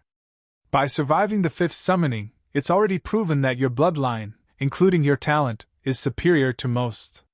You may come out and still collect great rewards. Asher smiled as he walked towards one side of the glass wall and said, Head Warden, I appreciate your words, but I barely got my warm-up. As I said before, I don't plan to come out unless I fall. Asher already had no plans to get out of this chamber without defeating the 6th summoning, since he wanted to get his hands on those legendary great items, which could rapidly increase his evolution to higher levels. As for the 7th summoning, he smiled inwardly, thinking about it. Duncan Doru didn't say anything anymore as he stepped back while the others were shaking their heads in disbelief, thinking the royal consort had no fear at all. Despite coming so far, instead of being afraid to lose what he could possibly gain, he was looking forward to risking it all and earning the potential rewards. Send the next one, dear chamber. Let's see what you got for me next, Asher said as the rune circle lit up with a dark light, ready to summon the 6th and second last spirit, the one which proved to be a nightmare for even the strongest in the kingdom. Chapter 76. The Harbinger of Despair. Roar. An ear-rending roar echoed within the chamber as a 10-foot-tall, 25-feet-long, red-winged creature with 2 legs, red scales on its skin, leathery wings, and a poison stinger manifested in the chamber. Its head was a fearsome and spine-rattling sight. Its fanged maws looked gruesome, and its blazing eyes and the fiery breath coming off its mouth was enough to put even a warrior with an iron heart into despair. The Chamber of Hell has summoned Gorko, the Harbinger of Despair. With breath as intense and hot as flames of purgatory, scales as hard as steel, teeth sharp enough to cut through any metal, and a stinger filled with poison that can even make a dragon succumb to her, the only mercy you would get from her is an agonizing death. Asher could see that this wyvern named Gorko was the strongest demon spirit he had seen so far. If he was to fight head-on, even if he could win, it would be quite hard. Since the glass chamber seemed quite small with Gorko in it, it would be quite difficult to move around, and it could kill him easily by just using its scorching flames from its mouth, or even its tail. From just thinking of simply fighting it, all one would feel was despair since it had all the advantages. Nobody can think of any weakness by just looking at it. I thought I would never get to see the most dangerous spirit of the Chamber of Hell in my life, but here it is. I feel like I might die just by looking at it. I thought wyverns were weaker than dragons, but this one, it makes me rethink that. Not even the illustrious young Lord Edmund Thorne dared to challenge this thing. This proves why it's known as the Harbinger of Despair. I know, right? The last one to defeat it was the Queen herself, and even then, it wasn't easy at all. TSK, the royal consort should have gotten out when he had the chance. But now his overconfidence is going to make him end up dead. I don't know, brother. Look at his face. Does that face look like someone who is scared? I wonder what he is thinking. He is just scared stiff from fright. Gorko loves to taunt her prey by making them feel despair for a while and then kill them. Rebecca, who had almost lost all hope, had some color return to her face when Asher wanted to take on Gorko. Now she was damn sure he would die to this one, since someone who woke up a month ago couldn't surely defeat an indomitable beast like Gorko. So what if he was a genius? His stupid tricks won't save his life this time. Gorko practically had no weakness. The only way of defeating it would be to exhaust it by letting it expend mana. Once it becomes slower, it would be possible to weaken it. But even doing this would require one to be extremely agile and avoid getting severely injured by it, which was impossible. There was no way he would be able to do that without losing some limbs, and at that point, he would first bleed to death or get burned to ashes. Many nobles from powerful backgrounds succumbed to Gorko, and even she suffered a lot of severe injuries when fighting it. She remembered how close to death she was, and even after somehow winning, she had to rest for a week to heal. There was no way he could be more talented than her. Asher tucked away his weapon, making Rebecca snort inwardly, wondering if he already gave up in despair. The rest of them also wondered if he was simply giving up after realizing how impossible it was. Not impressed. I will burn your soul now for being so pathetic, Gorak said as it opened its maw wide, as the back of its throat began to light up with a fiery light, ready to breathe fire and reduce this cowardly demon to ashes. A wyvern like you deserves to be ridden, Asher said with a smile as he rolled to the side to dodge the flames and used the glass wall as a support to leap towards its right wing and grab it. Gorak was startled as it didn't expect this boy to try and grab one of its wings. Growler! It twisted its neck around and tried to bite down on Asher's head. But as if Asher had an eye on his back, he swiftly dodged before its teeth could even touch the ends of his hair. Gorak was surprised by how good his reflexes were when any other demon of Asher's level should have had their head bitten off. But it immediately fluttered its wings to throw him off, but by this time, Asher had climbed up on its back and hugged its neck, much to its surprise. Everyone outside had bewildered expressions seeing Asher getting on Gorko's back as if he wanted to ride her. What was he thinking? Was he trying to get killed in a more miserable way? Boy, you dare! Gorak was enraged that someone dared to get on its back and claimed to want to ride it. How dare this boy step on its pride? It shook its body wildly, trying to throw off Asher, but Asher firmly wrapped his arms around its neck as he laughed. Who is the pathetic one now? You can't even shake me off. So much for the harbinger of despair. All this shaking is like a massage to me, haha. Asher had locked his arms around its neck in such a way that it would be quite difficult to throw him off unless somebody cut off his arms. Gorak's eyes blazed even more in a fury upon getting mocked by such a weak thing. It could also hear Asher take out his blade and realize that he was planning to cut its neck while sitting on its back. Don't take me for a fool!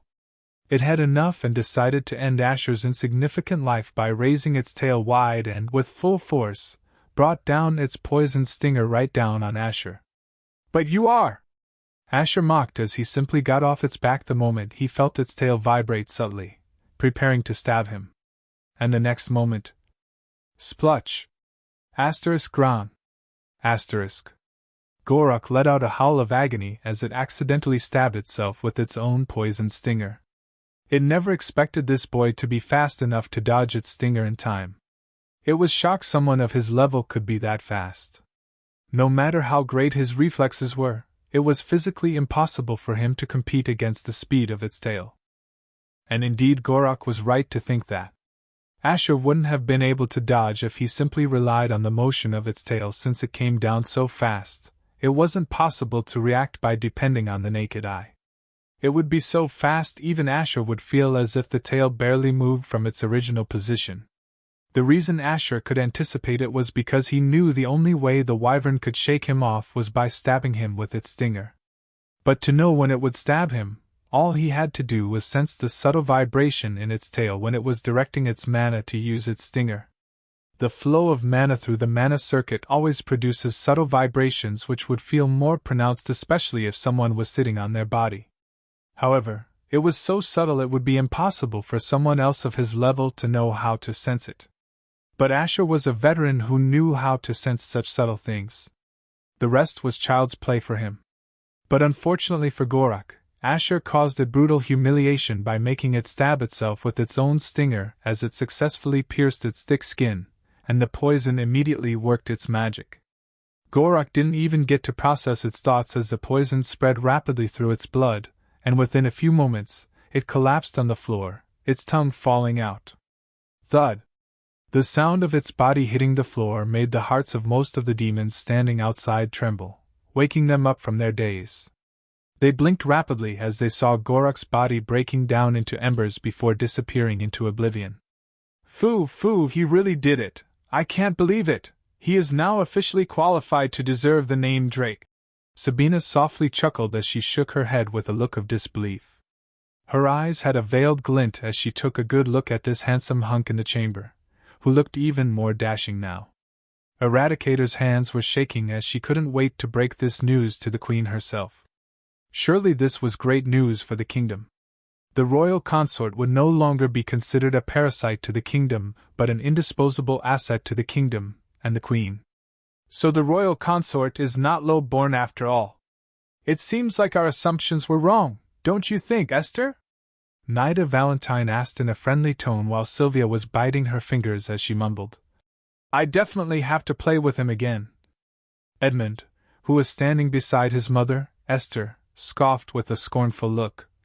Nonsense! All this time, all he used were mere tricks to defeat each of those spirits. He never truly fought any one of them, and that only shows he has yet to prove how worthy his bloodline is. Anybody could do what he did using the same tricks.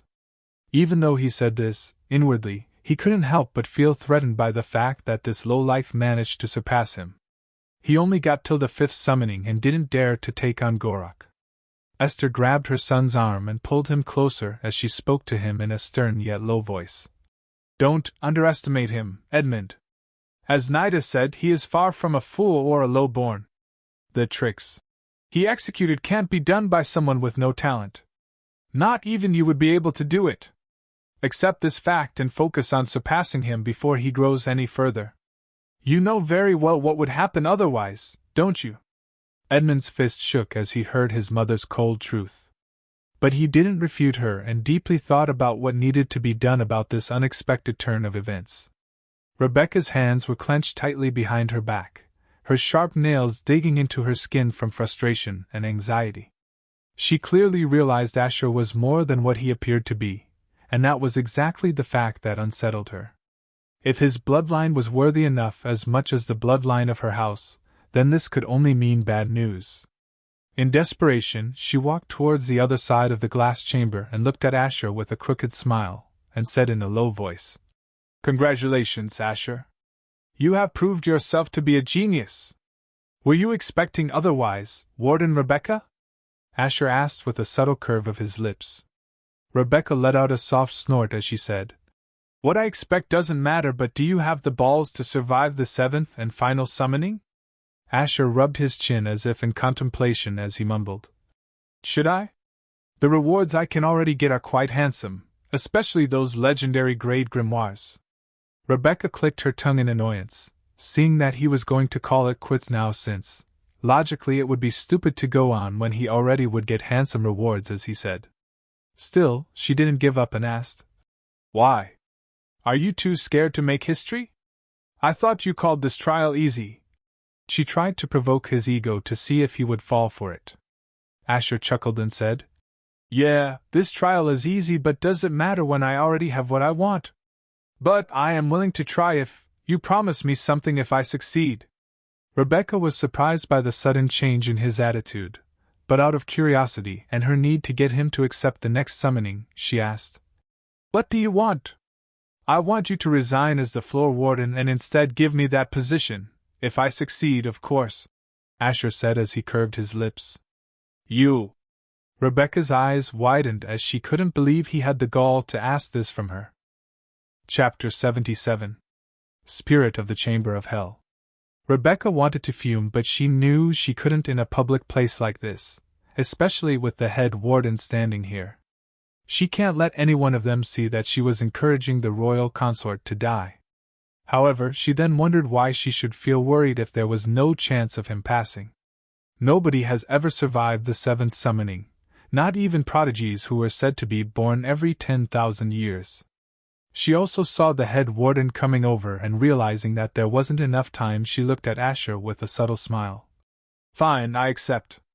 It would be a pity if I don't get to see a genius like you surviving the 7th summoning, she sarcastically said. Asher, are you sure about what you are about to do? Duncan Doru asked as he stood outside the chamber. He thought Asher would call it a day after he survived the 6th summoning, which was the hardest anyone could ever survive. But seeing his disposition, he could tell what Asher was planning to do, making him wonder if this boy really knew no fear. Rebecca silently stepped away as she was now confident he would only come out as ashes. She was quite worried earlier, thinking he was going to give up. She could only imagine how much he would grow based on how he survived the sixth summoning. Fortunately for her, just like some geniuses who were drunk with their own talents, Asher didn't know when to stop. I came this far, so why not go all the way? Asher said with a shrug, making the others gasp, wondering if he was really serious. However, the main reason Asher wanted to give it a try was that he heard that only the first and seventh floors had mysterious rewards that no one else was able to obtain.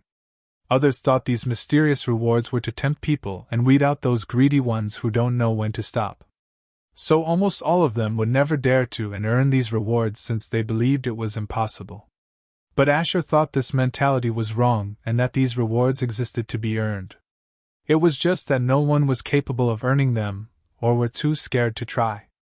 So he didn't want to let go of this chance which he wouldn't ever get again. Once someone passed the trial, there was no redoing it. Mother, I think we got worried for nothing. This fool is going to end up dead, Edmund said with a scornful look and couldn't believe he got anxious for a second. Esther Throne let out a cold hum as she said, Good. One less thing to be concerned about. Eradicator wanted to pull out Asher before he got himself killed, but as the head warden said, not only her but nobody can pull out anyone from the chamber of hell. But suddenly, the entire hall plunged into silence as someone announced, The Bloodburn Queen enters! Everyone suddenly fell to their right knee, showing their respect for her unexpected presence. Or maybe it was not that surprising considering she should have already got the news of what was going on with her consort.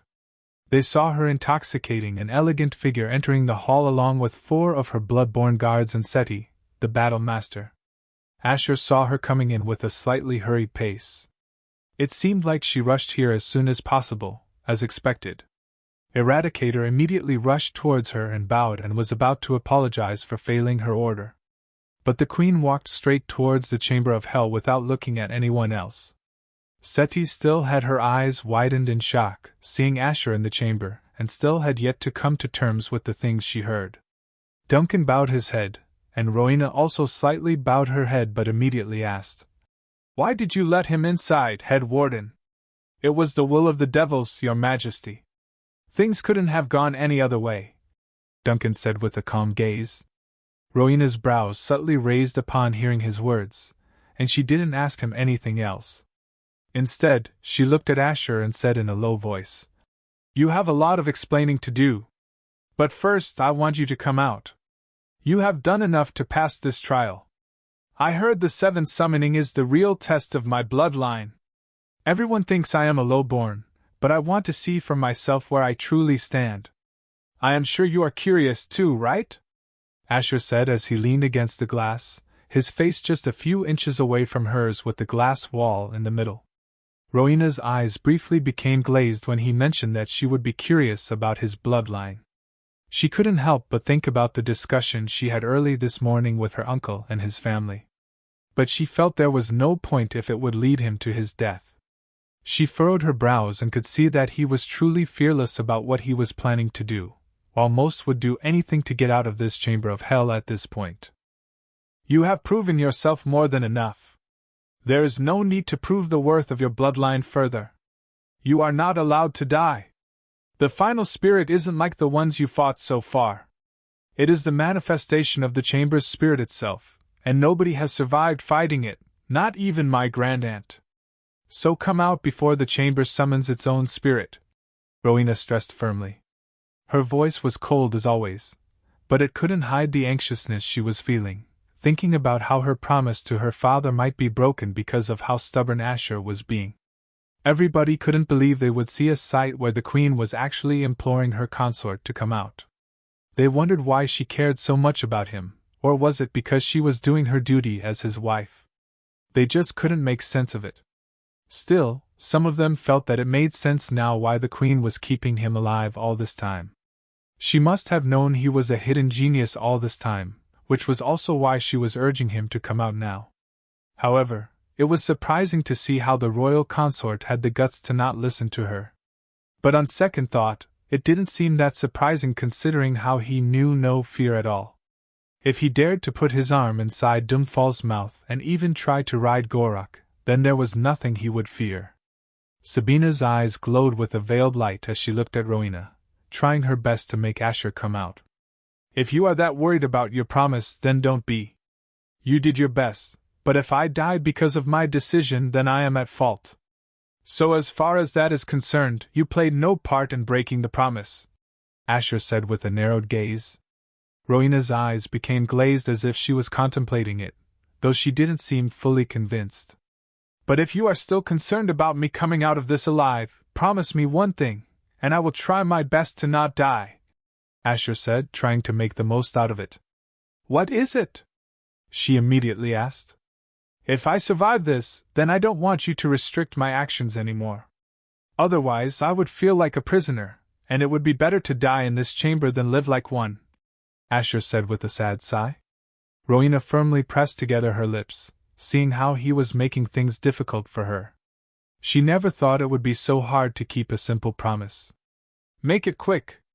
I have about a few seconds before the 7th summoning, Asher said as he knew the chamber would automatically start the next summoning even without him saying anything. Apparently, after each summoning, the chamber would offer a short but certain period of rest, the time for which would increase with each summoning. Rowena knew Asher was trying to mess with her, but she didn't want to take any chances and said, Okay, I promise. Now you should come out of this chamber, alive. Rowena knew there was no chance he was going to come out of this alive, but seeing his dark yellow eyes brimming with calm confidence, she had mixed thoughts about the outcome. Of course, and remember this, the only reason I am doing this is for you, Asher said as he looked into her crimson eyes. Rowena's eyes flickered, but she abruptly turned around without saying anything. Knowing that she couldn't do anything else, she stepped back as the dark runed circle within the chamber began to glow. Asher smiled subtly as he saw her walk away. The Chamber of Hell will now summon its avatar, the Hell Maiden. With the regenerative and resistance ability of Globy, the Abyssal Slime, the agility of Gurgle, the Nefarious Imp, the multi-arm ability of the Rakshasa, strength of Doomfall, the petrifying eyes of Lubak and fire-breathing ability of Gorak, your soul will be claimed by the Hell Maiden. You gotta be kidding me. Asher now realized why nobody survived the 7th summoning. It was just impossible. This spirit, called the Hell Maiden, literally was the manifestation of the strengths of all the spirits he fought before. This would mean this spirit would be as fast as the imp, with the main difference that it would be scaled to its level. And with multiple arms, it could cast multiple attacks at the same time. He also had no doubt with the strength of Doomfall. This spirit could crush his head with just its bare hands.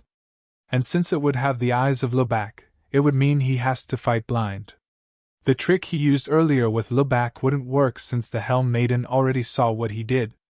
These abilities, coupled with the fire-breathing ability of the wyvern he fought earlier, this spirit could reduce him to ashes without even getting close. Gorak also had insane mana reserves, which would also mean the Hell Maiden would have it too, making it almost impossible to exhaust it and survive. But who would have thought that the strengths of a weak slime would prove to be the most dangerous aspect of the Hell Maiden? Having a slime body would mean that it can regenerate rapidly, and his physical attacks would do little to no damage at all. Did he really push it too much and sign his own death? Chapter 78. Asher vs. Hell Maiden. The only reason he easily vaporized the slime was that he dispersed its mana body using his own mana breath. But that was because it was too small and weak. There was no way the same method was going to work against someone like the Hell Maiden. If it was indeed a she would be too powerful for him to vaporize her. Or maybe that was the solution indeed. But for that to work, his flames should overwhelm hers.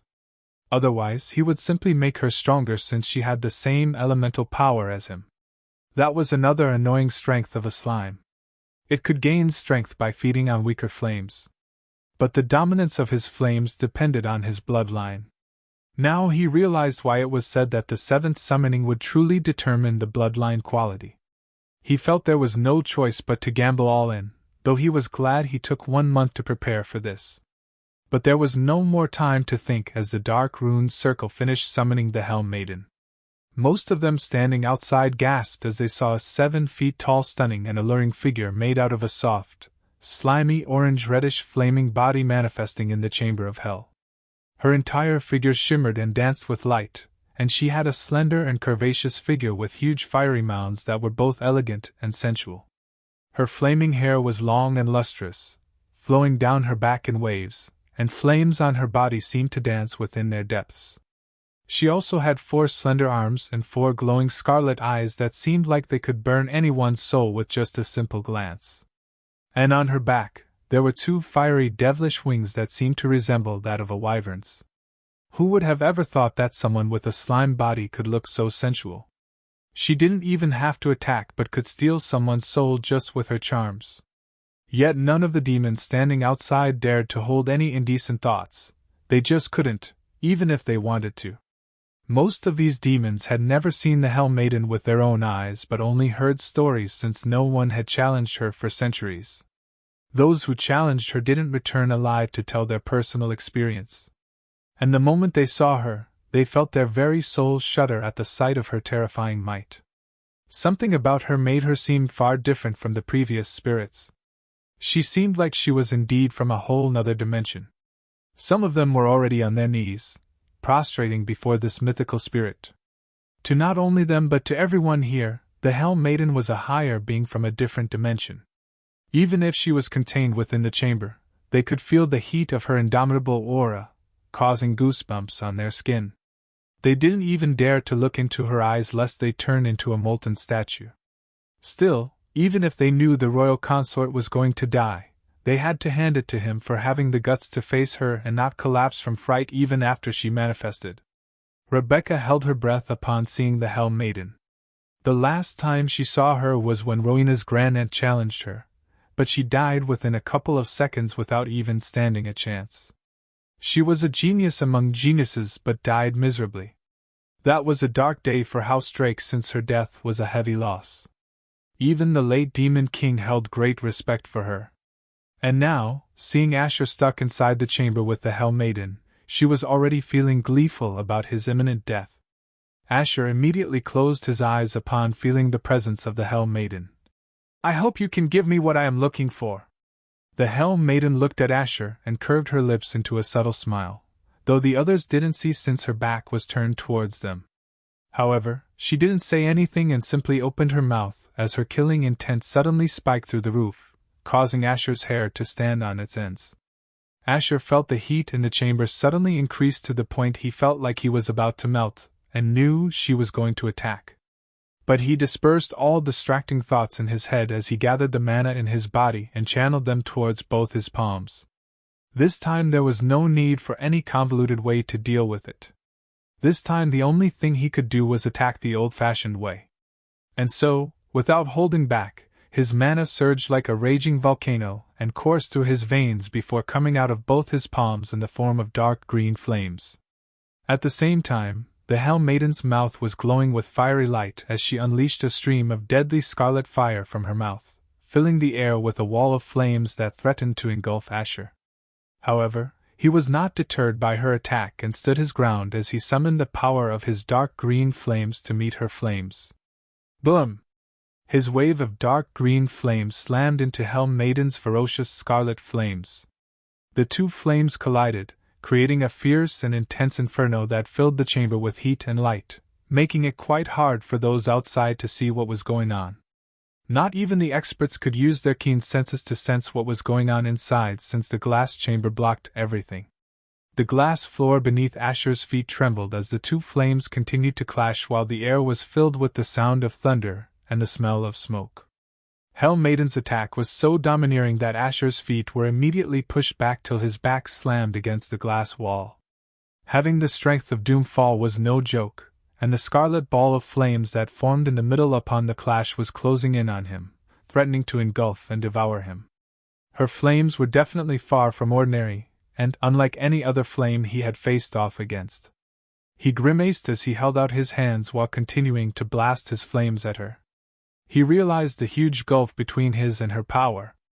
No wonder no demon would dare to go up against her.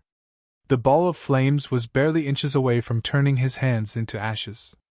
He could already feel the skin on his fingers getting burned and the ends of his clothes getting singed. But he was surprised that his flames were actually managing to hold up against her flames, though he was sure her flames would overwhelm him any time soon. Everybody on the outside was shocked because he actually didn't die within a second. They had never seen such strange dark green flames and wondered if this had anything to do with his unknown bloodline. But they were sure these flames weren't ordinary since it was actually holding up against the Hell Maiden's flames, at least for now. They could feel the floor underneath their feet vibrate, which was proof of how intense this showdown was. To avoid getting killed within the first second of her flames was a tremendous feat in itself. Now they had no doubt that the royal consort's bloodline was far from an inferior one.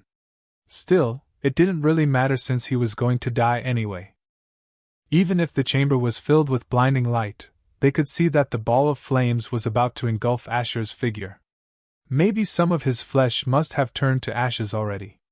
Some were already thinking of sad poems to write about the demise of the genius royal consort who fell to his own greed.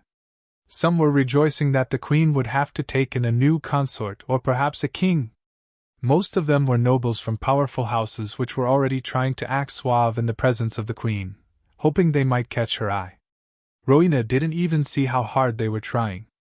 Instead, she furrowed her brows upon seeing Asher's state. Why was he trying so hard for her sake when he didn't have to? She couldn't make sense of what exactly was motivating him. Asher grunted as even the skin on his forearm began to get burned. No way in hell am I going to get burned to death, Asher mumbled inwardly as his eyes shone with a dark green light. Hellbringer, he inwardly mumbled with a smile as he lowered his arms, letting the ball of scarlet flames engulf him. The demons standing outside were baffled, wondering did he just give up after realizing how futile his struggle was. They saw his skin and flesh getting turned to ashes right before the scarlet ball of flames swallowed him. Rowena closed her eyes as she pressed her lips together. Ha! This is what you get for being so presumptuous. Rebecca inwardly snickered and felt as if all the frustrations she had experienced before were worth it. What a pity, tisk. Sabina clicked her tongue as she shook her head, feeling that it was truly a pity to see him go down like that. She had so many plans in mind. Edmund finally released his breath with a grin and snickered, seeing the chamber getting filled with scarlet flames. The scarlet ball of flames had engulfed entirely Asher's figure that they had no doubt not even a speck of him was left. Just as they were about to wonder why the Hell Maiden was making it an overkill by not stopping. Boom! An ear-crushing explosion suddenly went off in the chamber, followed by a volcanic surge of dark green flames which pushed back the scarlet ball of flames. Everyone had their jaws slack when they suddenly saw the big, glowing ball of flames suddenly getting pushed back toward the Hell Maiden. And as if they weren't shocked enough, they saw a charred black skeleton in front of the ball of flames, its entire body blazing with dark green flames with only one of its palms out, preventing the scarlet ball of flames from getting closer. At first glance, it seemed like a lich, but when could liches survive with flames all over their body? What happened to the royal consort? Or was this really the royal consort considering the color of the flames was the same? Rowena had opened her eyes, and seeing what was going on, her eyes were transfixed on the skeletal figure wreathed in ominous dark green flames. Rebecca's face lost even more color than the last time, especially after seeing Asher getting turned into an undead creature with flames on its body. At this point, she was feeling that this brat was indeed a monster all this time, and seeing him stopping the ball of flames with just one hand made her eyes quiver. Asher was stopping the scarlet ball of flames from touching him using only his bony left palm. He then raised his head and looked at Hell Maiden with his hollow eyes. I didn't realize it before, but your flames contain a lot of darkness, Hell Maiden, Asher said in a low voice, though the Hell Maiden only squinted her eyes without responding. He lowered his left palm as well and began to slowly walk forward, pushing back the scarlet ball of flames with his own skeleton body while some of the scarlet flames brushed past his skeletal body without even causing any damage. The royal consort actually managed to push back the Hell Maiden with his own body? They couldn't process what they were seeing. How could someone actually overpower the sheer elemental power of the Hell Maiden? It shouldn't even affect her in the first place unless his flames were actually more potent than hers. At this point, they couldn't even tell if this was Asher or some other monster who had replaced him. And what was even more astonishing was that the scarlet ball of flame seemed to become smaller and smaller, while the flames on Asher's body began to grow even wilder. The Helm Maiden furrowed her brows as she spread all four of her palms. Terrifying waves of scarlet flames surged from them and shot toward the ball of flames to push it back toward Asher. Asher got pushed back by a few steps but stopped as he began to walk towards her again, causing yet another shock to those standing outside. Helm Maiden's eyes narrowed as she increased the intensity of her attacks even more, making her scarlet flames glow with even more fervor. But the more strength she put into her flames, the more Asher's flames became stronger while hers became weaker. Everybody standing outside also noticed this strange fact. His flames seemed to be devouring hers, growing in strength and power with each passing moment. And within the next few moments, Helm Maiden increased the intensity of her attacks by so much the entire glass chamber was a dazzling display of light and heat, making it hard for people to see what was going on. They could feel tremors passing through the floor under their feet. But what stupefied everyone was how the scarlet light filling the chamber was rapidly weakening and fading until it was no more than a faint, flickering glow. And what replaced it was an ominous dark green light that became brighter and brighter, followed by a sound of an ear-rending explosion. Boom! Most of them unconsciously cowered upon hearing the explosion and saw that it was the sound of the ball of flames exploding. As the air inside cleared up, everyone had their jaw fell wide open upon seeing the royal consort clutch Helm Maiden's neck and even looking right into her eyes. "Your strength is mine now," Asher said as he looked straight into her glowing fiery eyes, and the next moment his cursed flames spread over her entire body like a pool of oil catching fire. He didn't know if he was seeing things, but he saw her smile before his cursed flames engulfed her entire body. Wish! And the next moment, a loud sizzling sound echoed, making some even stagger backward in utter shock. How could they stay sane upon seeing huge vapors escaping into the air right where the Helm Maiden was standing? She was completely vaporized, just like that. They gulped upon seeing the charred skeleton enveloped in dark green flames, slowly turning his head to look at them. "Anyone here wants to question my bloodline now?" Asher asked in an unsettling voice as his hollow eyes stared into their souls. Chapter 79. Dare to question my worth? Asher stood tall and imposing in front of the crowd of demons, his eyes scanning the sea of faces with a fierce and unyielding gaze. His voice was deep and commanding, filled with a mix of arrogance and disdain as he spoke the words. "Anyone here wants to question my bloodline now?" He exuded a sense of confidence and power, his body language conveying his dominance over the demons in front of him. Even if there were demons present who were at a higher level than him, there was no question that his bloodline was incomparable to all of theirs. And this meant that eventually, he would be the strongest of them all, and none of them can barely hold a candle to him. His arms were crossed over his ribcage, his head held high, and his shoulders squared. Even if his head was just a flaming skull, people could feel that he was daring anyone to question him just by feeling his gaze. They remained silent, staring up at him with a mix of shock, fear, awe, and respect. They were shocked out of their wits because they witnessed him surviving the impossible. Their souls shuddered in fear upon staring at his charred black figure, giving him the appearance of a death god risen from the ashes. The dark green flames blazed fiercely on his skeleton body, illuminating the darkness within his eye sockets and casting an eerie glow on not only the surroundings but on them as well. They couldn't even make sense of what his exact powers were, but they all guessed that it all had to do with his mysterious bloodline. At this point they were just too frightened to ask or think about it. They lowered their heads in a sign of shame, respect and awe, not daring to meet his gaze. They felt in their bones that they were in the presence of true power, and that they should show respect to the man who might change their future. They knew he was rightfully angry at them for mocking and looking down on him for all these years. There was no end to the amount of contempt and disdain they showed to him. No amount of words could describe the regret they were feeling now. They looked at each other nervously, unsure of what to say or do in response to his bold statement. Rowena felt a sense of relief wash over her. She couldn't remember the last time she felt this anxious about something. She had tried to stop him from fighting, fearing that he might die and she would break the last thing her father had made her promise. However, seeing him defeat a spirit considered to be undefeatable, her emotions began to shift. She didn't know why, but she felt something swelling in her chest as she saw Asher standing tall and imposing, his skeletal body still engulfed in hellish flames and the raw power and determination in his eyes. She knew that he had proven himself as a worthy and powerful demon before everyone, just like he said he would. He had told her this a month ago, during the dance. But at that time, she had no reason to take his words seriously, though she acknowledged his determination. Did her father know this all along and took him in as a cripple, waiting for him to wake up one day? Did her father really sacrifice himself for not only the present but for the future of this realm?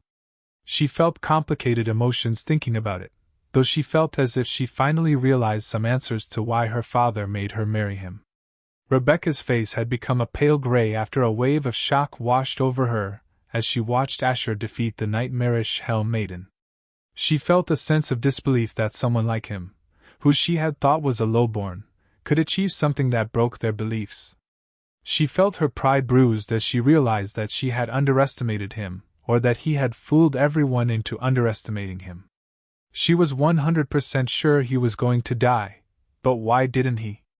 How come she or nobody else knew if he was a monstrous genius? How come he only acted now? Was he playing dumb all this time, or was this all a strange coincidence? Whatever it was, she had never felt so threatened by someone, even if their current strength was way below hers. With such a powerful bloodline, who could possibly match his potential? What will happen to her dear son's dreams? They made a point to the queen about how she should pick a new consort since her present one was of low origins. But now, that point was rendered invalid. Instead, because of what they said, Rowena didn't even have to look for anyone else. Who else other than him passed the seventh summoning? Nobody. And as she felt Asher's derisive gaze on her, she clenched her jaws. She could feel him laughing and mocking her. Her hate and anger towards him only increased as she realized that Asher was an unpredictable force that could very well challenge her status and power. She reassured herself that this was not the end. Asher's eyes flicked over the crowd, taking in their fear and uncertainty. He let out a low, satisfied chuckle, relishing in them cowering before him. He let the silence hang in the air for a moment longer before turning around as the damned flames on his body began to die down before rapidly restoring the flesh and skin on his body. He was half naked since Hell Maiden's flames reduced most of his attire to ashes, but fortunately, he was able to use his own flames just in time to shield the lower half of his attire. However, the women in the hall couldn't help but swoon upon seeing his sizzling naked torso and flushed face. For some reason, he seemed far more attractive than ever in any other man. His striking figure with a tall and athletic build that exuded power and grace. His dove-gray skin was smooth and flawless, with a hint of metallic sheen that caught the light in a mesmerizing way. His features are chiseled and defined, with high cheekbones, a strong jawline, and full lips that hint at a fatally charming streak. His every step and gesture exuded confidence and charm. His voice was deep and domineering, giving off a magnetic presence that drew their attention to him, making it impossible not to be charmed by his charming demeanor. Even though they considered his race to be an alien one, his appearance had a hint of mystery and danger. His gray skin was unique and attractive, and his features were well defined. However, his eyes were his most striking features, with deep, dark yellow pools that seemed to hold dangerous secrets. They were framed by thick, black lashes that gave him a mysterious and alluring look. His hair was a striking contrast to his gray skin, long, white, and flowing like a silver waterfall, framing his face perfectly and adding to his allure. Even Sabina's fair cheeks began to slightly flush upon seeing his muscular torso with well-defined 8-packs, especially seeing the veins under the surface of his gray skin. Seti never expected him to possess such a powerful and intimidating appearance. The veins on his biceps gave him a raw and primal look as if he was a being of raw power and energy. She shook her head, wondering why she was even staring at that pervert's body. However, she had no idea that her mother, Marina, who was silently standing in a corner, had her blood flow increase for some reason. The rest of them came out of their stunned state, and couldn't even begin to imagine how their future was going to change. Some even fell to their knees just by being awed by what they saw. They felt as if they stood witness to the birth of a legend. They knew the royal consort was not that strong now, but seeing his godly talent, they had no doubt he would rise up to be someone who would shake the entire realm within a century or two. Some were already feeling that he might become much more than just a royal consort. Nobody dared to respond to his question because they knew his worth couldn't be questioned anymore. Even if he had stopped at the 6th summoning, people would respect him just like they would respect the royal members of House Drake. But now that he had achieved the impossible, their respect for him skyrocketed far more than any one of the members of the 3 great houses. Duncan Doru, standing with his hands behind his back, had his eyes visibly shaking, unable to maintain a calm mind as usual. The prophecy was right after all. Chapter 80. Hell Prince, Prince of the Tower? Sabina's face still had a faint blush as her eyes glowed with a feverish and bloodthirsty light. She licked her lower lip as she stared at Asher and then asked the head warden. Since he survived the impossible, what kind of category would his bloodline fall into? For him to defeat Hell Maiden, a spirit from the abyss, only a bearer of the mythical immortal bloodline can defeat her. It should be impossible for anyone among us to possess such a bloodline, but it is what it is, Duncan said as he took a deep breath, trying to calm down the torrent of thoughts in his head. I knew it, something about his blood always seemed unique, Sabina mumbled with a squint. However, she furrowed her brows when she felt her mother's gaze on her, wondering what she wanted to talk about with her. Edmund Thorne's expression became ugly as he also heard the head warden's words. That worm actually had an immortal bloodline. Impossible! He felt as if his head was spinning from the realization and felt his heart shudder for some reason. But suddenly he felt a firm grip on his arm as his mother's stern voice echoed beside his ears. Get a hold of yourself. This isn't the time to display weakness. This is a serious issue. We underestimated the wrong person, and it seems like the late Demon King knew more than we gave him credit for. Now it makes sense, the marriage and everything. Mother, I want to marry the royal consort. We can make a beautiful baby with an immortal bloodline, can't we? Sylvia Valentine asked with a pout. Nida Valentine sighed softly as she patted her daughter's hand. Too bad he is already married to the queen, dear. But when there is a will, there is always a way, she said with a knowing smile. Sylvia's brows raised as her eyes glowed. Seti's eyes were shaking ceaselessly as she suddenly remembered an image that came into her mind on the day of the celebration. Could all this be a coincidence? Where the hell was he really coming from? But whatever it was, she felt a bad feeling that his cockiness was only going to increase and cause more trouble for her. Asher was wondering why the chamber was not letting him go out when he won. And just as he wondered that, a dark scarlet light flashed in the chamber as Hell Maiden manifested again. No shit. She wants to fight again? Asher knew these spirits were basically immortal and couldn't be really killed. But was she really planning to use that advantage against him because of losing against him? She can't be that petty. The entire hall plunged into silence upon seeing her manifest again, and wondered what was going on. They were also extremely curious about what that mysterious reward was for passing the 7th summoning. Asher didn't know what was going to happen, but he straightened his back and his eyes closed, prepared for anything. The Hell Maiden smiled as she walked towards him, though Asher didn't take a step backwards since he didn't feel any killing or battle intent from her.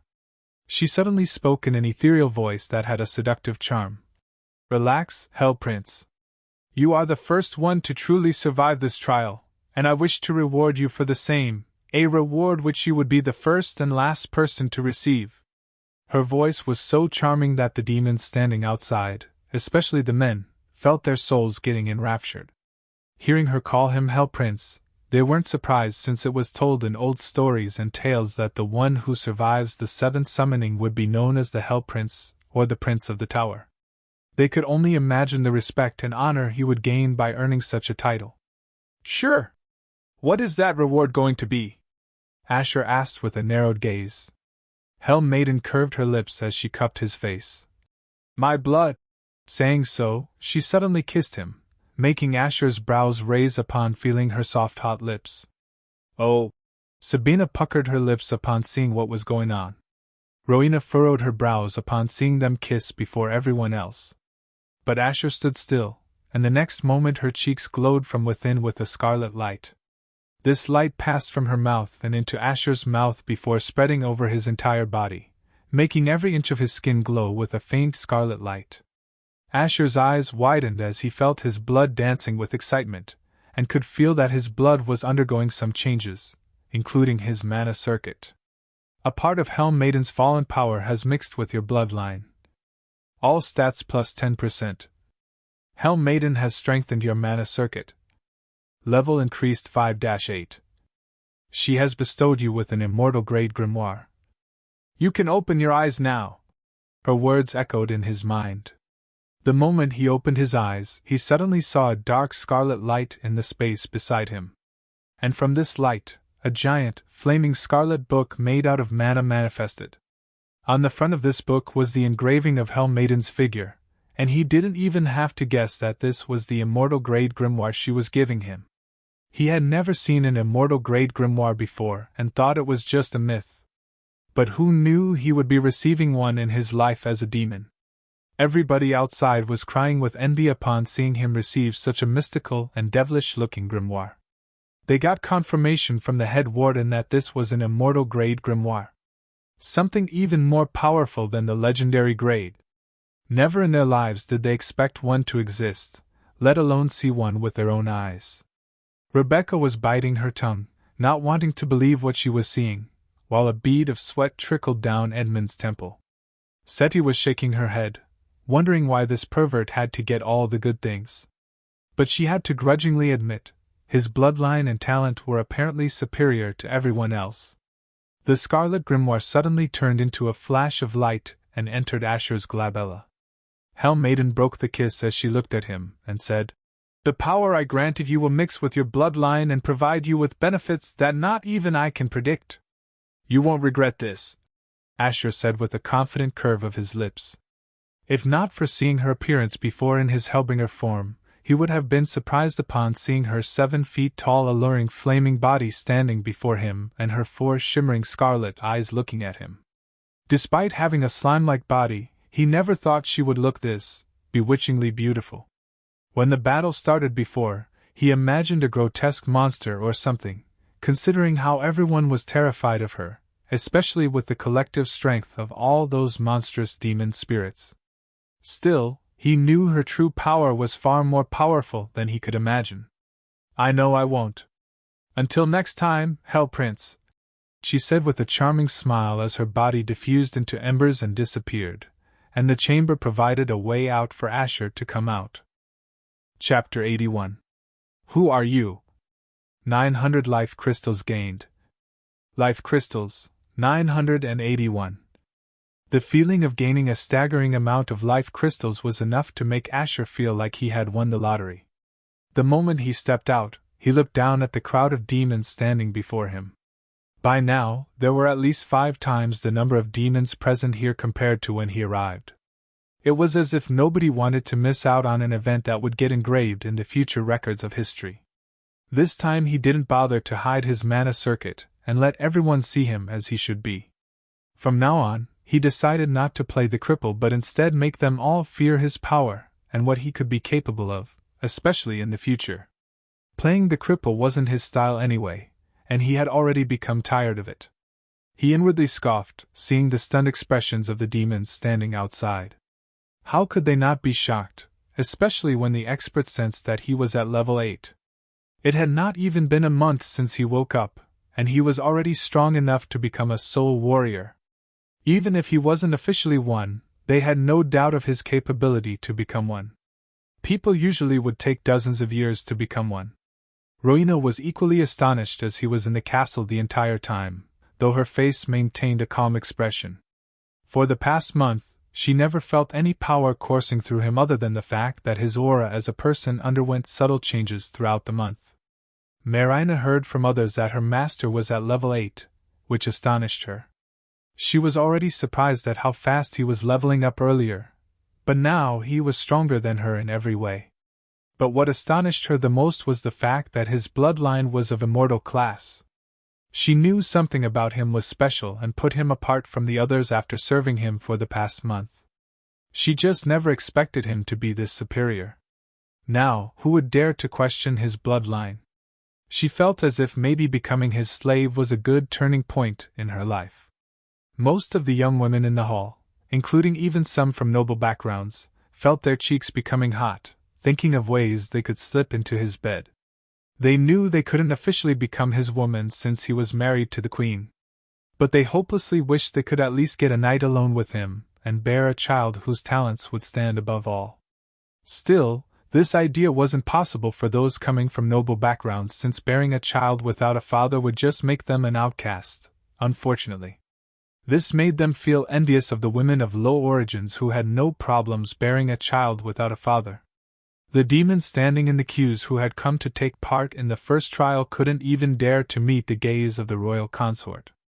All of them were around level 2 to level 5, and never in their dreams did they expect the royal consort to be stronger than them. They were now actually scared of him after seeing that he was far from a useless one, and had no doubt about what he would become in the future. They regretted mocking him and looking at him in a scornful way before. They prayed that he didn't notice the contempt they held for him. Even the demons from the higher floors didn't know why, but they felt as if the royal consort's aura was making them feel goosebumps. Some of the smarter ones were already planning to make acquaintances with him since they could see that a huge power shift was going to happen in the kingdom in the coming years. They even looked at each other to see who would be the first to get to the royal consort and become his friend. Darren was already kneeling on his left knee and bowed his head before Asher.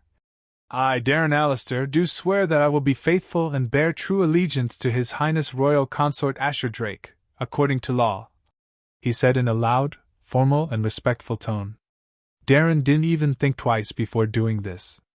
Even if he didn't give his word before, Darren would have sworn his allegiance to the royal consort the first chance he could get. Even if the royal consort didn't hold any power now, it didn't mean things would be the same in the future. Asher smiled upon seeing this young lord swear his allegiance to him. The reason he wanted him to be his vassal was not only because his house was under the shade of House Thorn but also because Darren was known to be quite good at forging weapons and enchanting them. He would be quite useful in the coming days. "You may rise, young Lord Darren of House Allister," Asher said as he placed his hand on his shoulder, making Darren immediately raise his body and give a deep bow towards him. Rebecca, who had somehow managed to regain her bearings after experiencing the shock of her life, was now staring daggers at Darren. He was from a house that was a vassal to her familial house. So how dare he take things into his own hands and swear fealty to a different house, or specifically that vermin? She decided to make sure to make him feel like an outcast in his own house. Only then will he learn his lesson and know his place. However, most of them were dying to ask the important and obvious questions to Asher. They wanted to know when his mana circuit got fixed and who trained him to take on this trial. Even if he was born with an immortal bloodline, it would be impossible for him to survive the trial without knowing how to make use of his talents. Who was the mysterious expert who trained him within a month? And did the same expert train him to take on quests to let him reach this level? Wasn't it against the law to take on quests as an unregistered warrior? Or did the queen know about it the entire time? Some of the demons were already about to reach the royal consort and congratulate him as a way of breaking the ice to acquaint with him. But they all froze in their steps when they saw the queen stepping forward towards him. "Before you do anything else, I want you to explain to me about everything," Rowena said in a low voice with a fixed gaze. She had to know how all this was possible, and if this meant anything. Asher wanted to hear exactly that as he said with a narrowed gaze, "Of course. Let's talk, in private." Rowena softly nodded as she looked at Eradicator, who immediately gestured to everyone else to make way.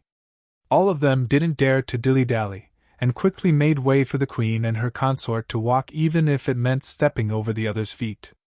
Sabina furrowed her brows as she looked at the two enter one of the empty training rooms.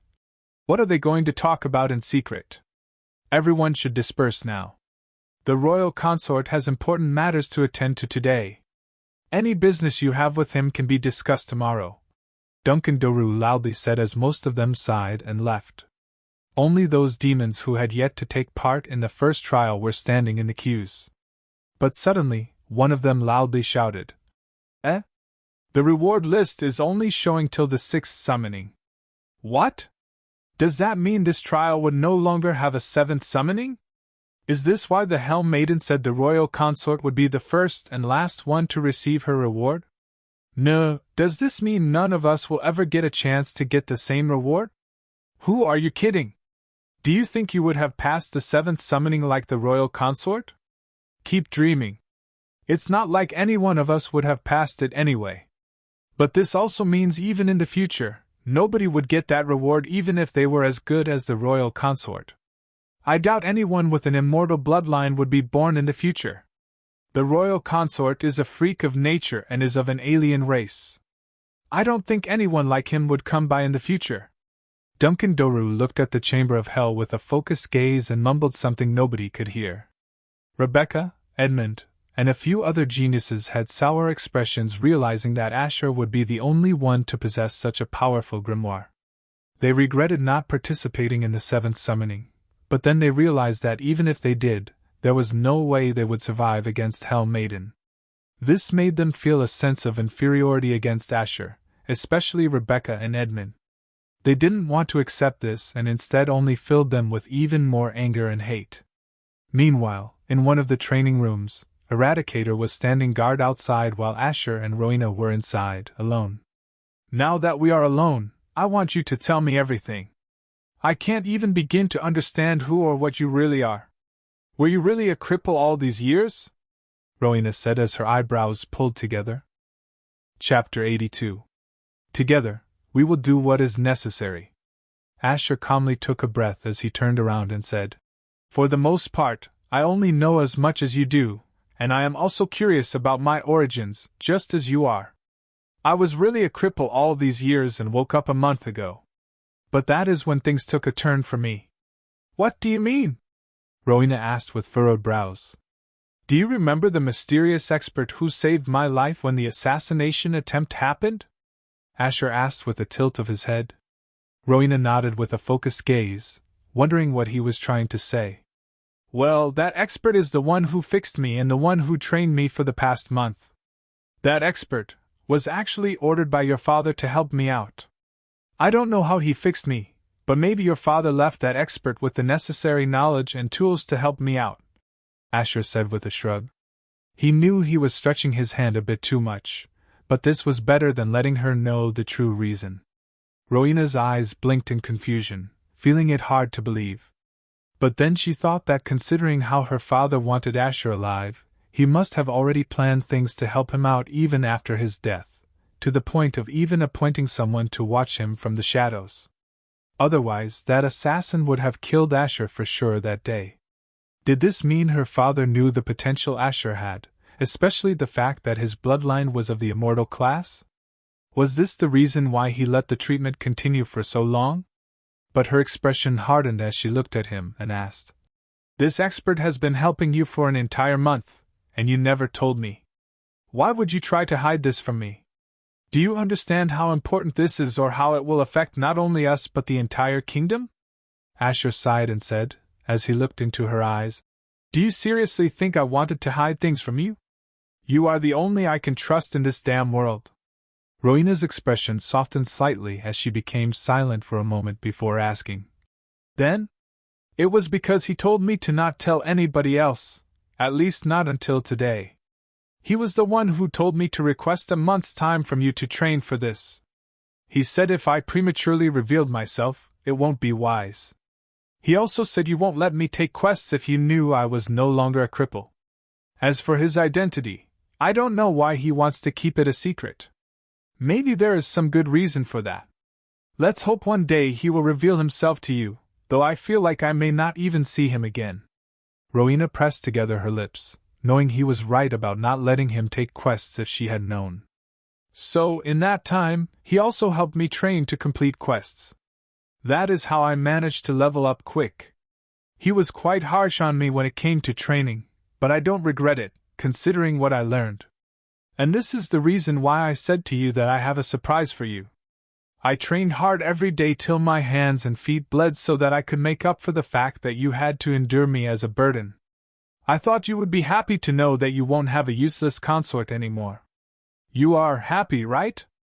Asher softly asked as he looked at her.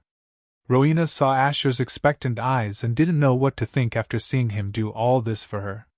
She stroked the side of her left brow and took a step to the side as she said, My happiness doesn't really matter, but it's good you are not a cripple anymore. I never thought this would be the surprise. But since you took quests and leveled up so quickly, it must mean you must have endangered your life at least once. It also means that you will continue to take such risks in the future as well. I don't want you to do that. I can provide for you, whatever you need. All you have to do is not put your life in danger, at least not until you have gained more experience. No, Asher firmly said as he added, I don't want to hide behind you or leech off from you. I already did enough of that. Asher shook his head. He knew that she was telling this based on her belief that his life experience was no longer than a 1-month-old baby. What she said was logical since simply having combat training doesn't help one survive. But she had no idea his life experience was more than hers. He continued as he looked at her from behind.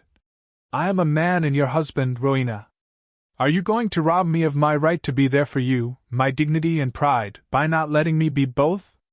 I am not a fragile vase that needs protecting. I want us to support each other. Your father only made you promise to keep me safe until I woke up. Otherwise, do you think he would have sent that mysterious expert to help me if he really didn't want me to risk my life? Don't you think he probably wanted to find my calling and become something? Rowena fell into contemplation as she felt that perhaps that might be true. Did her father want her to keep him alive until he was ready to stand on his own feet? Did her father want him to gain power and be a source of strength for the kingdom?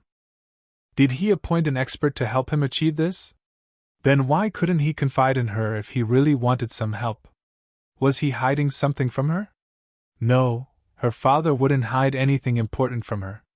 He has always been open with her. Still, she just couldn't get rid of this feeling of uncertainty. She felt like she had a lot of unanswered questions to ask this mysterious expert but knew she won't be able to find that person herself, especially if that person somehow knew how to come in and out of her castle without anybody's knowledge. This left her confused about what she should do. Try to protect him as her father made her promise until she feels he has enough experience, or let him discover himself on his own? If you are still feeling confused about it, don't forget, you promised me you won't restrict me anymore if I came out of that chamber alive. So I guess this solves the confusion you have now, Asher said with a subtle smile. Rowena briefly closed her eyes, wondering why she had made such a promise. But now that she had given him her word, she couldn't go back on it.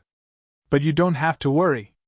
All you have to do is believe in me no matter how impossible things might seem, just like how everybody thought I was going to die in that chamber. If I say I have no plans in dying, then I won't die, Asher said with a determined light in his eyes, making Rowena feel inclined to give him a chance based on the confidence oozing from his eyes and what he had proved so far.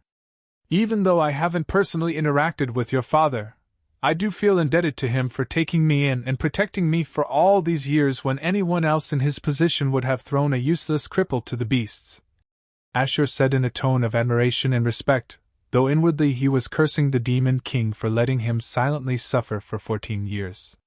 He very well learned from his memories and Marina later on that the Demon King had made sure nobody else would learn about him getting tortured in his own room. He had no idea what that cunning old demon was planning by taking him in but letting him get mauled by dogs for years. That was how it all made sense, how even a lowly maid was allowed to spit on him without any consequences. Everyone worshipped the Demon King as a mighty and capable leader and maybe even a kind one for taking in a cripple of low origins. But only Asher knew this man was hiding dark secrets, more than he could think of. He was still not feeling good about the words the Demon King said to him right before he died. A man like him was in no way a kind or benevolent one to take in a cripple and even marry that cripple to his only daughter. Something was telling him the Demon King did everything for reasons that could only serve him, though he failed to see how. This was why Asher was still feeling a sense of uneasiness he just couldn't put his finger on.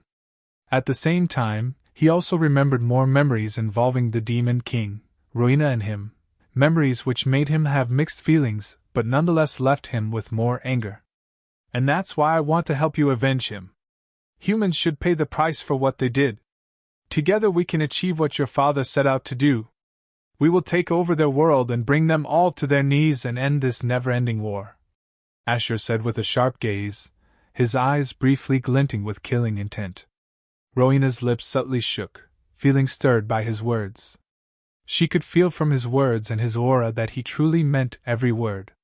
For the first time, she felt as if she wasn't alone in this fight.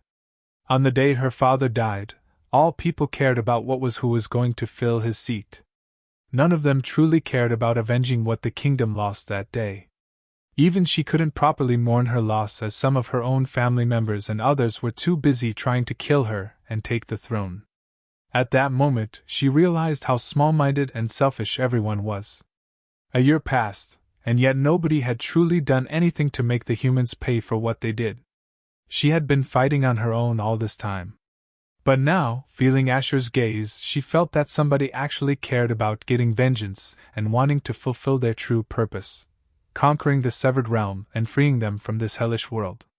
Her eyes hardened as she said with a cold, bloodthirsty light in her eyes, "You are right, maybe this is what my father wanted, for you to finally realize your potential and help us achieve what we demons have been striving for since the beginning of time. It also wouldn't be good for our people if I held you back." Asher inwardly smiled as he held her shoulders and said while looking into her crimson eyes, "Yes, this is why he made us marry each other, because he knew we will do what is necessary. Together, we will save our kingdom before any of our enemies try to crush us. Together, we will do whatever it takes." Rowena's eyes flickered momentarily hearing his words. She then nodded with a cold, determined gaze and then asked, "We will. But for now, what are you going to tell the people? They will have the same questions as I did." Asher took a step back and said, "I know, and that is why I want you to tell them that you were the one who trained me. As I said, we can't let them know about the mysterious expert who has been helping me. As for who fixed me, you can tell them the truth that the Demon King did it. It isn't really that far-fetched that a wife helped out her husband. Let them think you already knew about my bloodline. They will then connect things together and find it as a reasonable explanation," he finished as he smiled inwardly. Chapter 83. Choose One of Us. The news of the royal consort conquering the first trial in the Tower of Hell while surviving all 7 summonings shook the entire kingdom. The fact that the royal consort was shockingly no longer a cripple but possessed the strongest bloodline class just like the ancient Demon King Devourer, coupled with the astonishing feat of surviving all the 7 summonings, was enough to be the news of the century or centuries. Even a dog sleeping on the streets knew the kingdom would go through drastic changes gradually. No one had ever been born in this realm with an immortal bloodline except for the first Demon King, who was said to have somehow gained an immortal bloodline right after surviving the 7th floor. Nobody had any proof, but since it was history passed down through countless generations, they were inclined to believe it. So it was only natural to think that the royal consort could reach a level of strength close to the Devourer, who was the strongest demon to ever exist in this realm. It was believed that if the Devourer had been alive today, the severed realm would have easily been conquered. So some people couldn't help but be excited and dream about the fact that maybe the royal consort would be able to achieve what they thought was impossible. Maybe if he grows to his full potential, then taking over the severed realm may not be a distant dream. Still, this was just a hopeless wish since they had enough experiences in the past to realize that conquering the severed realm was a futile dream. The majority had long since accepted this fact, and only focused on surviving day to day by invading the severed realm for small gains. However, some were greatly regretting not making acquaintances with the royal consort, at least during the celebration that happened a month ago. Now they have to think of ways to get close to him, and make sure he would remember them in the future. I knew it! I told you the late Demon King fixed him before he died and hid the fact using some artifact. Yeah, thinking about it, our late king wouldn't take in some cripple for no reason. Our all-seeing king was able to see through his potential. I always felt that the royal consort was special. He doesn't look like any of us but has such handsome and noble features. Everyone talked me down whenever I said the royal consort had noble blood in his veins. I hoped the royal consort would reward me for my faith in him. Fuck off. You were the one who told me that the royal consort should die for the sin of being a pathetic consort to someone as revered as our queen. Shush! Don't you dare make up stuff about me and besmirch my name. Other than his immortal bloodline, I am more jealous about the fact that the queen personally trained the royal consort. No wonder he was able to breeze through 6 summonings without getting a single scratch. Only someone of her caliber coupled with his talent could make him so strong within just a month. I don't think a man could be luckier than that. I would sacrifice my soul just to experience a single second in the shoes of the royal consort. Humph, no way our queen has so much time in her hands. She must have appointed someone else to train him. Why don't you just say you are jealous of the royal consort rather than acting like a sour pussy? It was evening when the trials were closed off for today, and all the demons who came to participate dispersed. Only those who were here to train were secluded in their own training rooms. However, Asher was still here, and right now, he was standing in front of all the floor wardens, and even the head warden, Duncan, was present here, standing in the middle, between him and the others. Asher, since you survived all the summonings, I am giving you the chance to choose any of the wardens in this tower as your master. I feel that you are qualified to be given this chance. The one you choose will guide you to achieve your full potential and also teach you how to approach the trials on the higher floors. Duncan Daru explained as he gestured at the 5 floor wardens. If any other demon saw this sight where a challenger of the tower was given the golden chance of letting him choose any of the floor wardens as his master, they would die with envy. Normally, it was the other way around, with the floor wardens taking their pick based on who they thought was the best. If they get picked, they would have to swear allegiance to them, but who wouldn't want to swear their allegiance to one of the 3 great houses? It was a golden opportunity to rise up the ranks and gain more benefits than they could ever imagine. It was seen as a win-win scenario. However, it was the opposite for Asher, who could pick anyone he wanted, including even the head warden. Nobody had ever seen the head warden pick someone except the queen, which they could understand since she was the crown princess at that time, and she deserved it as well based on her capabilities. Still, the queen can never hold any other position, while if someone else gets the head warden as their master, they might very well get a chance to become the head warden of this tower in the future. But most importantly, they would get to learn under the most experienced and powerful figure in this tower. Who wouldn't become one of the strongest reapers or raiders in this realm after learning under him? Asher learned by now that Duncan was also the floor warden for the 6th floor. So except for him, all the other 5 wardens were women. 1st floor, Rebecca Drake. 2nd floor, Sylvia Valentine. 3rd floor, Sabina Thorne. 4th floor, Nida Valentine. 5th floor, Esther Thorne. He knew that the senior and powerful men from the 3 great houses were busy taking care of the important matters of the kingdom. So only the senior and powerful women from this family could fulfill the roles required in this tower. 2 were from the younger generation, while 3 were their seniors. Yet all 5 of them were quite pretty and elegant, with Sabina and Rebecca having an edge in this area. And each of these women was giving him different kinds of looks. Rebecca had a constipated expression, looking like she couldn't wait to strangle him to death as expected. Sylvia was caressing her twin tails with a sweet smile as if tempting him to play with her. But he only felt weirded out by her uncanny smile, and was already thinking of ways to put her in her place before she annoys him again. Sabina simply gave him a seductive wink as if telling him that the choice was obvious on whom to choose. He didn't know if he was imagining it, but he felt like she was more interested in him, but not surprising. Nida had a pleasant smile and seemed to give off an aura that could make anyone feel reassured by choosing her. He couldn't really get a grasp on what that woman was thinking of him. Esther had a cold and aloof look, yet her eyes had a piercing gaze as she looked at him, making it slightly obvious that he was in her head. Asher could feel she didn't seem that happy about the surprising turn of events, and this only made him wonder the reason why she was like this. He wondered if it was because she was feeling sore about the fact that her wimpy son got his ass tricked by him? Does she really care about that limp dick of a son? Her being bitter for such a trivial matter didn't seem to make sense, though. "There is no warden for the 7th floor?" Asher asked. Duncan softly shook his head and said, "Since no one has conquered the 7th floor, we feel none of us is qualified to be its warden. To be a warden of a floor, it is mandatory that they at least should have conquered that floor, though for the 7th floor, no warden is required." Asher nodded, but he never had any plans to become anyone's disciple. "No offense, but I think I will pass on this.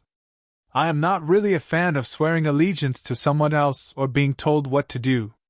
I will just take my own chances."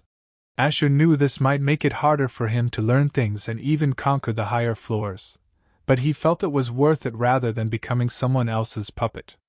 Rebecca inwardly harumphed, seeing his arrogance and insulting them all indirectly.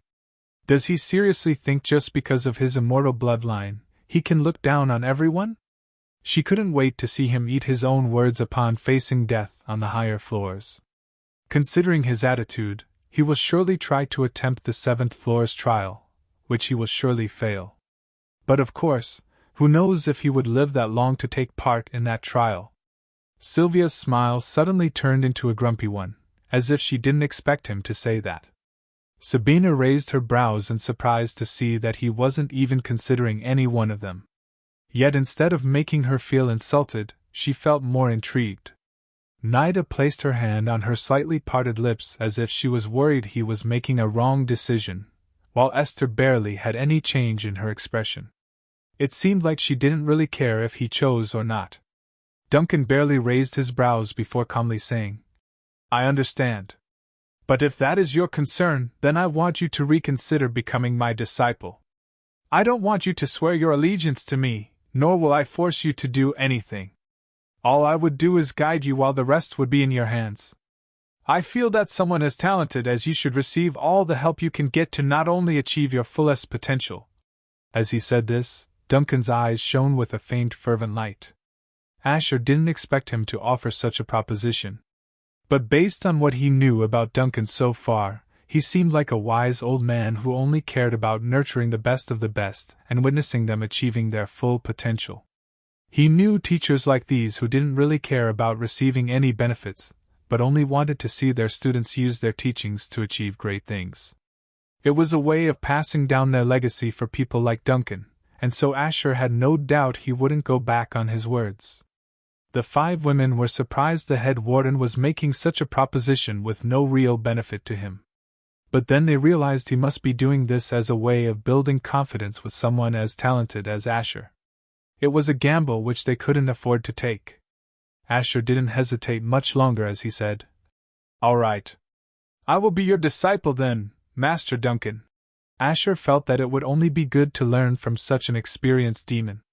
He still didn't know much about reaping and felt his new master could make him an expert reaper. Duncan nodded with an inner glow in his eyes as he said, "Then we will start tomorrow. You will also get to complete quests in between as well." "Okay, but before we disperse, there is one important matter to settle," Asher said as he glanced at Rebecca, who furrowed her brows, feeling that this wretch was up to no good. And then suddenly, she was reminded of something that made her clench her jaw. Chapter 84. Worth of Your Words. "What do you want to discuss, Asher?" Duncan asked with his hands behind his back. "This is a bit awkward, but before the 7th summoning began, Warden Rebecca and I had a small bet. Since our words are said to be worth as life crystals, I wanted Master Duncan to help us fulfill the conditions of the bet," Asher said with a respectful smile, though Rebecca's expression darkened, realizing what he was after. In her shock, she had forgotten about the bet she had placed with him out of desperation to make him undergo the 7th summoning. But who knew he would actually survive the impossible and come back to haunt her? The other women, especially Sabina, found it surprising that these two had a bet among themselves. And knowing Asher was not bad at betting, especially on himself, she inwardly chuckled, already knowing who lost. If even she had lost to Asher before, who else could win against him? Duncan pulled together his brows as he asked. A bet? What kind of bet did you two place? Rebecca suddenly burst into laughter. Haha, Asher, I didn't think you would take that bet seriously. It was merely just to give you motivation. Head Warden, you don't have to waste your precious time on this silly matter. Silly? With all due respect, I don't think transferring your position of floor warden to me is a silly matter, Asher said with a calm expression. Oh my, did she really bet on her position as a floor warden? Nida softly mumbled with raised brows. Esther furrowed her brows and gave a side glance at Rebecca as if even she found it surprising and utterly foolish that she did something like that. Sabina also shook her head with a suppressed smile, wondering what in the world Rebecca was thinking. Sylvia softly mumbled to herself with a pout. She should really know better than to bet against someone with full of tricks. Rebecca's face reddened upon feeling the side glances of the four standing beside her. She couldn't believe she was losing face because of this brat. Duncan's eyes narrowed as he looked at Rebecca and asked, Warden Rebecca, did you really promise this boy to give up your position to him if he survived the 7th summoning? Rebecca's expression became taut upon feeling that the head warden seemed to be pissed off. She immediately shook her head and said, Head Warden, as I said, it was only a joke. I didn't mean it to be taken seriously. Rebecca felt that even if she placed the bet, would anybody seriously consider making a boy the floor warden of the first floor? No way at all. I want you to resign as the floor warden and instead give me that position, if I succeed, of course. Fine, I accept. It will be a pity if I don't get to see a genius like you surviving the 7th summoning. The voices of Asher and Rebecca suddenly played out from a small blue crystal that was on Asher's right palm. This was simply a crystal that stored spoken agreements just in case the other conveniently forgot about it. Most people used this, especially nobles, though none of them really used it since it was considered shameful if they had to use the crystal to prove they weren't lying. This was why once a spoken agreement was made there was a high chance they wouldn't break it. Maybe Warden Rebecca did mean it as a joke, but she clearly didn't mention it, nor did I take it as a joke as well. I actually don't want to ask, but, Warden, was I mistaken to value your words? Asher asked with a guileless expression as if he really wanted to know if he was mistaken. But a vein popped up on Rebecca's temple, knowing that he was questioning the worth of her words before everyone else, especially the head warden. As the princess consort and a member of one of the great houses, she can't let anybody think that her words have no worth. It would be utterly disgraceful if people thought that. But at the same time, how could she really give up her position as the floor warden? She even had to try hard to get the first floor position to pick out geniuses early and bring them under her fold. If she loses this position, she will no longer be able to gain new vassals, at least not the talented ones. She would also lose a lot of prestige and power by no longer being able to work in the Tower of Hell. She couldn't believe she had put herself in such a frustrating situation where there was no way out without losing something that mattered to her. But in her desperation, she decided to not give up that easily and said, Of course, my word does hold value. But we all know that practically it isn't possible to give up my position. One has to be qualified to take up the position of a floor warden.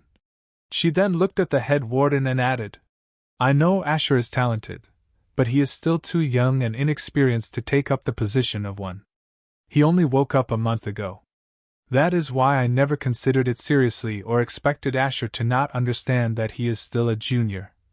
She finished with a condescending side glance towards Asher. Esther and Nida also felt it was absurd to make a young boy the floor warden of a floor. It didn't matter if he had an immortal bloodline if he didn't have enough experience to help more demons pass the first trial. An inexperienced warden would never be able to bring out the hidden potential in demons who could have potentially survived the first trial. Sabina also knew the same thing, but she felt that this charming guy was up to something.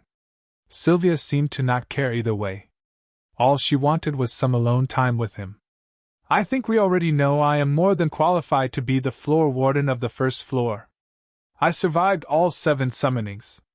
Isn't that the main criteria that is considered for someone to become a warden of a floor? As for my experience, nobody has seen how well I can do as a warden. So why don't we see for a week whether I will have more challengers surviving under my watch compared to Warden Rebecca's? Asher suggested with a faint confident smile, making the others feel surprised by his words and made him wonder what was making him so confident he can train the challengers better than someone with centuries of experience.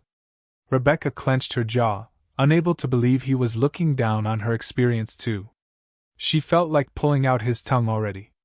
Asher knew that even if these vampires were centuries old, it didn't really mean their experience and knowledge about mana would necessarily increase. These beings, who had way higher lifespans than a human, actually led their lives at a relaxed pace comparatively, while humans had to rush everything to achieve their dreams in their shorter lifespan, just like he did in his previous life. If an average human reached level 5 at the age of 25, then among demons with a higher lifespan, the average age would be close to 100 or so for someone reaching level 5. Those with higher lifespans had the luxury to take things at a slower pace without having no need to rush through things. This mentality had been ingrained in them since the time of their ancestors. This was what Asher realized during his time here as a demon. This was also why Marina casually suggested him to delay going to the tower by a couple of years. A couple of years would be nothing but a short period for these guys. However, in his previous life, he had tried to learn and master everything he could without wasting a single day. That was how he quickly rose up the ranks to be the strongest. He had fought so many battles and experienced tribulations in his 25 years of human life that he had accumulated enough experience on what was best and what was not. Duncan briefly closed his eyes and looked at Rebecca. Before we take any decision, you have to understand that the position of a floor warden isn't meant to be used in a bet, even as a joke. I didn't expect you to show disrespect to that title, Rebecca. This is a sacred place where our ancestors have bled and survived for years to prove themselves worthy to our dark gods. We wouldn't be here if not for the floor wardens of those eras who guided them. So you have not only let me down, but you let your ancestors down by treating this title as a joke. Duncan's firm rebuke made Rebecca lower her gaze, her eyes shivering. She had never been rebuked by the head warden, and to get rebuked before the other wardens made her skin tighten. She couldn't believe she had to endure all this because that despicable boy had put forward such a bet. She also couldn't refute him since the head warden was her senior, and in the tower, his authority was above everyone else's. Asher inwardly smiled, feeling satisfied by how Rebecca was cowering before Duncan like a frightened little girl. Please don't blame Warden Rebecca, Master Duncan. It is my fault that I came up with such a bet. I should have known that the title of a floor warden wasn't meant to be taken lightly, Asher said in an apologetic tone. Duncan shook his head and said in an appreciative tone, It's fine, Asher. You only woke up a month ago. So it's only natural you have yet to learn our ways and our history completely. But it's good to see that you realized your wrongs right away. He then looked at Rebecca and said, This is something you should learn from this boy, Rebecca. Rebecca couldn't believe this brat used this situation to make himself look good and bring her down by a notch once more. He had only met the head warden today, and he was already gaining his favor. She realized she severely underestimated how troublesome he could be. But I do understand the point you made, Warden Rebecca. I also understand that we have yet to see how capable Asher is when it comes to being a warden.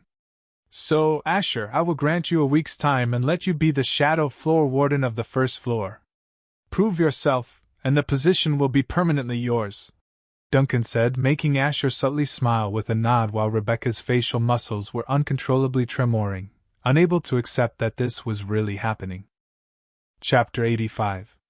We won't let him get away with it. Clash. The sound of a glass cup being thrown against the floor in a fit of rage echoed in the training hall of Oberon's mansion. This can't be real. How did things end up like this, Mother? Oberon asked in a low yet hardened voice as he looked at his mother, his dark red eyes quivering. He was busy training and had ordered his servants not to disturb him no matter what. But his mother suddenly came in with a pissed-off look while he had a drink to freshen up. And since she barged in like this, he knew something was really bad. But what he heard from her was not just bad, it was devastating. The cripple whom he spat on this entire time had an immortal bloodline? And not only that, he survived all 7 summonings of the first trial and even received an immortal grade grimoire? His mother was not one to tell any stupid jokes, but even then, he found it hard to digest what he heard. His mind just couldn't accept that. How could he when it just doesn't make sense for someone so weak to be hiding so much talent and power? The fact that this worm only got his soul a month ago would make this seem even more unbelievable. But what shook him the most was that this thing's bloodline was superior to his. Humph! That is not even the worst. Didn't you hear what I said about how he is after my position as floor warden too? He thinks he can kick me out of the tower just because he has an immortal bloodline? I can't believe the head warden would entertain him like this. Rebecca felt like pulling out her hair in frustration and anger, especially when she remembered losing face before the others. She can only imagine how they must be laughing about this back in their homes, and how rumors might spread. If people heard that the royal consort caused her capability as a floor warden to be questioned, then it would be like a slap to her face. Maybe she would still be safe since there would be no way his experience could outweigh hers. Still, she bit down on her lips in sheer exasperation, not knowing what to do. The plan to put him under her command in the tower was out of the window since he was not a cripple anymore, and was officially the disciple of the head warden. He would also soon be gathering support from other nobles, just like how Darren swore allegiance to him. The more she thought about this, the more she felt that he was a dangerous force that only seemed to be getting even more difficult to deal with. No, we won't let him get away it. Oberon suddenly mumbled with a set jaw. He looked at her and added, even if his bloodline is good enough, there is no guarantee that his bloodline is fit to mix with ours, or should I say fit to mix with Rowena's. He is of some weird race, and surely he can't make children with our women. He finished as the corners of his mouth turned up. Rebecca's eyes lit up as she patted her son's cheek with a proud look and said, great idea, son. I can't believe I forgot about that. Let your father come back, and then we will make him persuade Rowena to conduct a blood union test before some witnesses. And the moment she realizes his blood won't be fit to mix with hers, she would have no choice but to marry someone else fit to be her king. Since there will be witnesses, the people will also know and wish for a new worthy husband for their queen. Rebecca finished with a lopsided grin as the mother and son felt proud of each other for coming up with such a sound plan quickly. A few hours ago, right after Rowena left, Asher felt that he had to deal with a certain wimpy young lord before proceeding with other matters. He could recognize Jarius' lackey standing in front of one of the training rooms and walking towards him, making him wonder why the royal consort was walking towards him. Could it be that he saw something in him? The young man made sure to make himself appear presentable, and put on his best flattering smile when the royal consort came near. Your H. Move! Asher uttered a single word with a narrowed gaze. The young man didn't know why, but he felt like this single word took control of his body, and before he knew it, he had stepped to the side as the royal consort went inside. Oh shit! It was too late when he came back to his senses and realized that he would get fucked for letting somebody in when Jarius had told him not to let anybody in. Jarius was lying on the floor with a gloomy expression, wondering if there was any meaning to his life. He loved the luxuries and the feeling of superiority over inferior people. But he hated the pressure and expectations from his own family. Why can't they simply leave him alone rather than torture him mentally? But right as he was ranting inwardly, he heard the door open, followed by the sound of light but steady footsteps. Didn't I tell you to? He was about to shout at his lackey for disturbing him, but as he sat up, he saw that the legs of this person and the attire he was wearing were different. This was the attire of a royal member of House Drake. And as he slowly raised his head, he saw the towering figure of the royal consort looking down at him with a certain glint in his eyes. Jarius immediately got up on his feet like a frightened monkey and unconsciously took a few steps back as he asked him, what are you doing here? He didn't know why, but he was feeling an unsettling sense of pressure surrounding him from every side in the presence of this monster. He still couldn't shake away the sight of him defeating a mythical spirit like the Hell Maiden, nor could he shake away the terrifying appearance of that charred black skeleton wreathed in eerie flames, which he saw twice. Now he felt that getting fooled by someone like him despite being a level 1 at that time didn't seem that surprising. Thinking about it, he could have even killed him at that time but didn't. He felt like his luck was better than he thought. "Looks like you recognize me, right?" Asher sarcastically asked as his eyes briefly flashed with a dark green light, making Jarius gulp as he stiffly nodded. "Why, you are Hellbringer, right?" Jarius felt that it didn't make sense Asher could be a lich since he needed to be able to use death magic to do so, just like him and the members of his house. At least, that was one of the prerequisites. However, after seeing for himself, there was no way anyone else could be Hellbringer. It has to be the royal consort, which would also mean that he was no longer a cripple since the day he woke up. "I guess I shouldn't be disappointed that you haven't forgotten my name," Asher said with a soft chuckle, making Jarius raise his brows, still finding it surprising him to be a lich. How can a lich look like this? Did this have anything to do with his immortal bloodline? Liches usually go so deep into death magic that they lose their original form, including most of their flesh, till their bones stick out. So how come he was looking normal while being a lich? He also had never seen a lich on flames, which doesn't make sense at all. How come you are a lich?" Jarius voiced out his shock as he stared at Asher. But Asher ignored his question as he suddenly took a step forward and clutched Jarius' shoulder. "You are asking the wrong questions. The question you should be asking me now is, what am I going to do with you?" Jarius felt a chill going down his spine upon seeing his smile and feeling his palm clutching his shoulder quite firmly.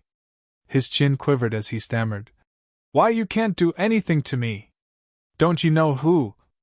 "Oh, of course I do. Aren't you the little young lord of House Thorn, the young lord who gets kicked around and looked down on by his own family and even your lackeys?"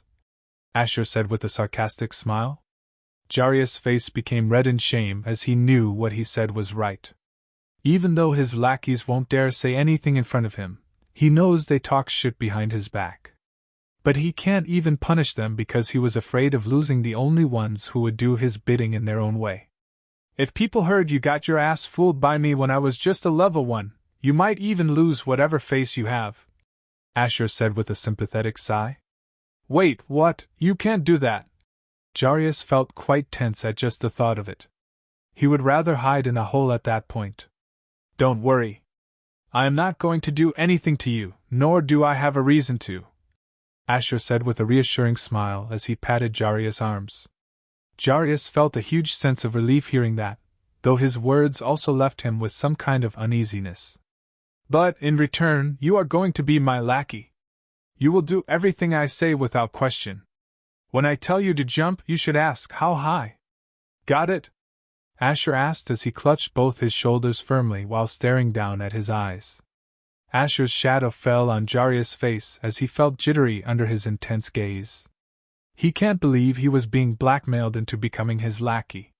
How humiliating was that? He was a young lord of one of the 3 great houses. "It seems you would prefer social suicide rather than do my bidding, Asher asked while maintaining his grip on Jarius. "And no, why, what do you want me to do?" Jarius realized he was trapped. It was better to be his lackey than face public humiliation. At least nobody would know he was doing Asher's bidding. Asher smiled, seeing how easily this wimp gave in, and said, "It's quite simple. To start with, find out why your brother or your mother considers me an eyesore. I will only give you some time to find out. So you better do it quickly." Jarius's eyes shook as he wondered if he could really do this. But he knew there was no choice but to try lest he gets humiliated even more. Chapter 86. The Tome of Fallen Souls. "My prince! I am always late for important things, but I am here nonetheless." A young man's excited and endearing voice echoed in the room as if he had finally reunited with someone he had missed for almost his entire life. Asher was in his own training room to check out his new immortal grade grimoire when he heard this annoying voice of a certain someone who was calling out to him like a woman. He was about to sit down when this idiot came barging in. He turned around and saw a youngster with red skin running towards him with a wide, enthusiastic smile with his arms raised for a hug.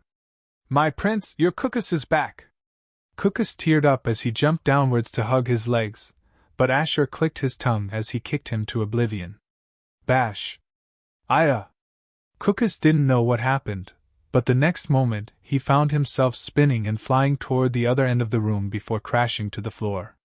Asher rubbed his feet against the floor as if he realized that thing didn't even deserve a kick from him. And what was with his obnoxious way of addressing him as my prince? Asher felt that this guy was getting weirder every time he saw him. "What the fuck are you doing here? Next time you barge in like that, I will burn your balls and feed them to some wolves," Asher said, knowing what exactly Cookus considered most precious. Cookus quickly recovered from his fall as expected of a werewolf and kowtowed. This faithful servant was only trying to congratulate your highness for achieving the impossible. Please don't burn my balls, I swear not to do it again." Cookus felt shivers just thinking about it. As expected, Asher knew his greatest weakness. But based on the kick he just got now, it seemed like Asher's strength had increased leaps and bounds. Again as expected of him. "Whatever, and stop calling me my prince," Asher said with a stern look, making Cookus purse his lips and say, "I only address your highness like that because you earned the title of Hell Prince, right? This servant thought you would be fond of that title.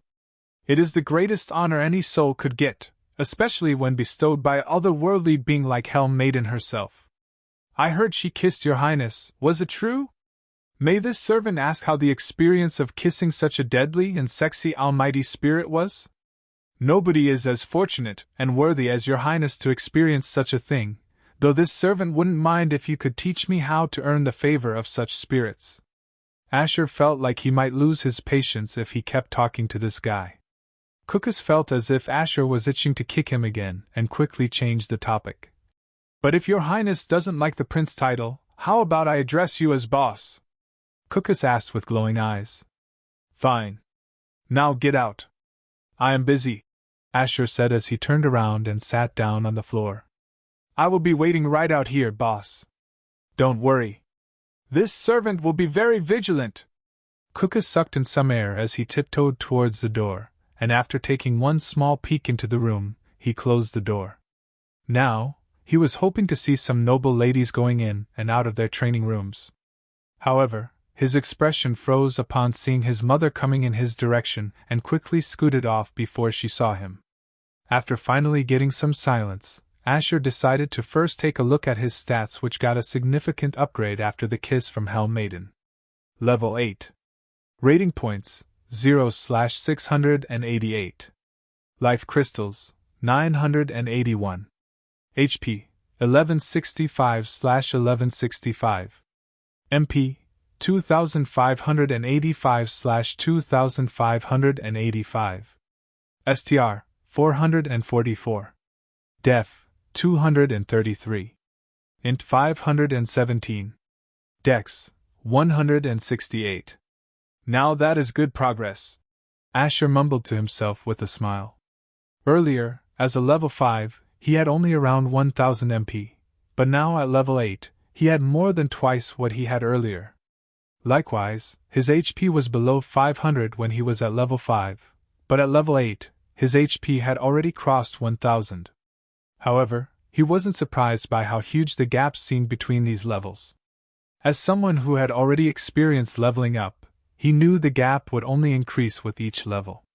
This was why among hunters, the gap between F and E ranks can't be really compared to the gap between E and D rank hunters. This was also why B rank hunters wouldn't dare go against A rank hunters despite a single rank difference. The same mattered even more between A and S rank hunters. This was the reason Asher was satisfied he reached level 8 within a month or so. In his previous life, it took him a few years to get to this point. And in his Hellbringer form, his INT would get a bonus of 150%, which would put his MP at 5,870. It was a staggering amount of MP for someone of his level, even though he knew it was only accessible in his Hellbringer form, which would continuously devour his MP. However, one good thing he observed was that as his level increased, the longer he was able to stay in Hellbringer form, even if the increments in time were not that much. At least, this would mean at higher levels he could probably stay in Hellbringer form without being stingy about his MP. But the next thing he was looking forward to checking out was the messages that popped up when we leveled up. He didn't check them before since he was still in the chamber, but now he smiled as he looked at them. New passive ability awakened. New talent awakened. New skill awakened. A passive ability, a skill, and a talent? Asher eagerly checked out what they were. Passive ability. Summoner of the Damned. You can now summon damned creatures from the dimension of damned to the realm of the dead or living to do your bidding. Talent. Curse Summoner. You can summon only one damned creature, and it would manifest with 5% of its original stats, 0/11. Skill. Shadow Roots. Summon roots from the shadows to entangle and immobilize your enemies. Last 5 seconds cost 250 MP 0/10. He realized these were related to his bloodline and the ring, which gets unlocked based on how high his level was. This made him look forward to all abilities he might awaken as he goes into higher levels. Not bad. He mumbled, though he felt that the talent Curse Summoner was kind of a bummer since it would mean he could only summon Hellfiend, and that too with a measly 5% of its original stats. Still, he knew this talent could be upgraded till who knows how much. Maybe it wouldn't be that bad at higher levels. But one thing he was able to confirm for sure was that he possessed a pure magic pathway in his mana circuit, dark magic, to be specific. Darkness and light were considered pure magic, and in his previous life as a hunter, he possessed pure magic, too, in the form of light magic pathway. And now, in his demon form, possessed the darkness pathway. He didn't know what to feel about this other than being glad he had a powerful pathway. With an elemental and pure magic pathway, he was sure he could reach his old level again. Talents. Favored by the night, 2nd stage. When night falls, your HP and MP will increase by 7%, 1/10. Vengeful Lifestealer, 7 out of 8. Hellmaster, 2nd stage. You can enter the dimension of the damned twice in a day, 2/20. Skills. Resentful Slash, 2nd stage. The cursed blade will try and cleave your foes on its own with a burst of flames. Upon successful attack, they will suffer bleeding effect of 3% of your HP for 8 seconds, 2/16, cost, 200 MP. He also took a look at the rest of his talents and skills, which he had evolved over the past month.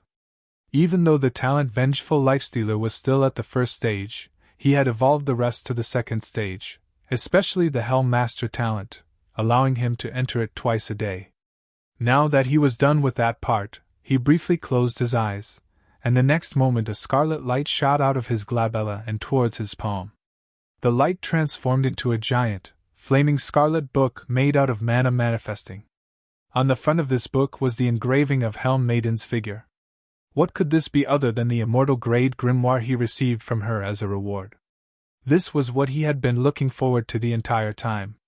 Just by holding it, he could feel the immense power within, and could only imagine how much his own power would increase once he mastered the spells inside this grimoire. Grimoire name, Fallen One, the Tome of Fallen Souls. Written by a being who fell into hell, this tome contains the power of fallen souls that would either become a part of your power or consume you till your soul ends up in this tome.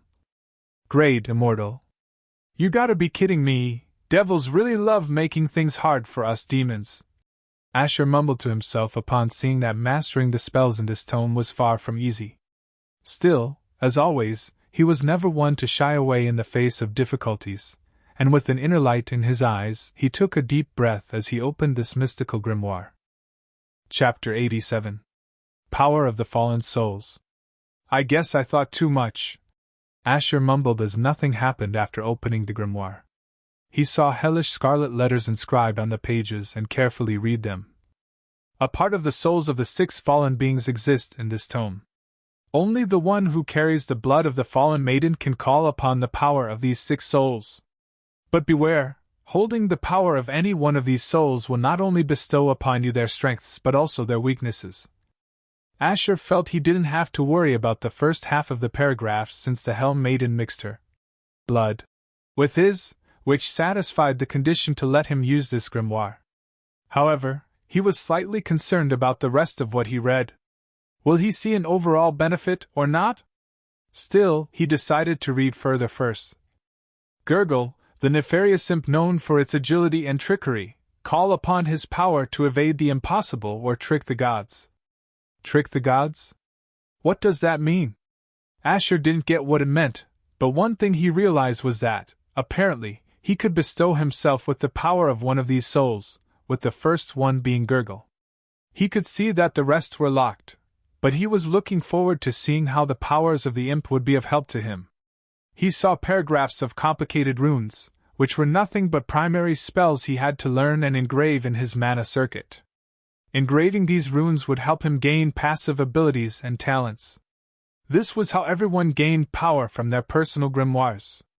Otherwise, who would spend hours or days or months drawing the runes to use these powers each time they wanted to? It was best to engrave them in one's mana circuit so that they could use it any time and would be permanent. This was one of the most difficult parts since it was one of the most delicate processes which involved the lifeline of a person. Just a small mistake during the engraving process, and they could cripple themselves or, worst case, explode into bits and pieces. But what was even more difficult was to engrave these runes perfectly, which required a sound understanding of the runes being engraved. More powerful the grimoires were, the more complicated the runes would be, making it harder for the person trying to learn. This was one of the important cases where the INT stat came into play. The more one's intelligence increases, the more one would be able to understand the language of mana. But most importantly, the capacity of what kind of grimoires one can learn was judged based on their bloodline class. Just having high INT didn't mean that their bloodline would be able to handle the power of the runes of a higher grade, or even have the capacity to contain them. Someone with an epic class bloodline can, at most, learn from epic grade grimoires. But if that person tries to learn from legendary grade grimoires, then there would be a good chance they might kill themselves in the process. This was why he realized demons gave so much importance to bloodlines since they valued strength the most. Those with a higher class bloodline would naturally be able to learn from higher grade grimoires and thus have more potential to be strong. Still looking at his mysterious stone ring, he by now realized it was like a grimoire but not in the form of a book. He had theories of how grimoires need not look like a book, but he had never seen any grimoire that didn't look like one, except for the one on his finger. But he was damn sure that no grimoire existed that could let him gain powers without even consciously learning the runes or if there were any. This ring granted him abilities the moment it activated, not needing to do anything at all. It was as if he had learned them already. It just didn't make sense at all. However, he never expected his bloodline to be of the mythical immortal class.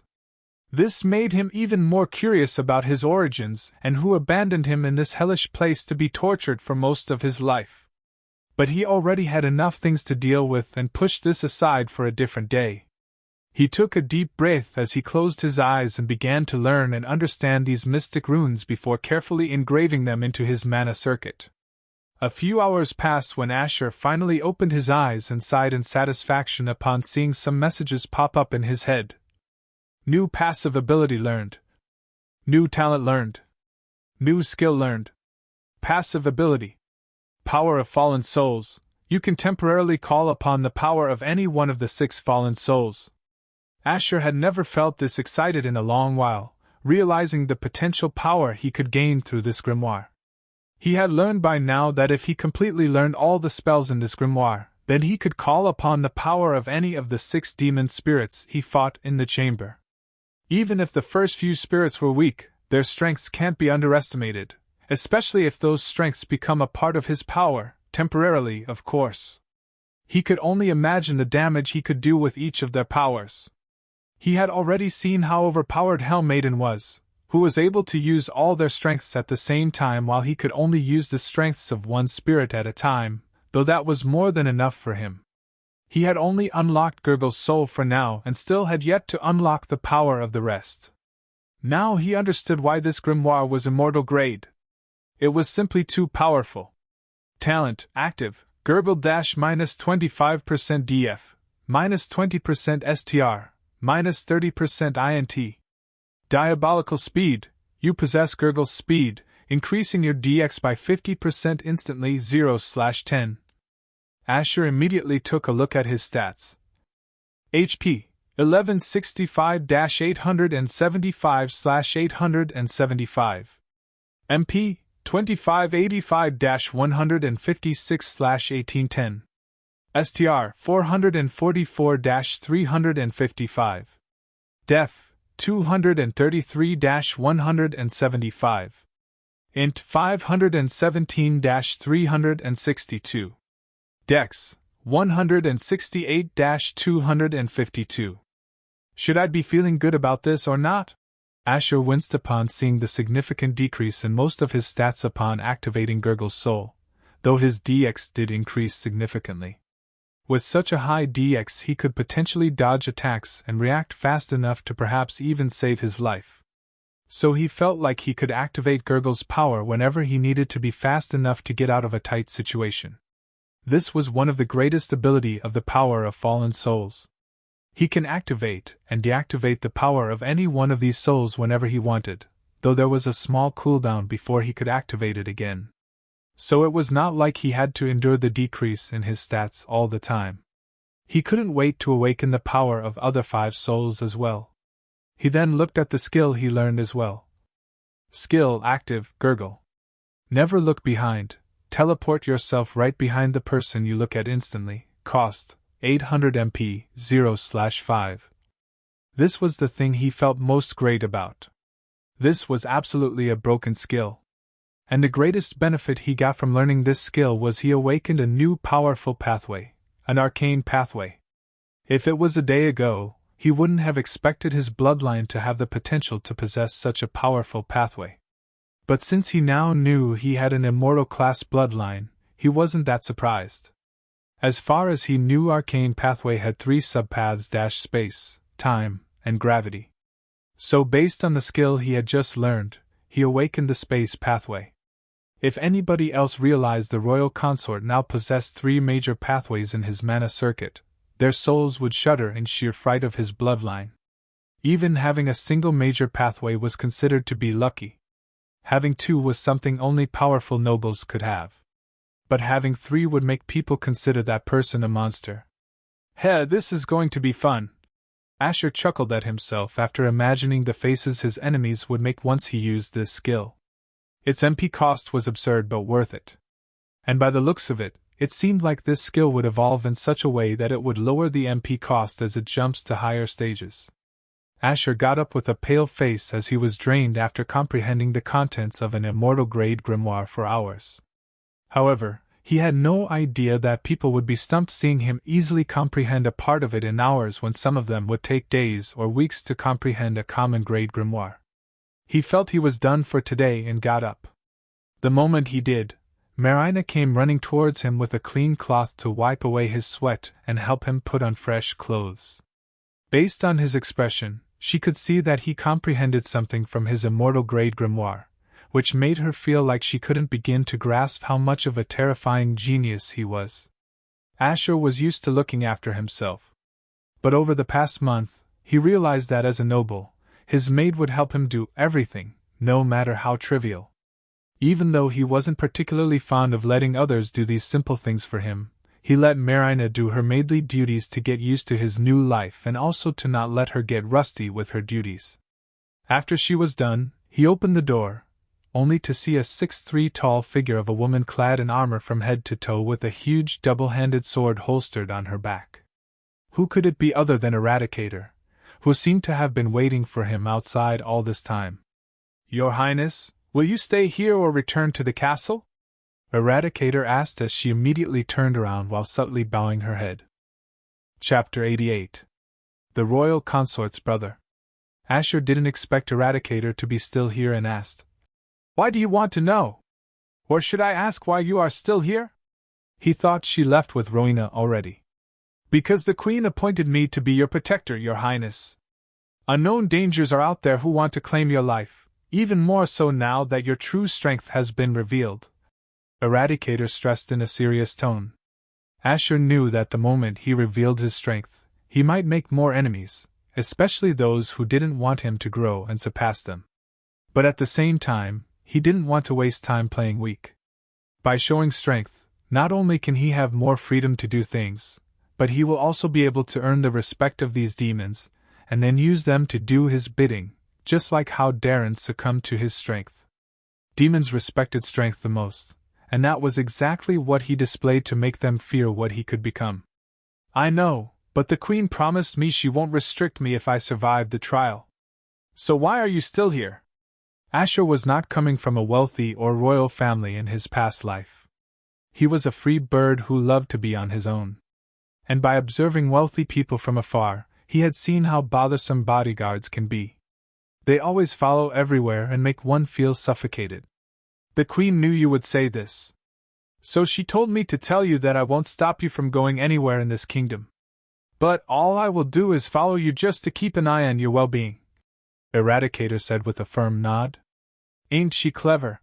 Asher chuckled upon realizing that Rowena had found a way around his condition. Of course, he won't be restricted technically, but with Eradicator always with him, she will be keeping tabs on him. "So if I tell you to not follow me, what are you going to do?" Asher asked to know if she was under his command. "I apologize, but I only answer to the Queen, and protecting you is her direct order," Eradicator said with her back straight. Asher wasn't surprised, but suddenly an idea struck him, and he felt that she could prove to be quite useful to him. "Ah, Your Highness, you are still here?" A young man's voice sounded from the side as Asher saw a good-looking man with black hair and red eyes hurriedly walking towards him. Who could it be other than Darren Allister? However, Darren didn't expect Eradicator to be still here and suddenly froze his steps with a nervous look. "It's fine, young Lord Darren. She won't bite."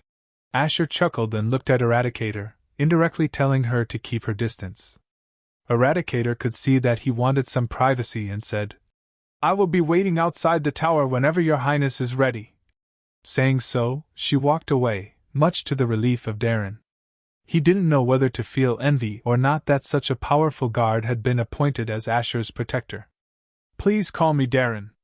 I am your vassal now, Your Highness," Darren respectfully said as he bowed his head. "At ease, Darren. Whenever we are by ourselves, you can shake off the formalities," Asher said, since he knew to truly gain one's confidence, he would have to make the other person feel like they could talk anything to him.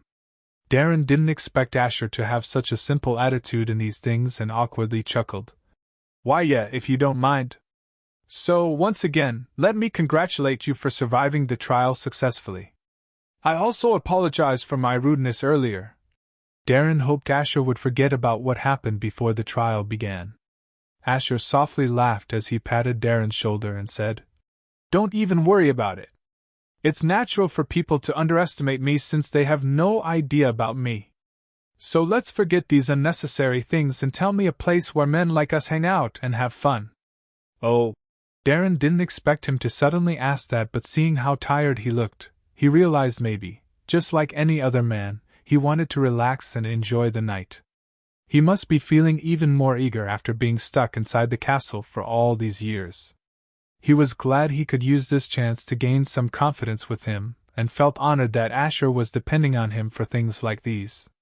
"Of course, but..."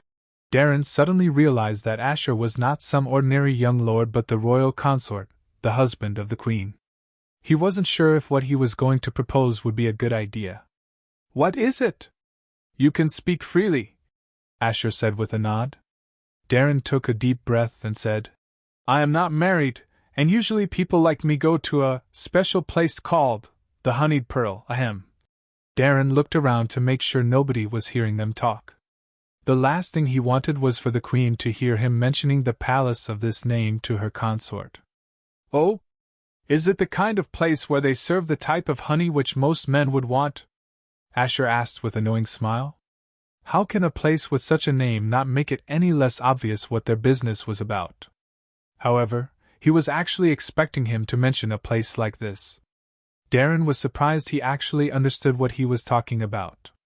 Shouldn't the royal consort be a virgin who has no idea about the existence of these kinds of places?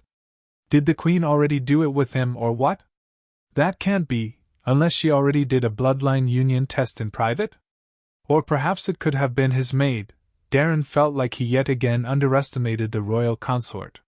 He awkwardly nodded, to which Asher said with one of his brows raised, "Then why don't we pay a visit and see what kind of pearls they offer? But the queen might." Darren knew that the queen might lose face if somebody found him in a place like that. She might not take that news well. "Don't worry about her. I can disguise myself," Asher said with a reassuring smile. However, Darren still felt worried as he said, "But the Eradicator is still here. I know how annoying protectors can be. I also had one when I was younger, but I was able to trick them and do my own thing. But a blood-born guard like her is no ordinary protector. She can't be tricked. She was trained since she was born to kill, and that includes learning the skill to track people." Asher's expression didn't change as he said with a confident smile, "I have no doubt about her capability. But that doesn't mean I don't have a way to shake her off." He then looked at Marina, who was standing silent in the corner, and gestured for her to go home. Darren had a baffled look, wondering what possible way Asher could have to shake off someone like her. Eradicator was standing right outside the tower, patiently waiting for the royal consort to come out, though her vigilant gaze was continuously scanning her surroundings. "I.e., my fate is cursed, and an NHH." Eradicator heard the miserable howling of a man in pain and saw two men carrying away a man covered in a sheet on a stretcher. TSK, who would have known he would get crippled right after the third trial? Sigh, his fate must be really cursed. Eradicator looked away the next second, ignoring them. After a few minutes, she saw Darren come out, though the royal consort was not with him. She wondered if the royal consort stayed behind to talk to someone. However, she waited for 10 more minutes, and there was no sign of him coming out. She had already seen how tired he was, and there was no way he was going to continue his training tonight. Feeling that something was off, she went back into the tower only to frown upon seeing that there was no sign of Asher. But then her eyes landed on one of the farthest corners of the hall where a werewolf boy was busy chatting with a young female centaur who was taller than him. The female centaur was about to return home after her training when suddenly, this annoying young werewolf man jumped in front of her with an obnoxious smile. She didn't like associating herself with someone whose people were enemies of the kingdom. But the moment he opened his mouth and revealed who he was, she couldn't help but hear him out. "You won't believe how much the royal consort confides in me. He considers me as a true brother from another mother. He told me he could help me get all the pretty women in this kingdom, but I, as a man of culture and values, refused. I was waiting for my soul mate who would look beyond my manly looks and race. And the moment I laid my eyes on you, my heart teared up, letting me know that I have found the one," Cucus said with a smoldering look, though he couldn't help but let his gaze wander towards her thick, shiny ass from time to time. Even if a piece of cloth was covering her ass, his eyes were attuned to look past such useless things. Even her horse legs, with strong, curved hooves, looked quite powerful and graceful. Surely he had to try hugging the legs of such a creature that expressed beauty and strength. "The royal consort really confides in you. I had no idea someone like him would have a confidant like you," the girl said with a look of disbelief as she covered her mouth with her hand. "I know how impressive I am. It's only natural," Cucus said with a smoldering smile. The girl was about to say something when a shadow fell on her face, making her eyes widen. She gulped and suddenly ran off, making Cucus shout from behind. "Hey! You don't have to be that shy to run away from my awesomeness. Let me at least ride you once.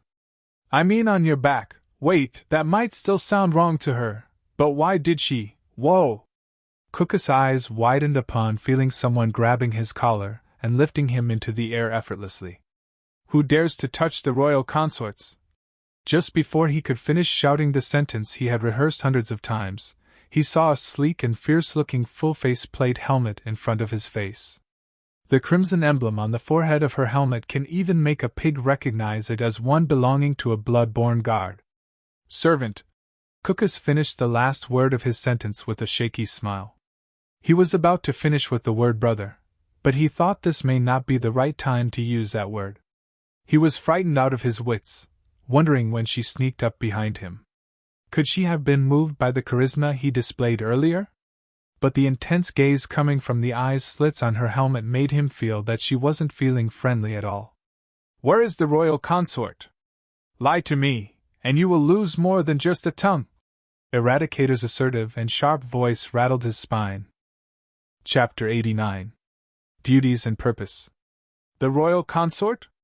How can this poor soul possibly know? Cucus said with his hands clasped together to garner some pity from her. You are his servant. Eradicator stressed as her tone became a tad more fierce. Cucus gulped and said, Cucus swears on his mother that he really doesn't know. How could a mere servant like me keep up with such a powerful genius? I had to leave my poor sick mother back at the castle to loyally serve my Aya. Before Cucus could finish his sentence, he found himself flying out of the tower gate like a speeding arrow before crashing against a tree, leaving behind a body print on it. Eradicator didn't have the patience to listen to his blabber since she already realized this idiot was wasting her time and threw him out of annoyance. Killing him would just sully the floor of this sacred tower. She couldn't understand why the royal consort would keep someone like him around. But seeing that nobody here would know where the royal consort slipped off to, she decided to find him on her own with a determined gaze. If something happens to the royal consort, then she will have to take responsibility. Two young men were walking through the most classy town in the kingdom named Darkhelm, the most classy town in the kingdom, a town only for nobles and powerful people filled with opulence and luxury. The town was small but consisted of grand and imposing architecture, with tall towers and spires reaching toward the sky. The buildings were made of dark, polished stone, with intricate carvings and sculptures adorning their exteriors. The streets were lined with statues and fountains, and the town was lit up by flickering torches and eerie, glowing orbs. The buildings were spacious and well appointed, with large windows that looked out over the town. These buildings were heavily guarded by fierce and powerful demons, as expected.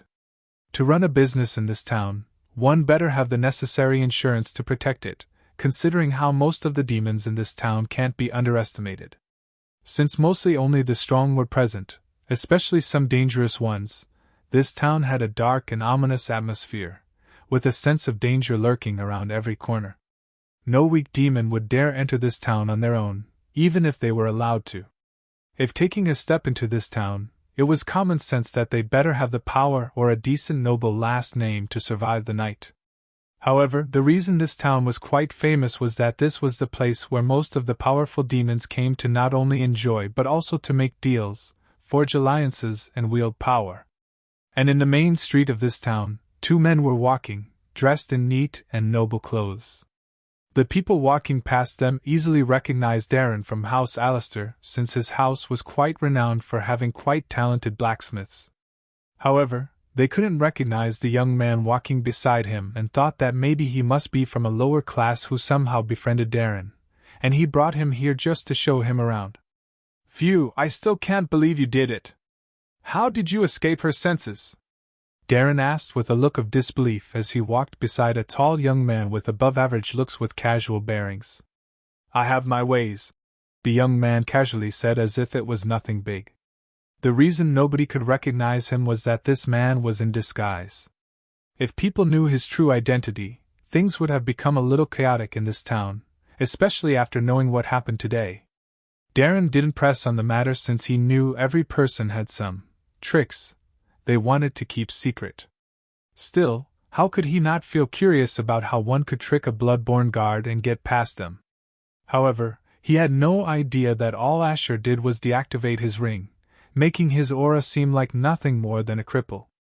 Experts like Eradicator recognize and track people by the aura of their mana circuit. But if she can't sense any familiar aura, it would be no different than being invisible to her. Asher was glad Darren brought him to the right place.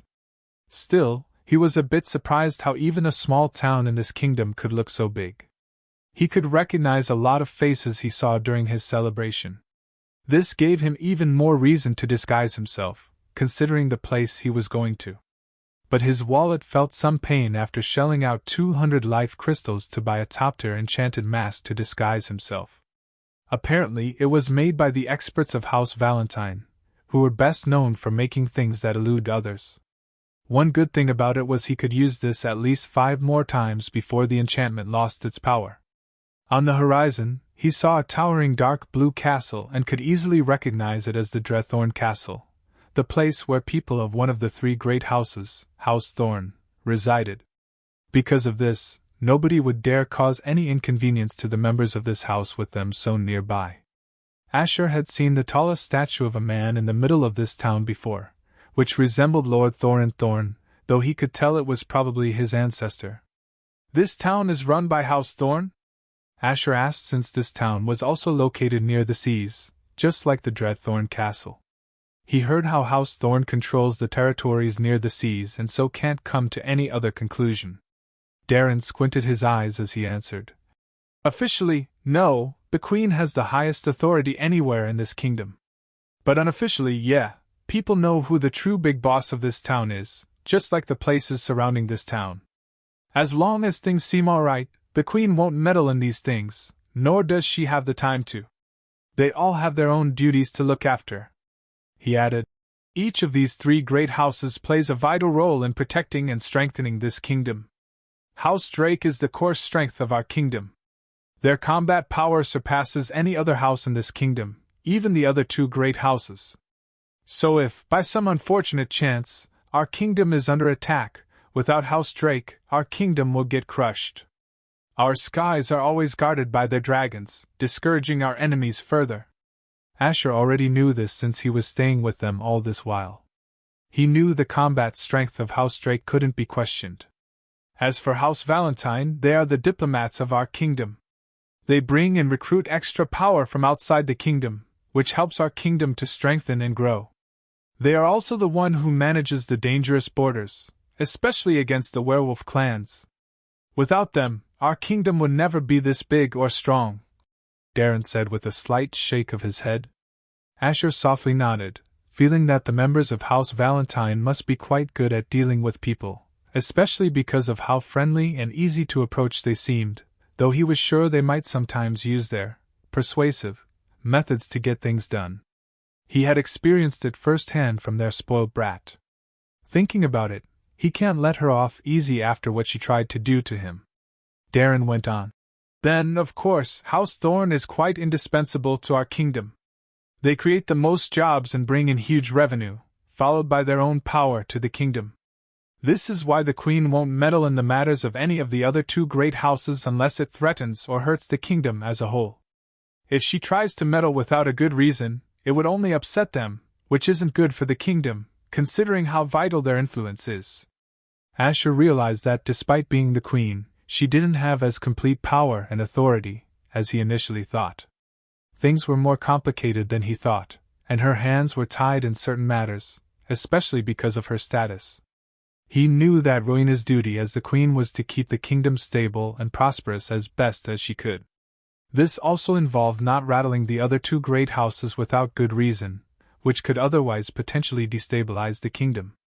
And if the kingdom gets destabilized, all the demons of this kingdom would suffer even more, especially against their biggest enemies, the people of the Severed Realm. Once humans get the upper hand for real, then it would be very hard to make a comeback. In the end, some things were similar in this society compared to the human world. About House Thorn, if they really bring that much revenue, why is it that most of the people outside of this town are struggling to even buy a flimsy weapon to protect themselves or fight? I even saw a lot of them die because they ran out of life crystals, dropping dead just like that," Asher said as he snapped his fingers, to which Darren lowered his gaze since it was a question he couldn't answer, especially since his house was a vassal to House Thorn. But his silence was enough to let Asher confirm his speculations. "Let's stop talking about these boring things.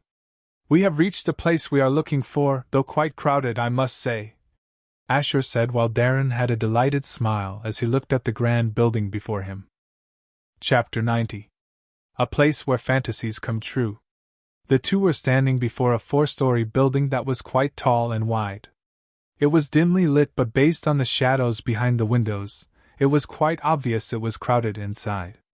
The lines and lines of men standing outside, waiting for entry, were proof enough that this building was surely the hotspot of this town. Will we be able to get in tonight? Asher asked, seeing how so many excited demons were eagerly waiting to get in. He had never seen such kind of a crowd for businesses like this one. Of course, I have a special pass, thanks to being affiliated with House Thorn. With this pass, I can bring in at least 2 other people with me. So don't worry about it. Follow me, Darren said with a smirk as he flashed a silver card at Asher. Nice, Asher commented and asked. What's so special about this place to even garner so much attention from nobles? Asher couldn't understand what was so special about brothels. Weren't they all the same? He had never entered one, but he was sure he had never seen a brothel as popular as this back on Earth. As a popular hunter, many hunters used him to get entry into extravagant places to sleep with women with expensive honeypots, though he never touched any one of them despite countless advances to the point they were willing to do it for free. He let them use his name since he wanted to be nice to his fellow hunters. He only stopped when Era found out and scolded the others to stop using him. Thinking about it now, he can't believe how pathetic he was back then. Darren had a blinking expression as he stopped walking, feeling shocked and wondering if he was seriously asking such a question. Asher saw the strange look he was giving him and shrugged. What? Isn't what I asked a natural question? Nobles like us can get women whenever we want, right? Asher knew for influential men, women were the last thing they wouldn't get.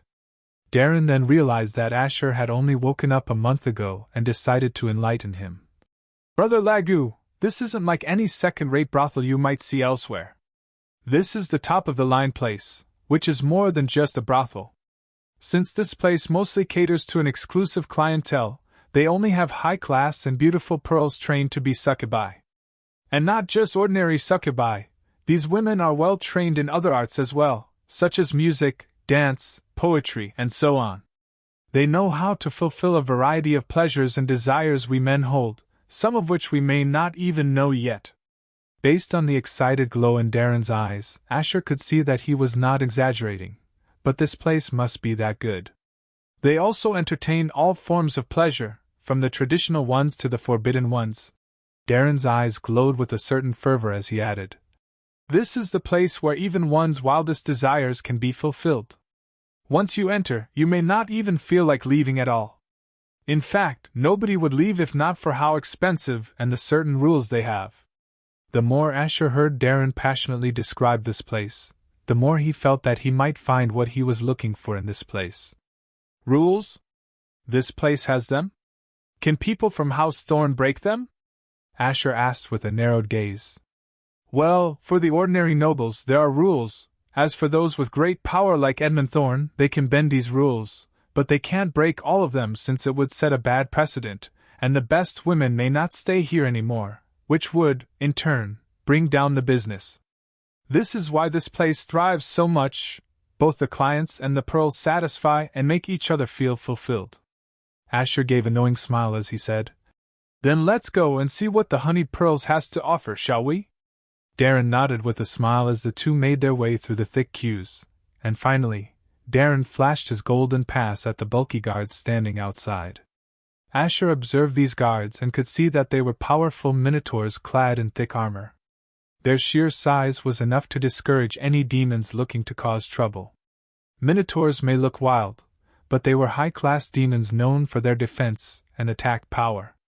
An army or a legion of guards would never be considered to be complete without at least one of them.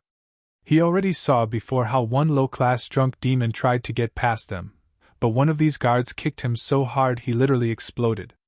But nobody paid any mind as if they had seen these things already. However, the moment they saw Darren, they briefly bowed their heads and skeptically looked at the young man behind him, whom they couldn't recognize. This man's clothes were neat, and his appearance well kept, though he didn't seem to be coming from any noble family they knew. His skin was bronze, and he had dark golden hair. They recognized what race he was, and surely his race mostly consisted of small groups of lone warriors who had mastery over flames. "Don't worry about my friend. He is just accompanying me," Darren said with a brief smile, making the guards look at each other before giving way to let the two enter. As Asher entered the most hyped and luxurious brothel he had ever seen, he was greeted by a grand entrance that was quite a contrast to the boring entrance he just came through. This entrance was a large door made of dark, polished wood, ornately carved with twisted, demonic figures. The door was flanked by two large, seductive statues of succubi with a faint purple light flickering in their eyes. Right as the two reached the door, it opened on its own, and Asher found himself in a large, opulent foyer with a high ceiling adorned with intricate frescoes depicting scenes of demonic debauchery, but in a very elegant manner to the point. It could make one feel enlightened by just looking at them. But what swayed his attention was the scene of chaos and excitement of the crowd of men inside. Beyond the foyer, there was a large hall crowded with demons of all kinds of races, mostly ones with noble blood in their veins. Some had horns, some had wings, and others with tails. All of them were dressed in the best and most luxurious garments, as if they wanted to impress certain people here. However, the sight that would enrapture any man was the number of succubi of all shapes and sizes, laughing, chatting, and clinking glasses with these demons by sitting beside them and entertaining them. Every single one of these succubi was beautiful and alluring. Some of them were dancing, while others were entertaining their patrons with a variety of arts they had painstakingly learned. All of these women were dressed in revealing and provocative clothing, their eyes lined with kohl and their lips painted red. Just looking at them can make any ordinary man feel pumped up down there. And since these succubi consisted of women from different races, it also allowed these men to have a lot of choices to pick from based on their tastes. Asher could see Darren trying his best to maintain his bearings, especially because he was standing beside him. It seemed like he didn't want to come off like a crude person before him. Asher chuckled, seeing him try hard, and said with a light-hearted laugh, "Relax. We are here to enjoy in an unofficial capacity. No need to hold your breath." Darren awkwardly chuckled and relaxed, realizing that maybe he was overthinking things, feeling that the royal consort was good company. But both of them had their attention directed towards the two succubi approaching them, their hips swaying and their eyes sparkling with sensual promise. Both of them were dressed in a way that gave off an erotic air while maintaining a certain elegance that would make anyone feel like they were not some cheap brothel girls. The two women opened their lovely lips at the same time while looking at the two young men before them. "Welcome to paradise, masters. Please let us show you around and introduce you to the various rooms and services available. We have the most skilled and sought-after succubi in the realm, masters. Allow us to fulfill your wildest fantasies, and we promise you two won't leave this place without a satisfied smile." The inviting words of these two men were so eloquently put, no man would feel like refusing them. Asher had to admit that the brothel girls here were the best he had ever seen. No human brothel can train women to look and speak so elegantly yet appear sexy enough to tempt the hearts of men without looking as if they were trying hard. He now understood why Darren seemed so excited, just like any other man here. Even he felt curious about how they would make these fantasies come true. But thanks to his self-control, he knew all these things could wait till he accomplished what he came here for. "Ladies, we would be happy to, but for now, I plan to show around my friend myself since he is quite new to all this. Hope you two will understand," Darren said with a courteous smile, though it seemed like he was having a hard time maintaining his bearings before such lovely beauties. The two women didn't have their expressions change, but instead, they said while maintaining their alluring smiles, "Of course, masters. We understand, and if we may, we suggest both of you to please enter the main hall. Tonight the brightest and most beautiful pearl of our humble establishment is going to entertain everyone with her artistry for a short while. It is fate indeed that both of you reached at the most opportune time." Saying so, the two women began to lead these two men towards the hall. Asher raised one of his brows, wondering what kind of pearl this was for them to hype about it. Hell, I can't believe she is going to make an appearance again. Darren mumbled with an awestruck look as he walked with a dazed expression. It seemed as if he came upon a pleasant surprise he least expected today. Asher felt curious seeing Darren's reaction. How good must this pearl be for him to have such an exaggerated reaction? However, the moment he stepped into the hall, he furrowed his brows upon spotting two men right away, Oberon Drake and Edmund Thorne, sitting together. Chapter 91. The Temptress Supreme. Asher entered a grand hall, lavishly decorated with twisted candelabras and intricate patterns on the walls. The hall was dimly lit with flickering dark golden torches to set a sensual mood. The floor was made of dark polished stone and inlaid with intricate designs in gold. There was an elevated stage in the center of the hall, adorned with dark, twisted sculptures and surrounded by dark golden light. The stage was surrounded by dark ivory mats laid on the floor to let the patrons make themselves comfortable to watch the special event. And closer to the stage, what surrounded it was plush seating, made from dark wood and adorned with plush cushions, where only the most prestigious guests would be seated, eagerly waiting for the most beautiful pearl to make her appearance. On these seats, only two handsome young men were present, dressed in extravagant attire and standing out amongst the other nobles due to the impressive aura they were giving off. Nobody dared to disturb them despite how envious they were feeling of these two for getting front-row seats to this special event. But they couldn't really complain, especially since one of these young lords practically owned this place. Edmund and Oberon? Asher mumbled as he entered the hall. He saw Oberon dressed in a grand black attire with golden dragon embroidery that exuded his power and grandeur. As for Edmund, he was dressed in dark blue attire, tailored to perfection and fitting his noble frame.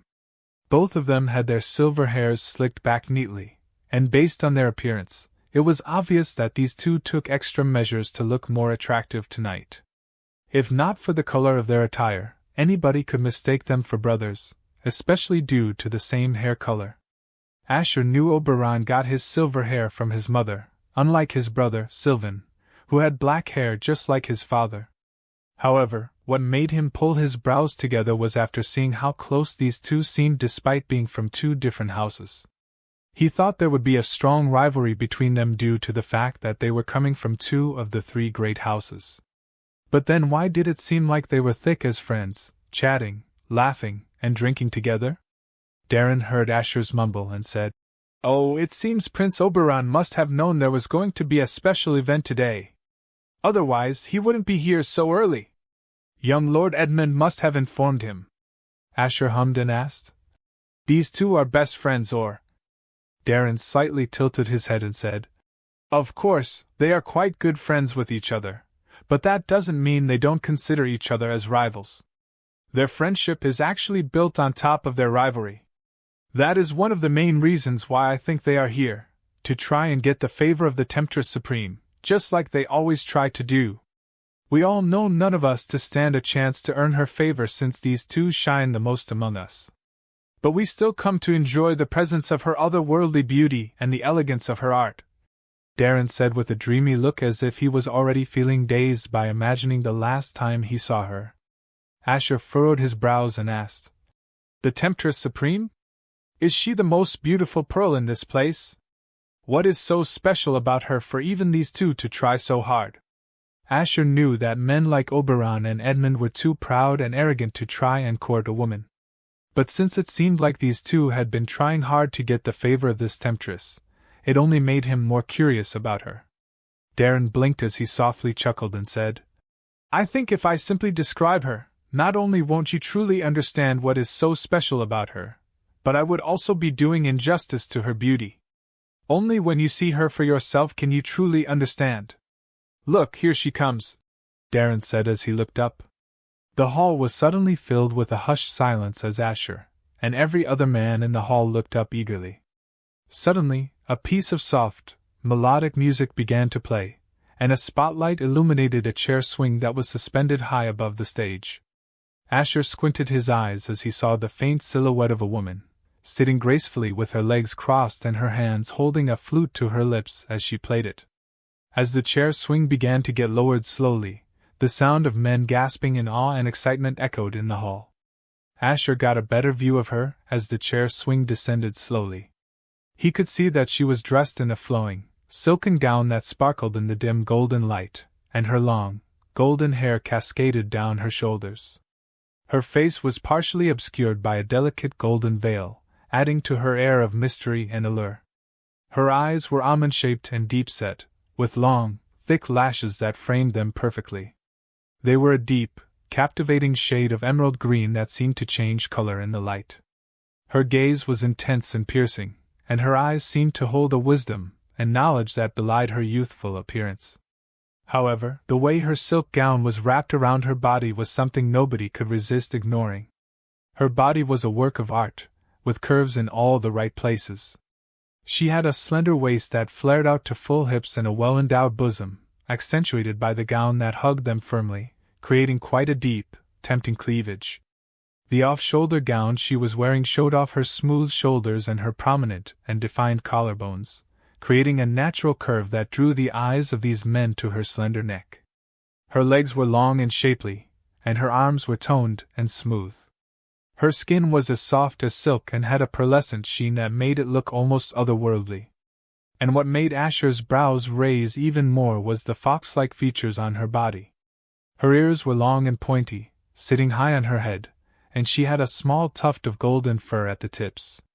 She had 3 bushy tails that were fluffy and golden and were hypnotically swaying in the air. Her tails had a life of their own, looking quite expressive and seeming to move in time with her emotions. The long, slender nails on her graceful fingers were creamy white, and what set her apart from other women of the Vulpinari race was how unique and captivating she seemed while having elegant bearings that made her appear even more mesmerizing. A fox woman? Asher didn't know whether he should feel surprised or not that the most beautiful pearl of this brothel was a fox woman. However, he had to admit that she deserved that title more than any other succubi here. In fact, her beauty was on par with Rowena's but in a different way. He knew fox women were known to be quite seductive, but this woman took it to a whole another level. Her beauty was not just skin deep but had an inner radiance that shone through in her every moment and gesture, especially the music she was playing through her flute. It just sounded quite ethereal and otherworldly. A melodic blend of haunting notes and soothing melodies created a sense of mystery and intrigue around her. Even Asher felt an oddly soothing sensation in his mind and felt drawn to it. But he shook his mind to not fall for her charms since he wasn't here for pleasure. In fact, seeing how Oberon and Edmund were having their mouth water upon seeing her only made him subtly curve his lips, thinking that maybe what he was planning would be easier to achieve. The moment the chair swing settled down on the stage, she gracefully lowered the flute as the music stopped flowing, creating another blanket of silence. Nobody uttered a single word as if they didn't want to besmirch her presence. Instead, they held their breaths as her lips arched into an alluring yet elegant smile that made these men feel like they were fortunate to be born to get a glimpse of her visage. Darren was already sitting on the mat, his soul stolen by her captivating beauty. Her succulent pink lips parted as she spoke in a melodic voice. "Welcome, my dear guests. I am Kira, one of the pearls of this establishment. As a lover of music and its various melodies, I love to reward those who can bring out the meaning in my music. So here I am again, hoping that one of you could give me what I am looking for while I take you on a journey through my words and let my melody take you to a place you have never been before." Chapter 92. Story of the Temptress Supreme. "What is she talking about?" Asher asked the dazed Darren, who came back from his dream world and cleared his throat.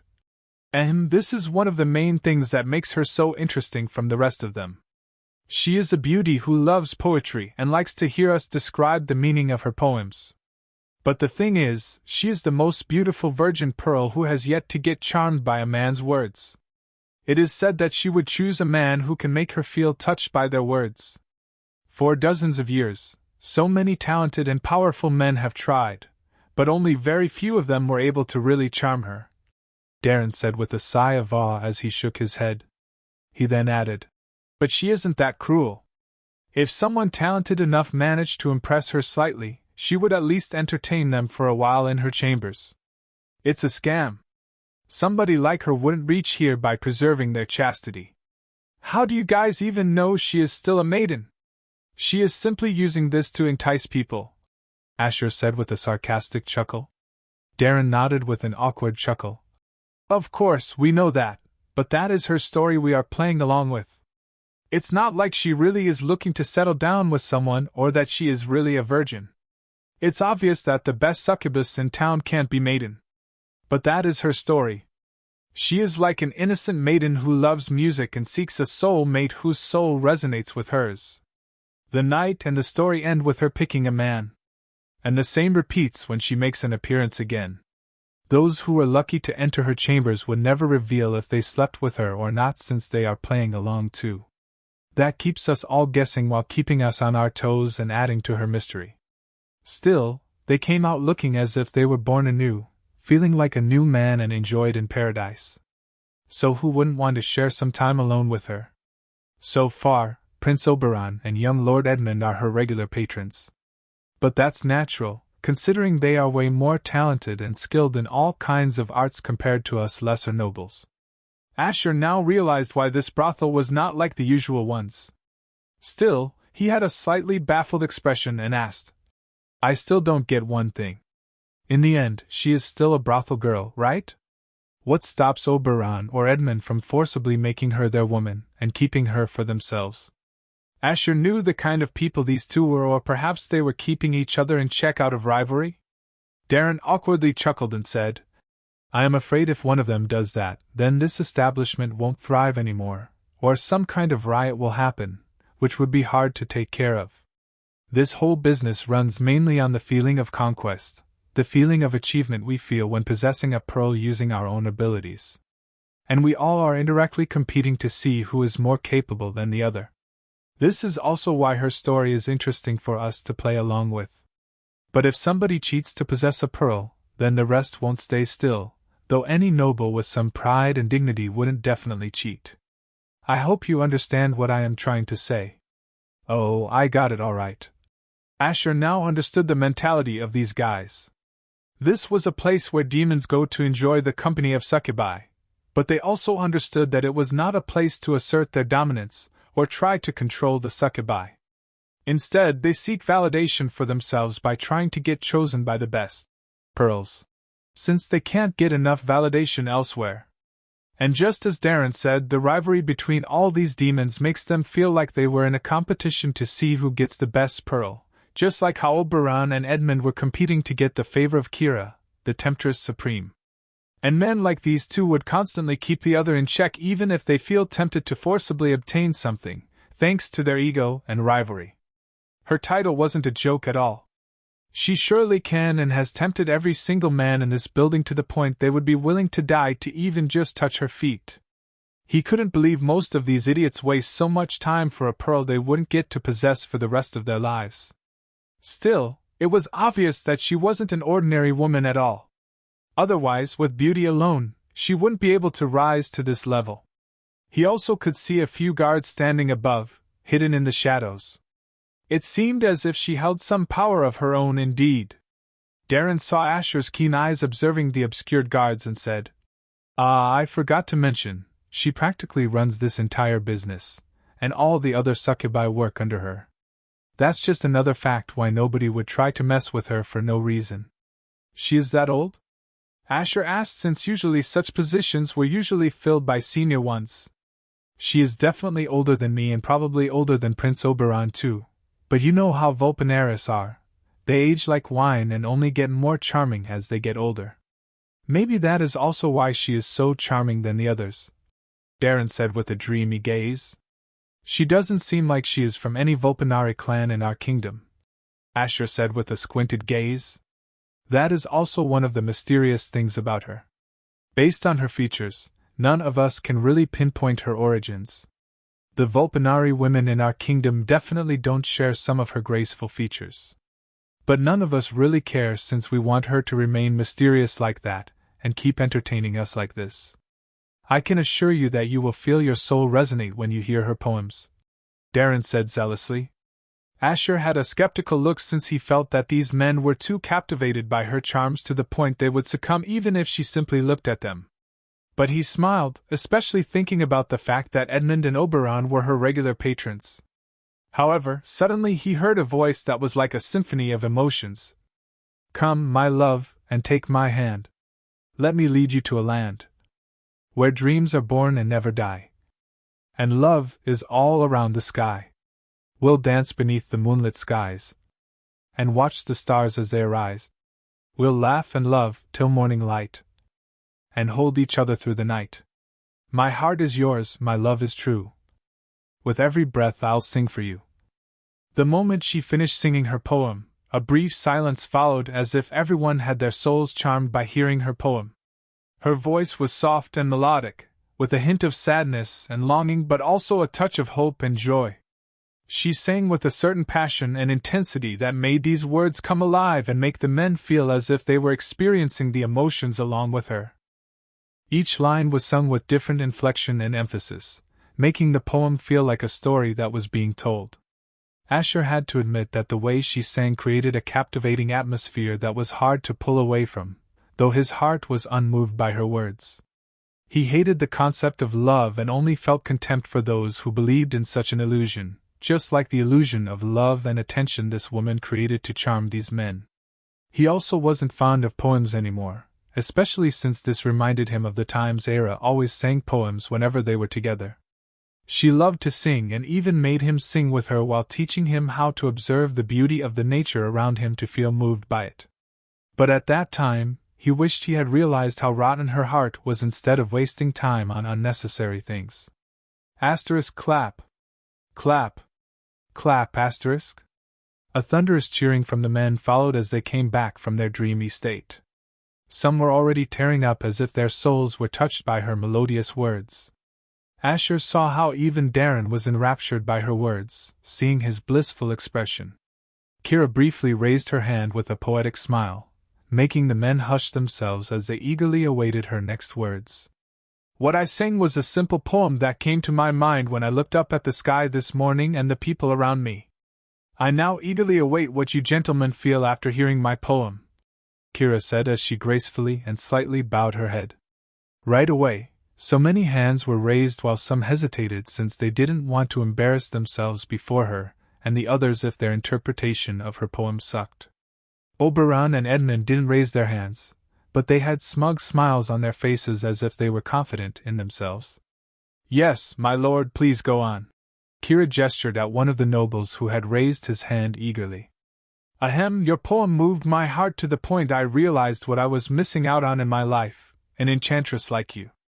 So I believe you are also looking for the one which made you inspired to sing this poem," the man said with a proud look as if his interpretation must be good. Kira gave a subtle, alluring smile and said with a soft nod, "That is a good interpretation, my lord. I am glad my poem was helpful to you, and I hope you find a woman who can warm your heart. Now how about you, my lord?" Kira had already gestured at another man. Asher softly chuckled, seeing how this woman skillfully turned down the other guy without even making him feel as if he got rejected. Surely as expected from someone who spent a lot of time in this business.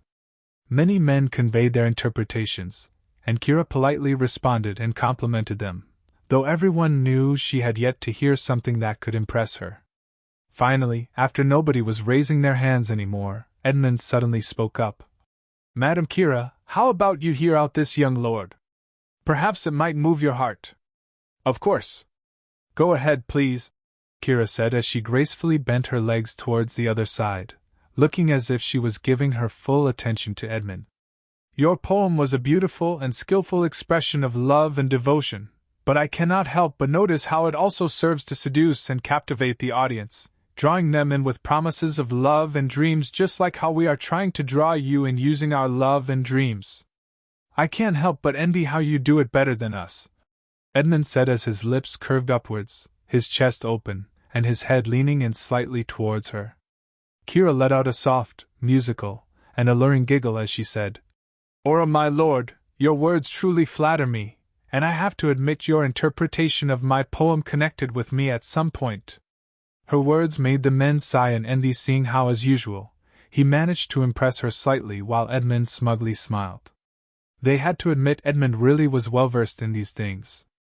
How about Madame Kira hear me out as well, and we will see if this time one of us can connect with you more, Oberon said with a flirty raise of one of his brows. Kira would be honored to listen to your words, Kira said as she seductively leaned in his direction. Your poetry is a call to my senses, yearning for a man's heart. You also painted a vivid picture of a land of love and dreams in which you would feel honored to visit your one true man. You want to dance beneath the moon with your soulmate, to hold you throughout the night and fulfill your dreams. Why not let me be the one to fulfill your every desire? Oberon asked with a charming wink as he smiled at her. Everyone couldn't help but praise how eloquently he put his words and confidently asked her out, knowing what she truly wanted. Kira placed her hand on her chest as she said, Ora, that was a beautiful interpretation that came close to what inspired me. But I am sorry I wasn't able to recite my poem in a better way to let you gentlemen realize my desires. Oberon and Edmund clicked their tongues, seeing how she wasn't really moved by their words. They knew she was being polite by saying it was her fault even though her poem was perfect. They can't think of any other meaning to her poem. Still, they didn't care and were satisfied that one of them would at least get to personally spend time with her in her chamber since nobody else did it better than them. The two looked at each other with smirks, indirectly feeling smug that Kira was going to pick one of them today, though they have to wait and see whom she was going to pick between them for today. No men were surprised to see that, as usual, nobody was able to truly move her heart. Still, they were disappointed they didn't come with interpretations as good as Edmund or Oberon's. Otherwise, they could have enjoyed some personal time with her. Would Madame Kira like to hear the interpretation of this simple man? A man's voice echoed from behind, making everyone turn their heads around, especially Edmund and Oberon, wondering which idiot felt like interpreting her poem after everything was almost over. Darren had a blinking expression upon seeing Asher raising his hand briefly. He can't help but wonder what he was thinking. Chapter 93. Let my actions speak for themselves. Everybody saw an ordinary-looking guy raising his hand and scoffed, thinking how a low-class man like him could possibly know how to interpret such a beautiful poem. This could probably be the first time he heard this. The noble who brought him in must have done it for fun, though now it was going to backfire. Some booed at him for having no shame in raising his lowly hand before Madame Kira and spoiling her enchanting presence. However, Kira subtly raised her brows and briefly raised her hand, making the other men hush themselves while wondering if she was going to have him thrown out or something. May I ask what your good name is, sir? Kira asked with a certain allure to her tone, her smile captivating as ever, making the other men feel jealous that she was giving her attention to some low-class nobody. Asher put his hands in his pockets and said, People call me Lagu, Madame Kira.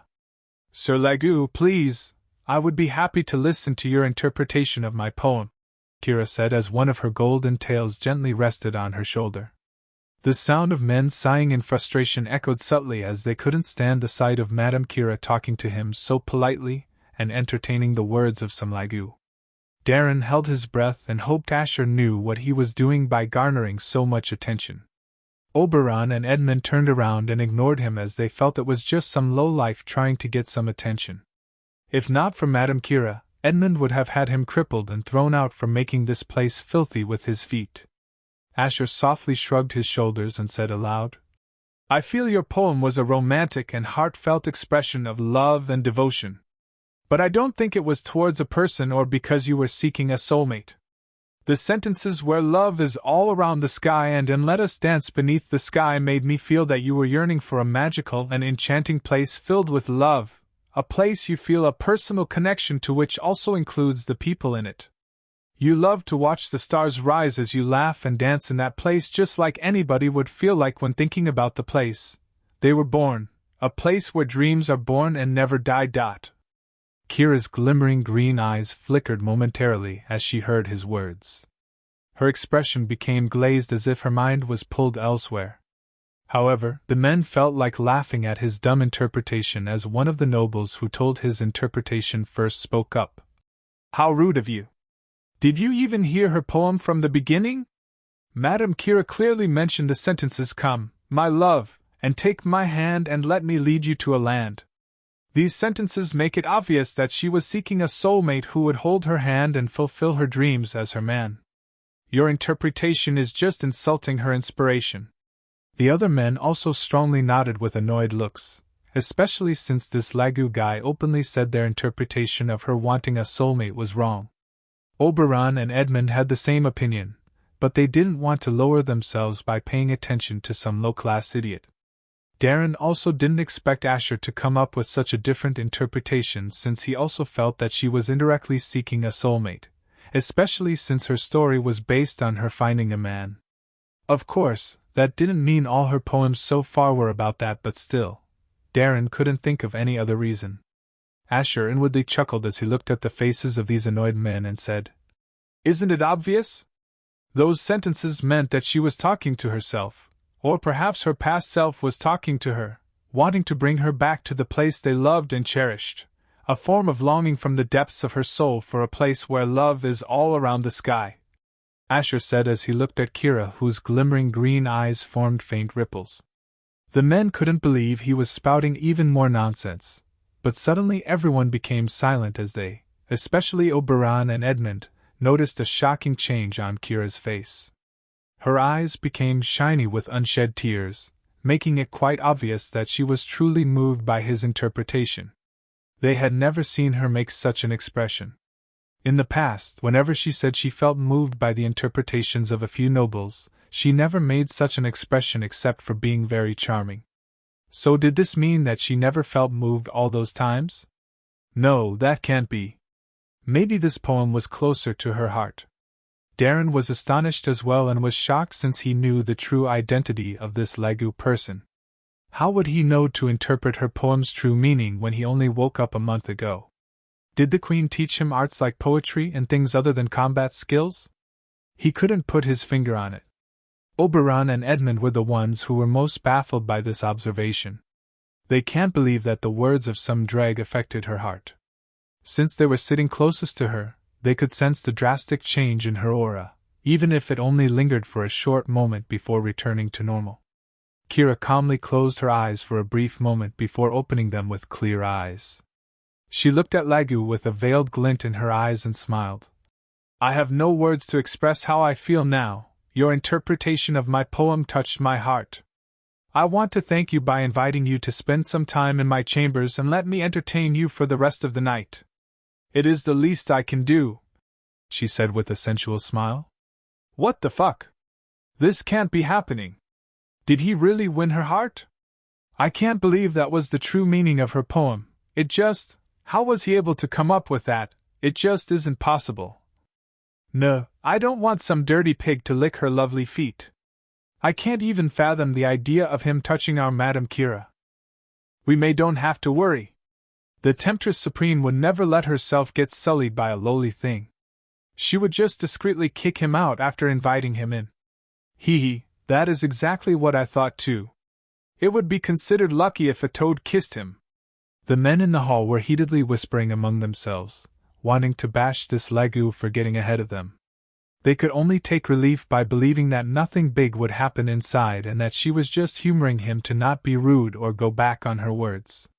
Oberon and Edmund felt as if they got spat on by a pig.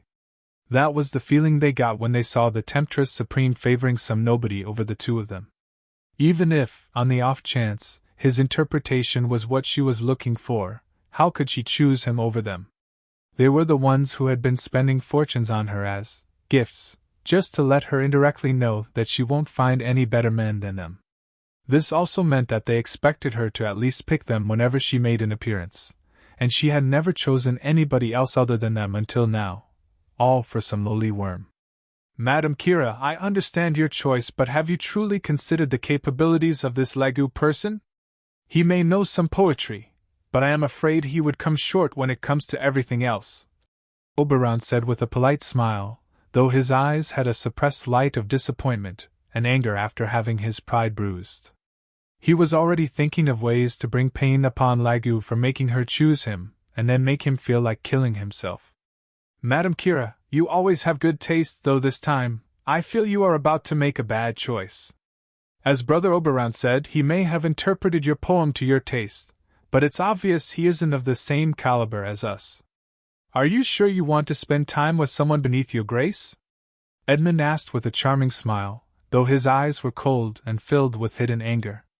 He was already thinking of ways to make this piece of shit Lagu regret coming anywhere near this town. How dare this pig thirst for something that was his? The two purposefully said these words aloud to openly put down this worm named Lagu and make him realize his place. If he had even an inkling of shame, he would have already run out after hearing this. The others also laughed, and even began to call out insults at Lagu, supporting Edmund and Oberon's words. They felt that Madame Kira didn't have to show such courtesy to a lowborn.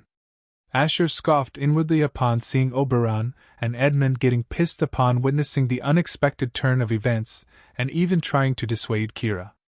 Darren swallowed his saliva as he was inwardly screaming at all of them to stop insulting the royal consort to his face.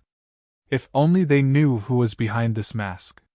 However, Asher's expression remained unfazed by their insults, and he said calmly and collected, "My lords, your words may carry weight, but your actions speak louder than words. True strength and capability are not necessarily measured by one's birthright or station but by one's actions and character. I may not possess the same privilege or status as you all, but I assure you, my actions will speak for themselves even though my words prevailed earlier." He then turned to Kira and politely greeted her. "Madam Kira, I humbly accept your favor and look forward to proving myself worthy of it. Perhaps then some people would change their minds about me." "How dare he!" Most of the men's faces puffed up in anger and humiliation. This bastard just openly mocked them for losing to him and indirectly boasted about how superior his manliness was against theirs. Does he truly know no fear or shame? And the fact that he hinted about proving his manliness to Madame Kira set off a lot of fuses inside them. Darren had a blinking expression and couldn't help but feel great admiration for the royal consort. He put his words so eloquently it didn't seem as if he was directly insulting everyone yet hurt them where it mattered, coupled with the fact that he boldly and confidently suggested to Madame Kira that she won't regret this night. He wished he had this kind of confidence before women like her. How could these men not feel like their nerves were about to explode from anger and jealousy after hearing this? Oberon and Edmund were the ones who got most pissed off since they knew this vermin meant these words for them, even if he didn't explicitly mention them. Not even once in their lives did they have to endure these words from someone like him. All this time they didn't even look at him since they didn't want to lower their class by talking to someone like him. It would be no different than paying attention to a worm on the ground. But if that worm began to crawl all over their noble face, then it was only right they crushed it right away. Kira narrowed her eyes as she carefully looked at this Lagu person. She had never met someone of his class who possessed such wit and guts yet was foolishly brave. But then she noticed the drastic change in the moods of Edmund and Oberon. She revealed an enrapturing smile as she looked at Oberon and Edmund and whispered something to them, making their expressions relax, and within a few moments, no longer looking as if they ate shit. Some amount of bitterness still lingered in their eyes, but they at least didn't look as if they were about to explode, especially Edmund, while Oberon seemed to still have a hold over his bearings. Even though Asher couldn't hear what she said, he didn't care since he almost got what he came here for. Kira leaned back on her chair swing as it began to get pulled up slowly. "I will be waiting for you, Sir Lagu. Please take your time," she said with an inviting smile as she looked at him, while slowly disappearing into the darkness above. Asher saw some top-notch succubi surrounding him as they all flashed beautiful smiles and said, "Please follow us, Sir Lagu. We will show you to Madame Kira's personal chambers." Darren gulped, hearing the sentence he had been dreaming of hearing just like every other man. Still, even if he was feeling envious of Asher, he had no ill feelings knowing that he deserved this. If he truly moved her heart just like she wanted, there couldn't be a better ending. The one thing that was concerning was if Madame Kira would learn his true identity or not. If she did, that could be quite troublesome. Chapter 94. Unless fate has other plans. "Sure. Lead the way," Asher said with a casual smile, while the rest watched with green faces. Darren didn't know whether he should leave or not, but seeing the hint from Asher, it seemed like he didn't need him to stay necessarily. As he walked past Oberon and Edmund, he felt their gazes of contempt, but as usual, he paid no mind to them. He found himself being led upwards through dimly lit corridors. Finally, he stepped foot on the third floor, where it was relatively quiet, peaceful, and silent. He can't hear the bustling sound of men enjoying from downstairs. It was as if he had entered a different building, and the ambience felt more soothing yet sensual. He entered a small hallway, dimly lit by a faint golden light, and the walls adorned with luxurious tapestries depicting scenes of romantic trysts between succubi and men. The floor was made of warm, polished marble, and the air was heavy with the scent of incense, and something fragrant as well. The succubi led Asher to a large wooden door at the end of the hallway, though he raised one of his brows upon catching a glimpse of a man standing guard outside. Upon closer look, it seemed like he was a Vulpini race or, as Asher would put it, a fox man. The Vulpin race was mainly known for their beautiful women, known as Vulpinari, though the males, known as Vulpini, were not to be underestimated. They could be equally seductive for women, and some of the powerful women even used them as playthings. However, the fox man he was looking at seemed to be far from a plaything. He had a tall and lean muscular build, with a sleek and agile frame. His features were sharp and angular, and he had a large bushy silver tail. His ears were pointed and perked up, making it seem like he was quite vigilant and watchful. His eyes were piercing gold, and he had long silver hair that was tied back in a tight ponytail, while wearing black leather armor that accentuated the powerful lines of his body. As Asher came near him, his expression was stoic and unreadable. He nods curtly at the succubi that accompanied Asher, indicating that they may leave and leave this man with him. The moment they left, Asher felt this fox man's gaze remain fixed on him as if assessing him for any sign of danger or deceit. He said with a subtle furrow of his brows, "I am Shochi, protector of Madame Kira. You are here at her grace, any harm or disrespect towards her, and you'll have to answer to me," he warned with a cutting gaze. Asher could sense a hint of possessiveness in his eyes, making him chuckle and say, "Buddy, relax. I am not here to eat her up unless fate has other plans." "You!" Shochi knew the double meaning in the words of this crude filth, and was about to say something when, "Shochi, let Sir Lagu in." A melodic voice came from inside, making Shochi's expression become taut, and stepped to the side while wondering how come his madam has to entertain such a low-class man. Just one word from her, and he would have him thrown into a ditch after cutting his crude tongue out. Asher gave a wink at Shochi before entering the chamber, making him take a cold, deep breath as he closed the door behind him with a sharp glint in his eyes. The moment Asher entered Kira's chamber, he raised his brows subtly upon being enveloped by a sweet and heady aroma mixed with a crisp and refreshing scent of something akin to jasmine and mint. This created a warm and inviting atmosphere.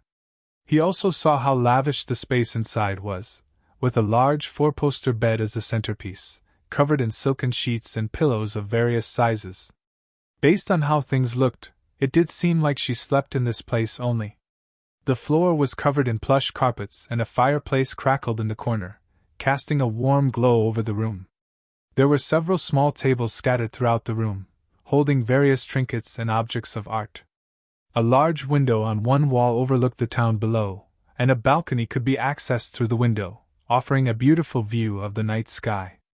However, his eyes became distracted when he saw a captivating golden-haired beauty coming out from within the curtains on the side. "Welcome, Sir Lagu. I hope my humble adobe wouldn't be of bad taste to you," she greeted as her luscious pink lips arched into a smile, her voice soft and melodic as always. Asher saw her fluffy golden tails dance in the air as her dreamy emerald green eyes looked at him. She even changed her garments to that of very seductive dark red garment that showed off her succulent thighs and smooth calves while firmly clinging to her curves and navel. But what stood out the most was her milky knockers that seemed like they might slip out of her dress at any moment. She surely knew how to dress in a way that would make even a eunuch feel hot down there. She wasn't wearing her veil, making her captivating beauty become even more enrapturing.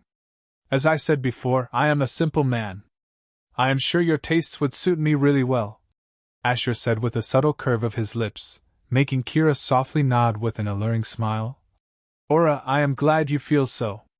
Come, please make yourself comfortable on the mat I specially prepared for you. She gestured to him towards a soft mat surrounded with cushiony dark golden pillows with a graceful movement of her arm. Asher nodded as he sat down on the mat, making him feel like he was sinking into a bed of roses. Surely this woman knew how to prepare the perfect mat to relax a man. He saw her preparing a drink for him when she asked, "May I ask where Sir Lagu is coming from? I am surprised since I haven't seen someone who can artfully break down my poem like you. It makes me wonder if Sir Lagu is seeing me for the first time." Asher squinted his eyes before answering with a chuckle. "Of course not. How could a man like me possibly be able to enter this town without a powerful master? Today I happened to get lucky that my master decided to let me accompany him here. Otherwise, I usually spend my time back in the lower towns. I hope my origins didn't offend Madame Kira," Asher said in a flattery tone while closely observing his surroundings and her. "As a maiden of music and a lover of nature, I don't judge a person based on their origins. I judge them based on their experiences and wisdom, and I must say Sir Lagu's wisdom makes me admire you. Not everyone can be as well versed as you with the same origins," Kira said in a tone of pure admiration as she poured some drink into a small glass and turned around to walk towards him. Asher smiled as she placed the small glacé before him and sat right in front of him with only a small table between them. The moment she sat down near him, he could smell the sweet and alluring scent coming off her body, a mixture of wildflowers and a hint of vanilla. It was both feminine and captivating, making him feel a pull towards her and drawing his eyes towards her seductive features, especially her soft, big round breasts that were partially revealed by her off-shoulder silk red gown. He was slightly surprised by how such big melons were defying gravity when usually the ones he had seen with such big breasts sag a lot or would have used implants while hers were natural and perky. He had no doubt she could smother someone with such big breasts, especially since it was a tad bigger than Marina's. "Please, have this drink, Sir Lagu. I made it with special care, hoping you would relish it." Kira picked up the glass and leaned closer to him as she offered him the glass, her eyes looking as if she was yearning to see him enjoy the drink she had prepared. Chapter 95. I have yet to drag you to my hell. Since she came closer, he could smell the subtle musk of her fox-like nature, adding a mysterious and seductive undertone to her scent, and the way she was looking at him. It would make any man's heart melt and pray to let their souls be taken by her. However, Asher received the glass and looked at the sparkling transparent liquid inside it, inviting him to gulp it down. He had no doubt this would taste really good, but he placed it back on the table and said with an apologetic smile, "Thank you for your kind gesture. I will make sure to drink this right before I leave. Have a long trip tomorrow, so maybe this would help me keep my spirits up," he said in a tone as if he was really worried he might wake up late tomorrow. Kira's expression didn't change even though he turned down her gesture. Instead, she placed aside the glass and said with a charming batting of her eyelashes, "I can understand, and since you mentioned you have a long trip tomorrow, how about I help you relax and entertain you with a dance? I can promise that Sir Lagu wouldn't be let down by me." "You want to dance for me?" Asher asked with an excited look. Kira got up and smiled as she said, "I don't know if Sir Lagu knows this since you are new here, but I do sometimes dance for people I take some liking to. It makes me happy to entertain them through my music and dance. So I feel I owe Sir Lagu a dance tonight." Asher leaned back on the cushiony pillows as he said in a chummy tone, "It would be a pleasure to see you dance." With her gaze locked onto him, she took a few steps back and took out her golden flute. Her fingers gently ran over its smooth surface as she began to play a soft, melodic tune, the notes filling the air and captivating Asher's attention. This music was far more pleasing to his ears compared to the one he had heard before. As she played, she began to move her body in a slow, seductive dance, her hips swaying and her arms gracefully flowing. She looked at him with a playful smile on her lips, her eyes sparkling with charming mischief as she continued to play her flute and dance, every step and gesture filled with poise and sensuality. Her long, flowing golden hair danced around her like a wild, fiery mane, adding to the sensual allure of her performance. And the way her big soft melons heaved with each breath she took was a sight that could captivate any soul. Even Asher couldn't help but admire the curves of her body and the way her fair, smooth skin shone under the soft light of the candles as she danced and played her flute. He found himself mesmerized by her every move, unable to look away as she enticed him with her artistry. He didn't expect her dance and music to be this good. Not even the best dancers and musicians on earth could come close to her. He found himself getting even more relaxed, as if his body and mind were resonating with her dance and music. She slowly moved closer to him with her hips swaying and her body undulating in a hypnotic rhythm.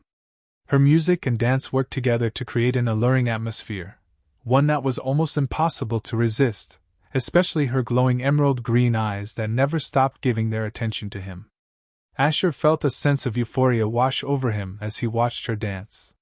He found himself increasingly entranced by her, his mind becoming hazy and his body feeling heavy as if both were craving to drown in her charms. He saw her 3 bushy golden tails move gracefully, each one undulating in time with the music. They swayed and twirled before him, their soft fur catching the light and glimmering like gold while adding to her mesmerizing charms. He saw her otherworldly emerald green eyes and felt like his entire being was dissolving into them. He suddenly felt his surroundings dissolve as he saw a woman standing on the balcony of a blurry room. By just seeing the blurry silhouette of her hourglass body, one could guess she was a flawless beauty. She was wearing a red sleeveless dress, staring into the hills at the horizon, admiring the beauty of the hills far away. His vision was foggy, but he found himself walking toward her and standing behind her back before hugging her slender waist.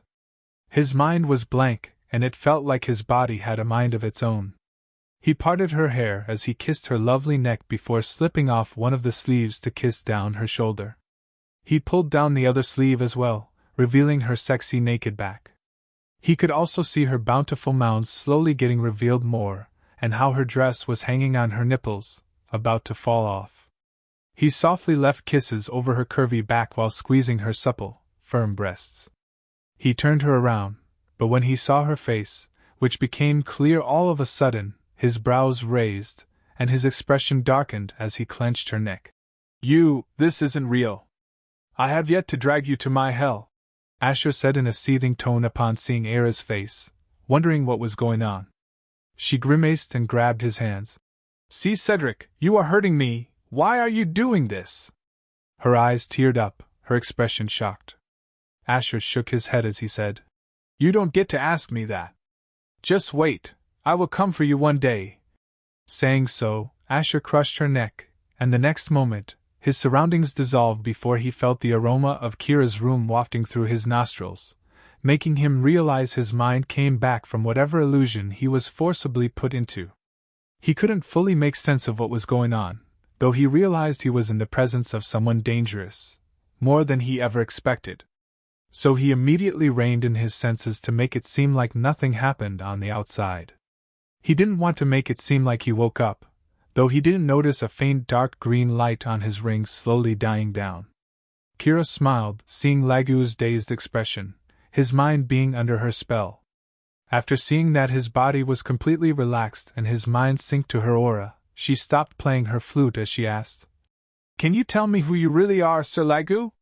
She stopped dancing though her 3 golden tails continued to sway in a hypnotizing rhythm before him. Asher's eyes were weakly opened as he looked at her, and answered with a dazed look. I am a servant from the Red Sands who work for young Lord Darren. Kira squinted her eyes and then asked, Did you know me before today? With the same hazy eyes, he answered, I don't think so. This is the first time I have ever laid eyes on a breathtaking beauty like you. Kira rolled her eyes with a frustrated sigh, her expression no longer filled with allure. How come someone as illiterate as you saw through the meaning of my poem? Kira asked with a veiled glint in her eyes. Even though her words were not as friendly as before, her voice was still melodious as ever. Oh, I overheard one of the nobles discussing it. But they didn't reveal it, thinking it was wrong. So, since I am an unmarried virgin, I hope to spend a night with someone like you by impressing you if I got lucky. I hope you won't be angry for it. As he said, drool dripped down his mouth. Kira had a blinking expression, but the next moment she let out a tired sigh as she pressed her forehead against her fingers. She can't believe she wasted her time on this fool. Still, she revealed a beautiful smile as she picked up the glass she had prepared for him earlier. It's fine. Any other man would have done the same thing in your shoes. She dipped her finger into the drink for a brief moment before offering it to him. Here, drink this, and you will get the bliss you seek for. Asher's hand weakly moved as he took the drink from her hand. He weakly blinked his eyes as he gulped down the drink as if he was thirsty for it. She saw him collapse back on the mat after a few moments of drinking it, and a streak of blood oozing down one of his nostrils. She clicked her tongue softly and gently placed her hand on his head. You brought this upon yourself, boy, she said, her tone monotone, deeper and less melodic than before. Her expression also no longer gave off a seductive aura, but instead, her eyes appeared cold and steely. But suddenly, she frowned upon noticing something odd, very odd. She removed her hand from his head and extended it towards his face, her eyes narrowing down. Chapter 96. Shadow Patron. Kira was about to touch Lagu's face with her hand when suddenly one of his hands grabbed her wrist, his eyes opening wide with a dark green light shining within. You have succeeded in grabbing my attention. Saying so, he placed his other hand on his face and removed a layer of skin, or what seemed like a magical mask that revealed what was hidden within. Kira's eyes shook and widened as she saw his skin color turning dove-gray, his hair transforming into a silver waterfall, and his eyes a flaming dark yellow. He slowly stood up as she involuntarily raised her head to look up at him. Her expression was filled with shock and disbelief. How could she not be shocked upon seeing that this man was the royal consort who was dignified by the people today after revealing his power? Even if it only happened just a couple of hours before, someone like her had already learned about everything that happened in the Tower of Hell. Why would someone like him be doing here in disguise? Was he that desperate for the warmth of a woman? No, that couldn't be the reason. Her lips parted as she saw him wipe away the blood that had trickled down one of his nostrils before. How was he still standing after drinking that?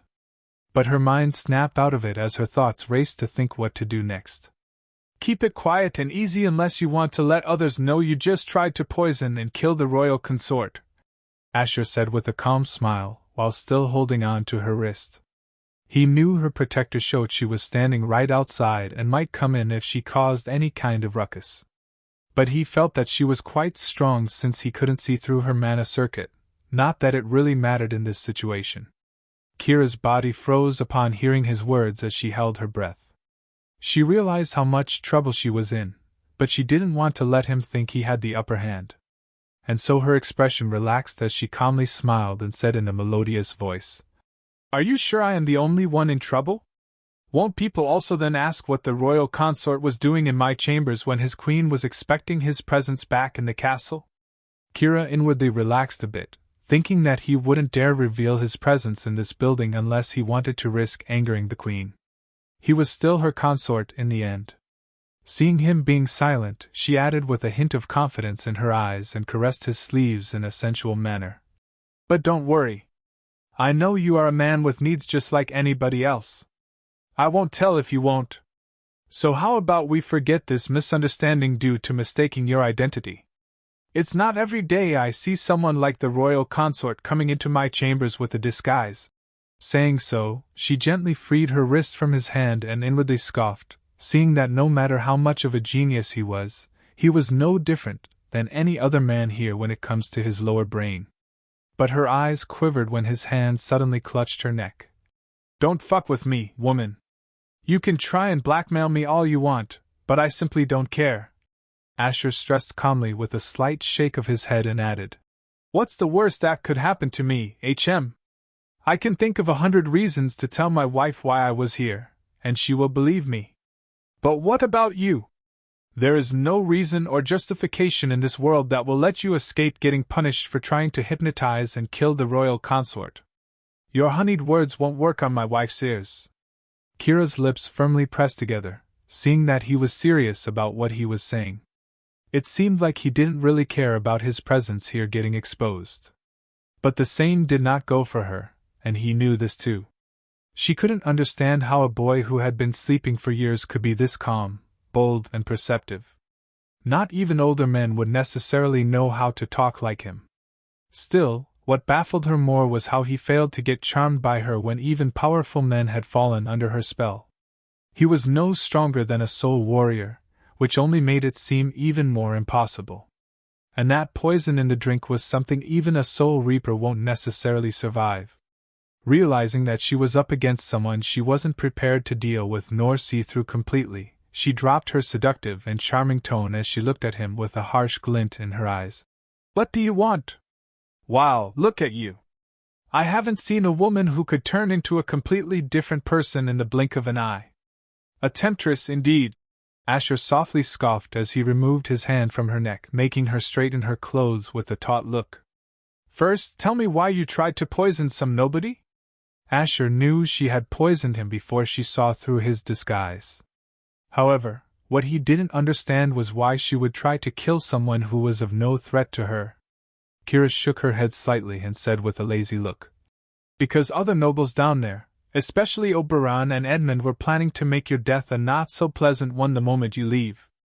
I was trying to do you a favor. What else? Well, aren't you such a kind soul?" Asher sarcastically chuckled, but he didn't forget the strange set of questions she asked while she thought he was under her spell. He also noticed how she was casually using the names of two young men hailing from the most powerful backgrounds. Still, he casually shrugged and said, "I will cut to the chase.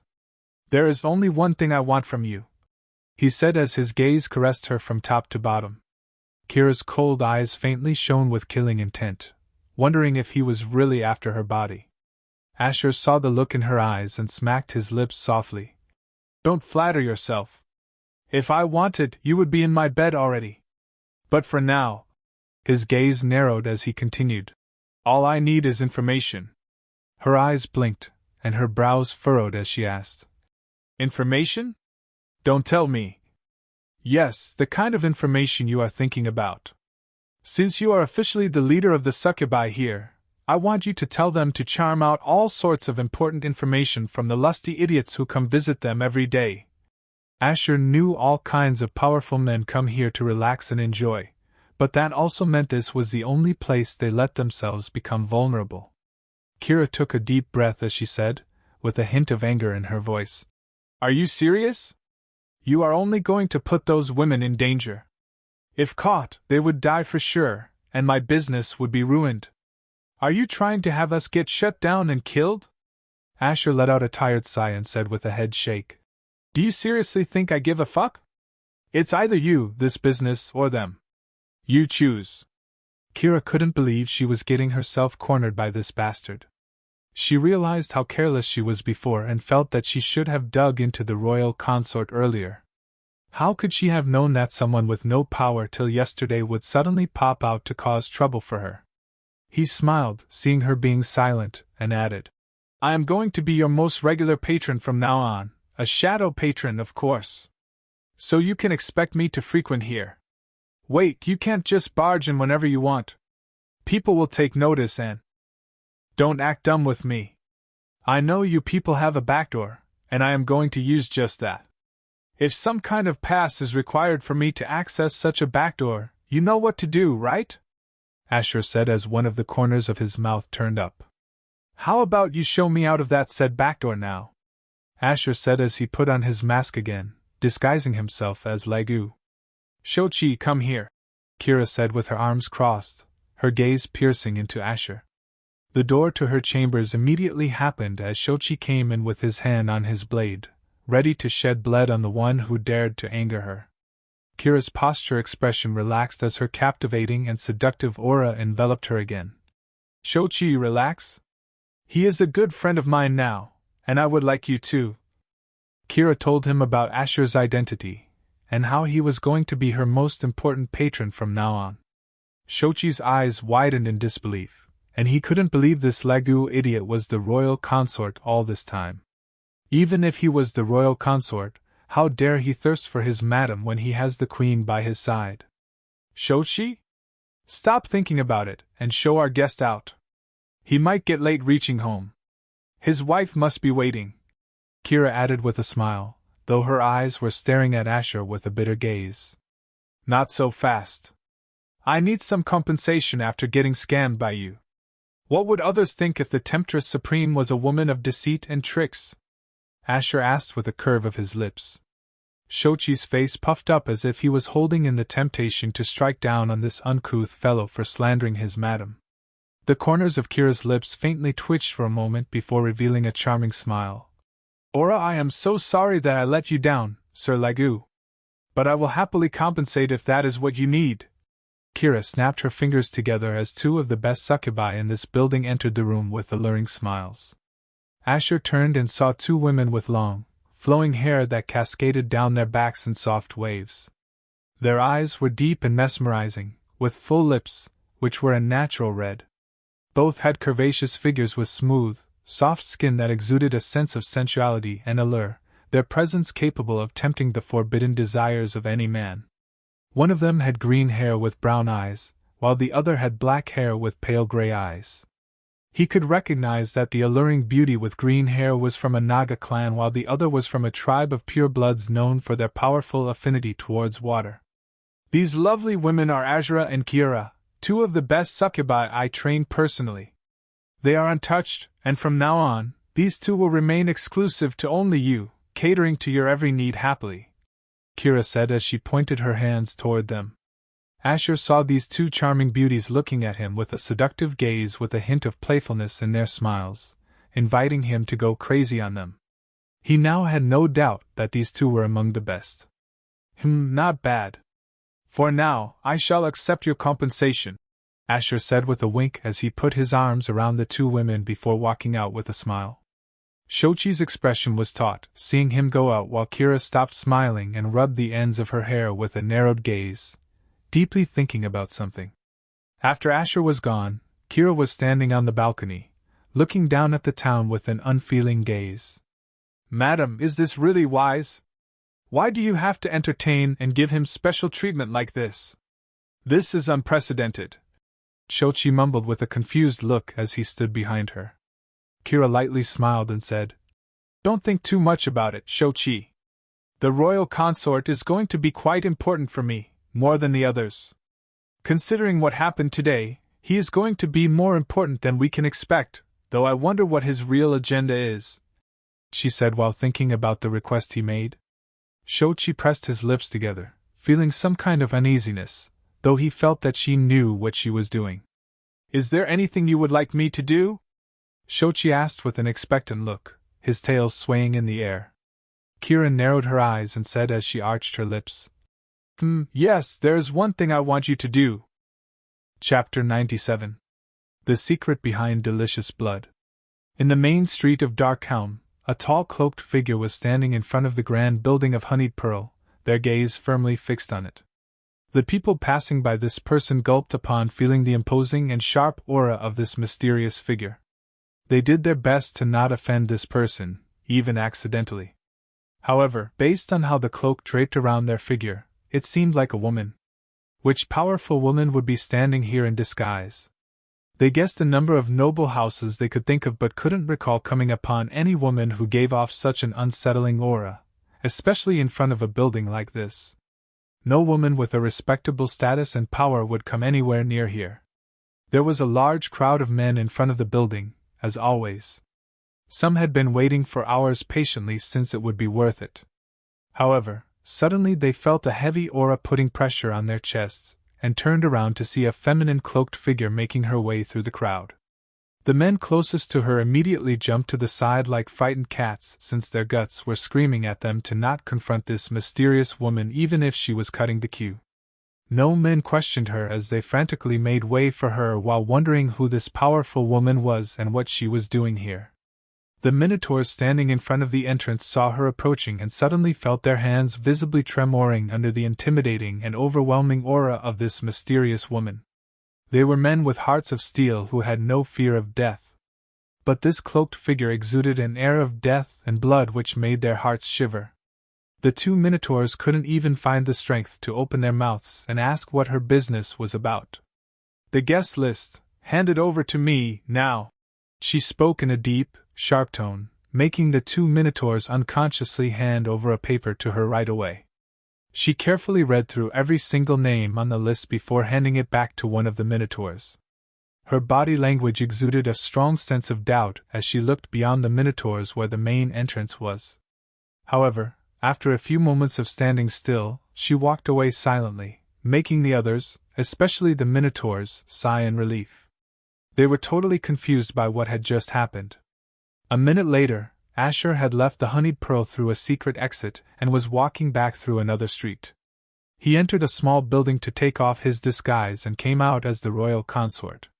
However, his brows raised as he saw a tall, cloaked figure suddenly appearing before him. He smiled with a hint of surprise in his eyes. "So you managed to find me, huh?" The cloaked figure remained silent for a moment before removing her cloak, revealing a full, heavily armored figure with a large two-handed sword sheathed on her back. Asher was surprised she tracked him down despite giving her the slip, though she found him a bit too late, and by that time, he had finished what he set out to do. He had to admit Darren wasn't exaggerating about her. "It's not wise to try and trick me like that, Your Highness. If anything had happened, I wouldn't have been able to reach you in time to help you," Eradicator said in a serious tone. Asher walked past her as he casually said, "Don't sweat it.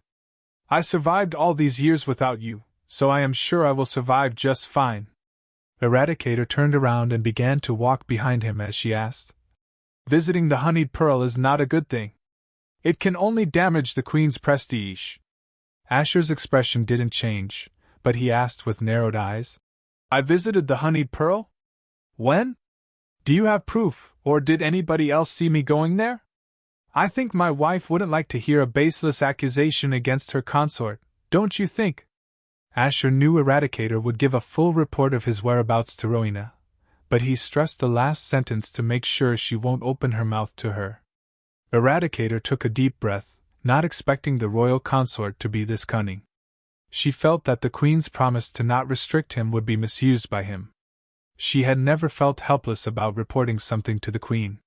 Now that he said it, she doesn't have any proof he was really there, and reporting without any proof wouldn't be right. "I know, but next time Your Highness shouldn't try to leave me behind. It will be. I don't answer to you just like how you don't answer to me. So me leaving you behind or tricking you is something you have to deal with. As my wife said, you can't control what I do. It will be your responsibility to fulfill your duty," Asher said with a curve of his lips as he continued walking through the street while the people around him lowered their gazes and silently walked past, especially because of the blood-born guard following him around. They knew nothing good would happen if they tried to approach the royal consort now. Eradicator took in a deep breath, hearing his words. She felt that dealing with the royal consort was not easy. Still, he had a point. It was her duty to ensure his safety. All she had to make sure of was not to be incompetent like before, and he wouldn't be able to slip past her. She was confident now that she won't let him get away from her sight. Asher could feel Eradicator's firm, determined gaze on his back and smiled. "It seems like you are feeling confident about something, I am confident in not failing my duties again," Eradicator said in her usual deep and serious tone. Her voice was not particularly loud, but it carried a certain weight that commanded attention and respect. Even Asher had to admit she was quite disciplined and steadfast instead of being angry at him for tricking her. "A game of cat and mouse it is," Asher softly mumbled, to which Eradicator subtly turned her head to look at his back.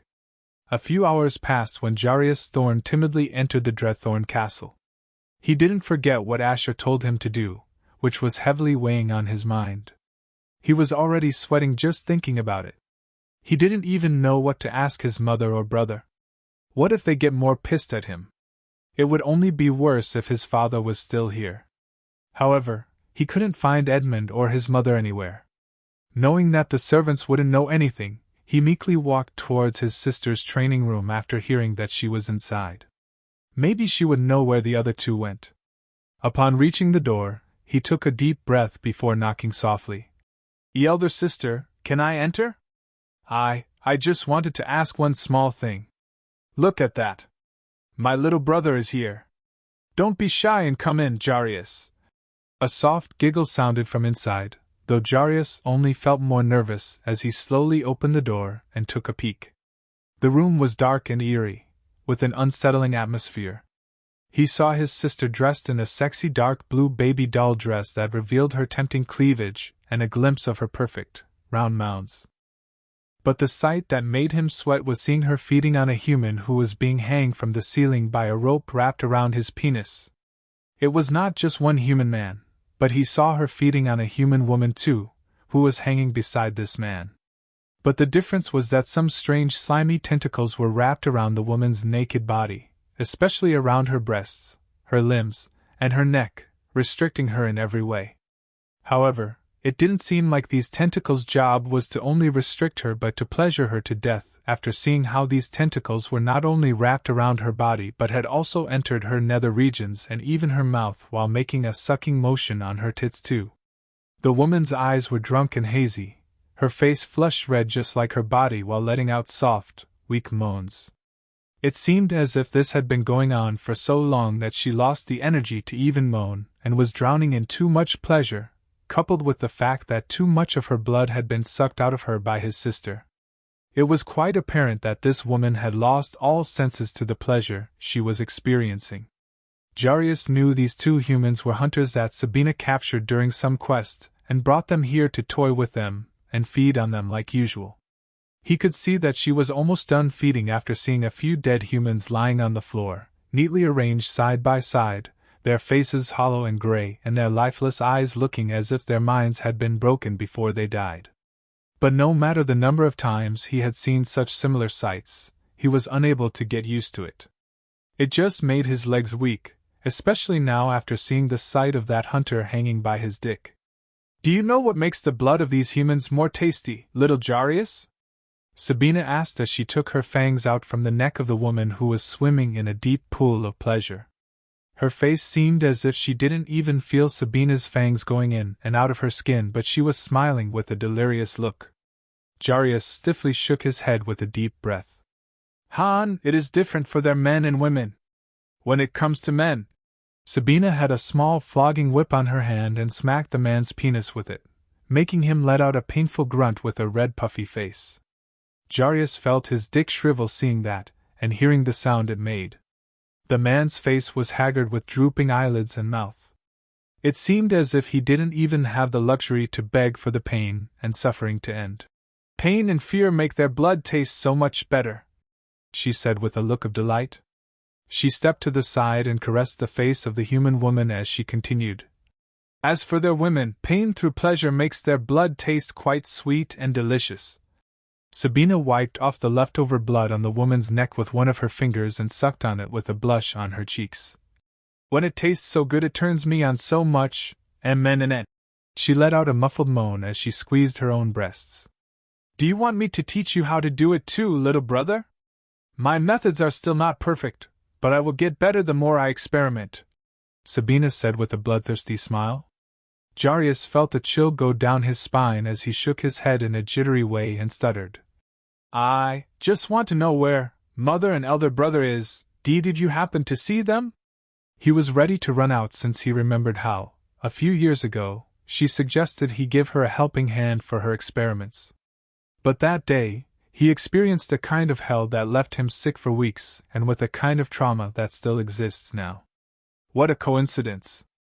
They just entered the castle, Sabina said as she briefly closed her eyes and clicked her tongue when she saw that her experiment was finished, seeing how the two humans had already died. Jarius left right away without even lingering for a second lest she drags him into it out of boredom. Mother, what is so important you had to summon me here now? Edmund asked in a slightly frustrated tone as he entered the meeting hall of the castle with his mother.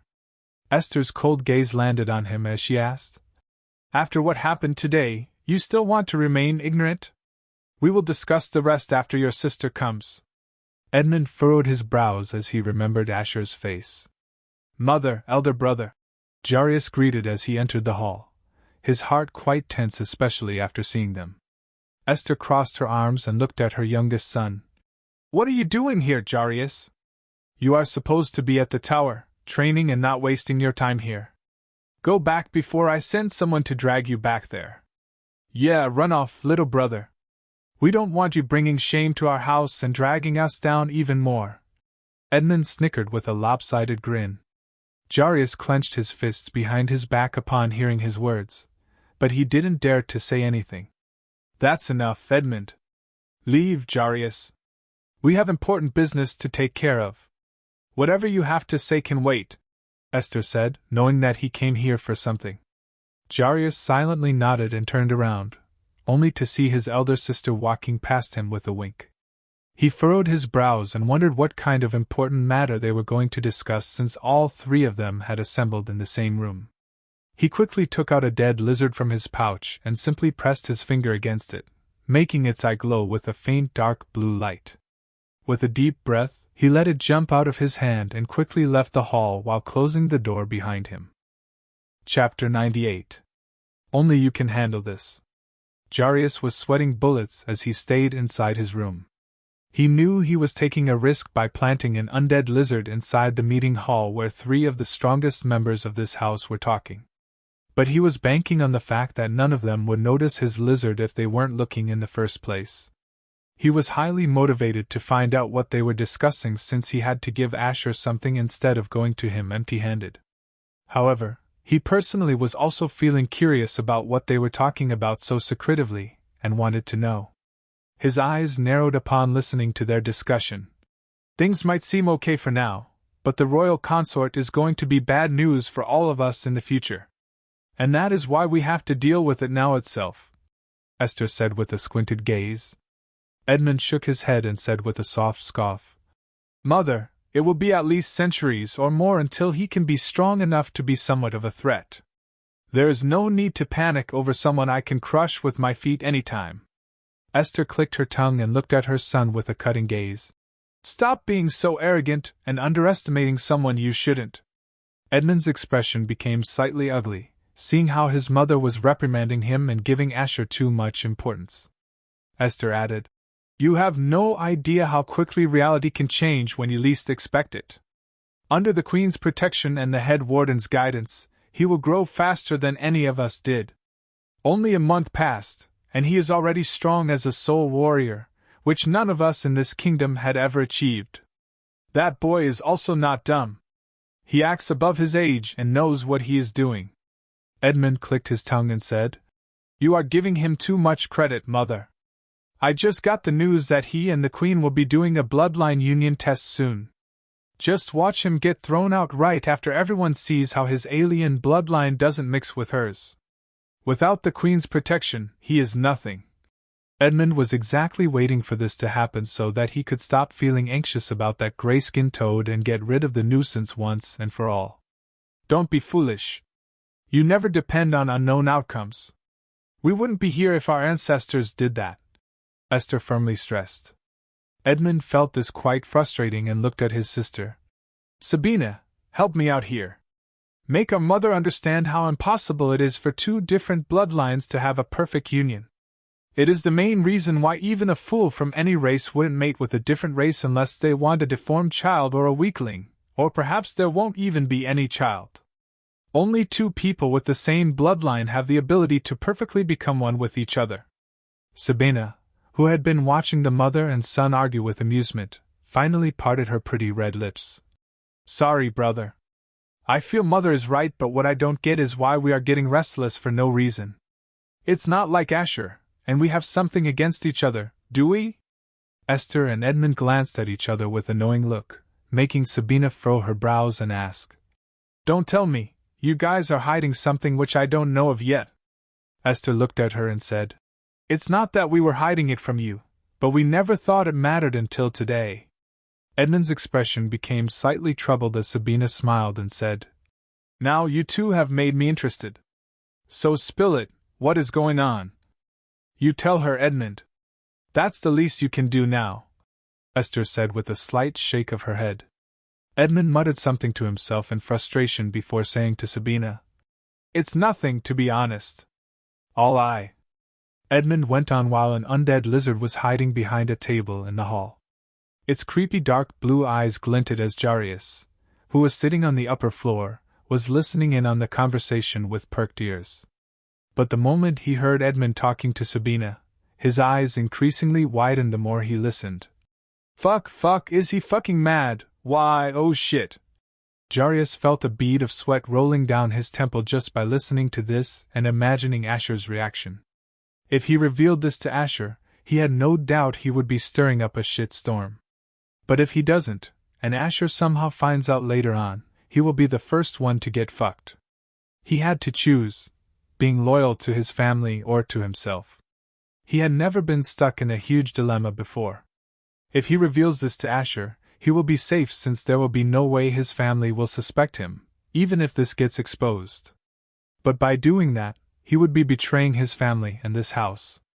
And on the off chance they find out about his betrayal, he can't even fathom what would happen to him, especially how his father would react. Jarius felt like banging his head on the wall out of frustration and helplessness. He was biting on his nails, and in his nervous state, he stopped listening to the conversation going on downstairs. The moment Edmund was done talking, Sabina had her hand on her lips, her eyebrows raised. Brother, sometimes I wonder if you use that thing inside your head. Edmund clenched his fists, hearing her words, and said with an irate look, Don't be like that, Sabina. I am sure at that time, you also wouldn't have thought this would be a problem. We also don't know if he even remembers. Everyone knows he doesn't recollect anything from the past 14 years. So stop making this a big deal. I will handle this. No need, Esther sternly said and added as she looked at Sabina. Your sister will handle this without making a mess out of it. Sabina raised her brows. Oh, me? What would you want me to do, mother? Esther took a deep breath and said, I want you to seduce him and make him fall for you till he feels like he cannot breathe without you. Then once he is in your palm, not only have we taken care of the mess your brother made, but we also will have a potentially powerful pawn with an immortal bloodline. What in the name of... Edmund's jaw slacked, and his eyes widened in disbelief, wondering if he heard his mother right. Sabina also had a glint of surprise in her eyes as she softly giggled and asked, Are you really serious, mother? You are giving me permission to seduce him? No! Stop talking about this. Mother, what the hell? She is my fiancée. We are going to get married within a few years. You can't just tell her to seduce some worm when I am standing right here, Edmund said with a red face, veins popping over his temples. He couldn't believe his own mother would suggest something like this. But on second thought, thinking about the kind of person she was who would do anything to protect this house, he felt it wasn't that surprising, though he was adamant about not letting this pass. Sabina was his woman.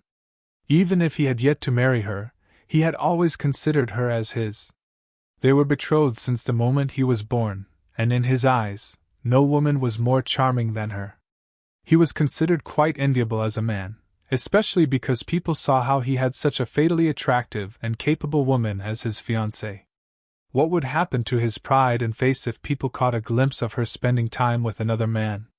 Not even he got the chance to touch her since she wouldn't let him based on the reason that he doesn't make her blood tingle, though he interpreted it as her just waiting till marriage. She was the only woman he desired whom he could never dominate nor possess yet. But once he gets married to her, then she will be his forever. Esther slapped his arm lightly and said, Don't talk back to me after making all this mess. Since you made it, you will have to bear with the consequences and stop overthinking about this. Your sister knows how to do this while keeping her maidenhood intact. Isn't that right, Sabina? It wasn't my idea in the beginning, but your father's who told me to handle this. Of course, mother. Leave this to me, she said with a confident smile and patted Edmund's shoulder. And brother, you really have nothing to worry. Your sister is going to take care of this easily. How hard can it be to seduce a boy who hasn't felt the touch of a woman for his entire life? Edmund felt some kind of heaviness in his chest by just thinking of the idea of Sabina seducing some other man. But he knew he couldn't go against his mother, and especially his father since it was his idea to begin with. And hearing Sabina's words, he felt maybe he was overthinking this. Asher was like a child who woke up a month ago and didn't know anything about women. Maybe just a simple smile from someone as charmingly attractive as Sabina would be enough to fall for her. She probably does not even have to touch him, and if she succeeds, he also doesn't have to think about this annoying issue anymore. The more he thought about it, the more he started to feel better and realized he got worried for nothing, though he was unable to fully get rid of the uneasiness he was feeling. Okay, but if anything doesn't go the way it's supposed to or if anything strange happens, I want you to let me know, Edmund stressed as he looked at Sabina.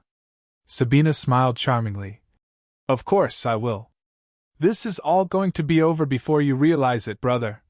As she said this, her blood began to dance in excitement, just thinking about how fortunate such a good opportunity landed on her lap.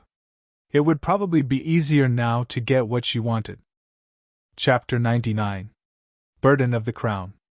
It was past midnight when the kingdom was sleeping, with barely any lights lighting up the entire area. However, in one of the fancy buildings in the most famous street of the grandest town in the kingdom, a seductive golden-haired beauty with 3 bushy golden tails was sitting up on her bed. She was polishing her golden flute, though her glimmering green eyes seemed to be in a different world. On the outside of her chambers, Shochi was still standing guard as always, sitting on a chair with his eyes closed as if he was sleeping. But suddenly, his ears twitched as he immediately sprang up on his feet, looking around with vigilant eyes. However, his ears twitched as his eyes narrowed, and he turned around. But before he could see, he felt something smashing against his nape, and the next moment everything became dark for him. Thud! Who is out there? Shochi?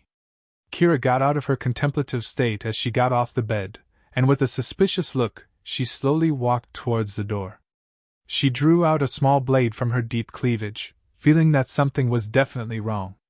Shochi never failed to answer her whenever she called out to him, though now she heard no response from him. However, suddenly she felt a gust of wind brush past her face, which made her narrow her eyes and turn toward the balcony. Should I feel surprised or not to see you here?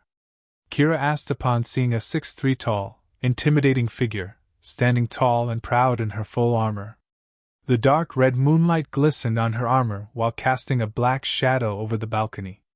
The red slits of her helmet seemed to glow, piercing through the darkness and fixating on Kira. Her crimson cape billowed out behind her, giving off a powerful and commanding presence. Kira lowered her blade and put it on a table before slowly walking towards the balcony. After remaining silent for a few moments, Eradicator spoke in a deep, blood-tremoring tone. Harm even a strand of his hair again, and I will send you to the pits of Tartarus myself. There won't be a second warning. Kira squinted her eyes, but then her expression relaxed as she placed her hand on her chest. Aura, I have no idea why you are threatening me, but it seems like the Queen really cares about him. Of course, an ordinary woman like me knows what lines I shouldn't cross. I feel saddened you think otherwise, she said with a low sigh. Eradicator stared at Kira for a few seconds before turning her cape over and disappearing from the balcony the next second. Kira crossed her arms and stood near the rails of the balcony as she subtly smiled. Asher woke up early the next day after having a good sleep, helping him recover from the fatigue he had from comprehending his immortal-grade grimoire. He quickly used his master access to the castle to scan the halls and rooms like always just to see and learn what kind of things the people in this castle usually do. However, his brows subtly raised when he noticed something unusual. He squinted his eyes and decided to take a walk.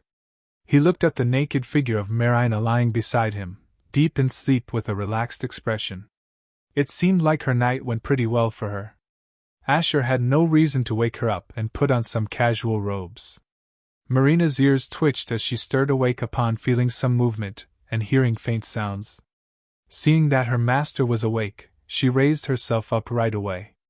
Go back to sleep. I am taking a walk alone, Asher said as he put on some casual robes. Marina blinked her eyes, but then, seeing that he really didn't need her, she said, Yes, master. Saying so, she slowly eased herself back into the bed.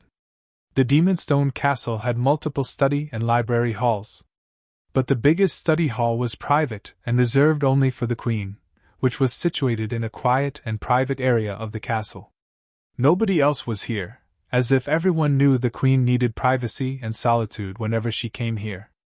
And right now, Asher was standing in front of it and softly knocked on the door. A few moments of silence followed before a powerful yet melodic voice came from within. "You may come in." Asher opened the door and was greeted by the sight of a spacious and grand hall with tall windows and a good view of the kingdom. The room was decorated in rich, luxurious fabrics and furnishings. It was well lit, and there was a fireplace to keep the room warm and cozy. In the middle, he saw a large desk that was filled with books, maps, and other materials that seemed to be related to the affairs of the kingdom. And behind this desk, Asher saw Rowena sitting on a chair. She was dressed in a long, flowing black gown that hugged her curves, accentuating her alluring figure. Her long black hair cascaded down her shoulders in soft waves, framing her striking face. The light in the room was dim, casting a soft glow on her skin, making it appear even more pale and flawless. Her crimson eyes seemed to sparkle in the low light, drawing his attention. She sat with an air of regality and power, her gaze focused intently on the documents and papers spread out before her. Despite her Gothic beauty, there was a sense of seriousness and determination in her demeanor, making it clear to him again that she took her role as queen very seriously. "I wasn't expecting you here. Was there something important you wanted to tell me?" Rowena asked, though her gaze was still fixed on the papers before her, deeply studying them. However, he senses a hint of troubled emotion in her voice and bearings. He knew Rowena was someone who rarely revealed her thoughts or emotions outside, but if some of them slipped out, then it could only mean something serious was troubling her. "I came here just to see you, especially since I meant what I said yesterday." Asher walked towards her and sat down on a chair beside her as he continued. "I know you have technically known me for more than a dozen years, but for me, I have only known you since a month ago. And since I was soulless for all those years, it's like we both don't know each other well despite being married. So that's why I want us to talk, be it personal or related to the kingdom. I know how hard you are working for the kingdom, and for us to work together, you have to let me in." Rowena finally took off her gaze from the documents, and slowly looked at him as she pushed a strand of her hair out of her face. Asher spoke in a soft and reassuring tone. "I know something is troubling you now. So don't bother hiding it before me."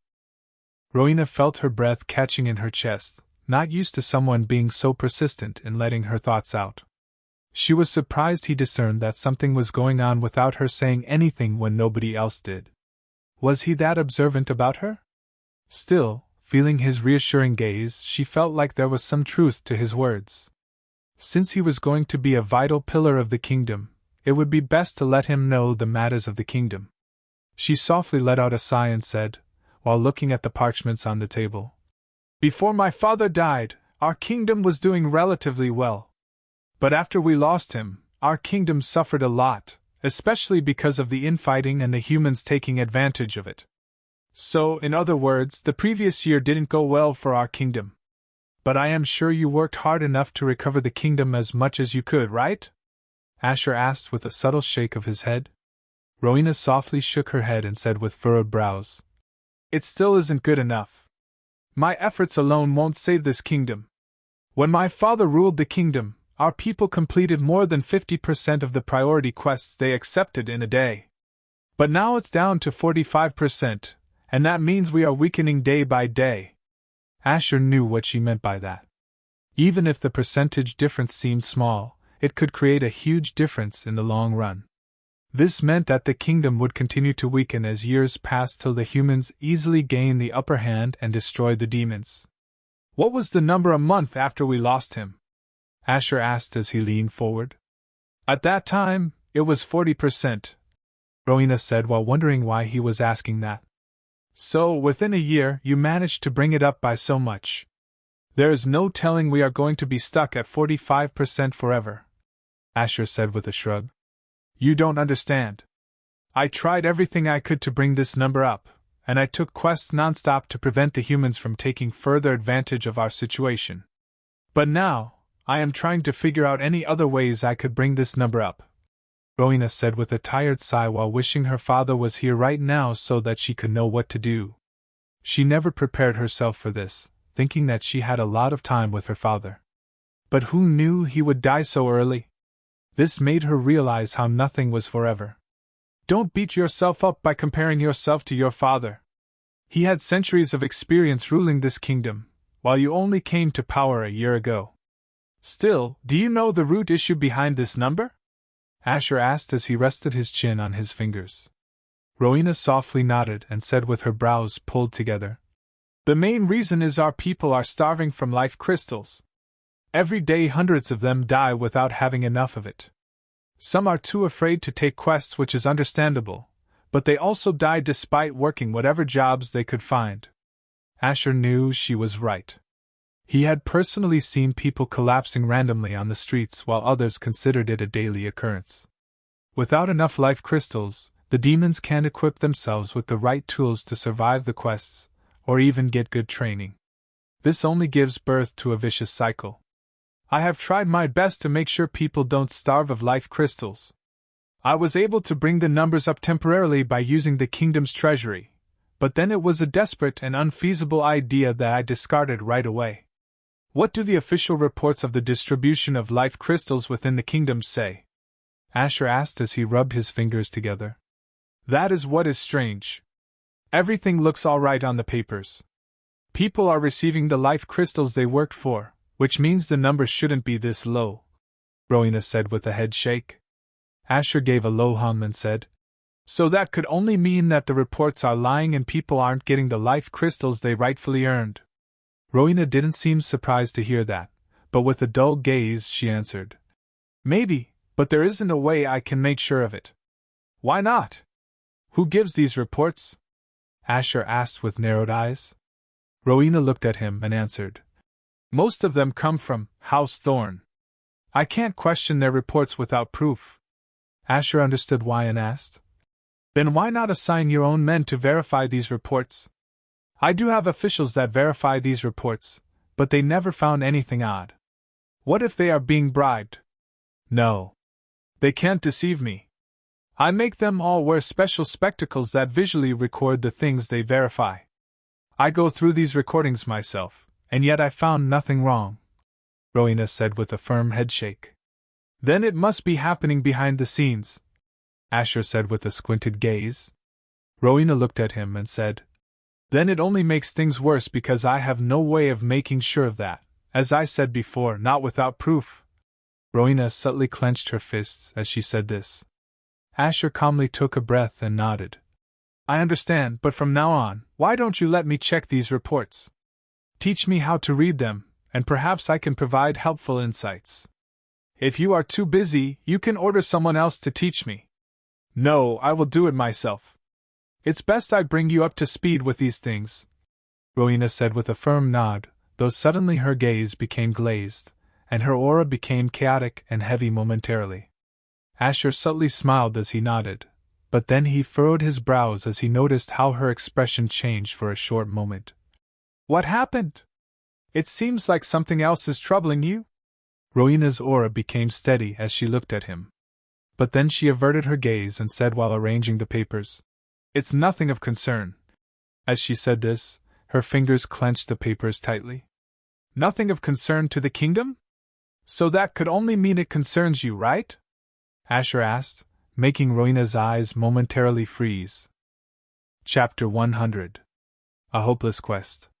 Rowena didn't expect Asher to quickly pick up on these small things. Still, her eyes were looking elsewhere as if she was deeply contemplating something with a hint of disconcert. Asher could see that she was hesitating a lot and said, Since last year, you had no one to talk to because you are the queen, but to me, you are more than just a queen. If something else is going on that isn't related to the kingdom, you can tell me. I am the only one you can speak to about things like this. Rowena calmly took a breath as she looked at him and finally parted her lips to say, It's about something that happened just now. There is a place outside the kingdom, a place where my father and I used to visit every year. Asher noticed her eyes getting a bit melancholic, wondering if this place was special since it was a place of old memories. What happened there?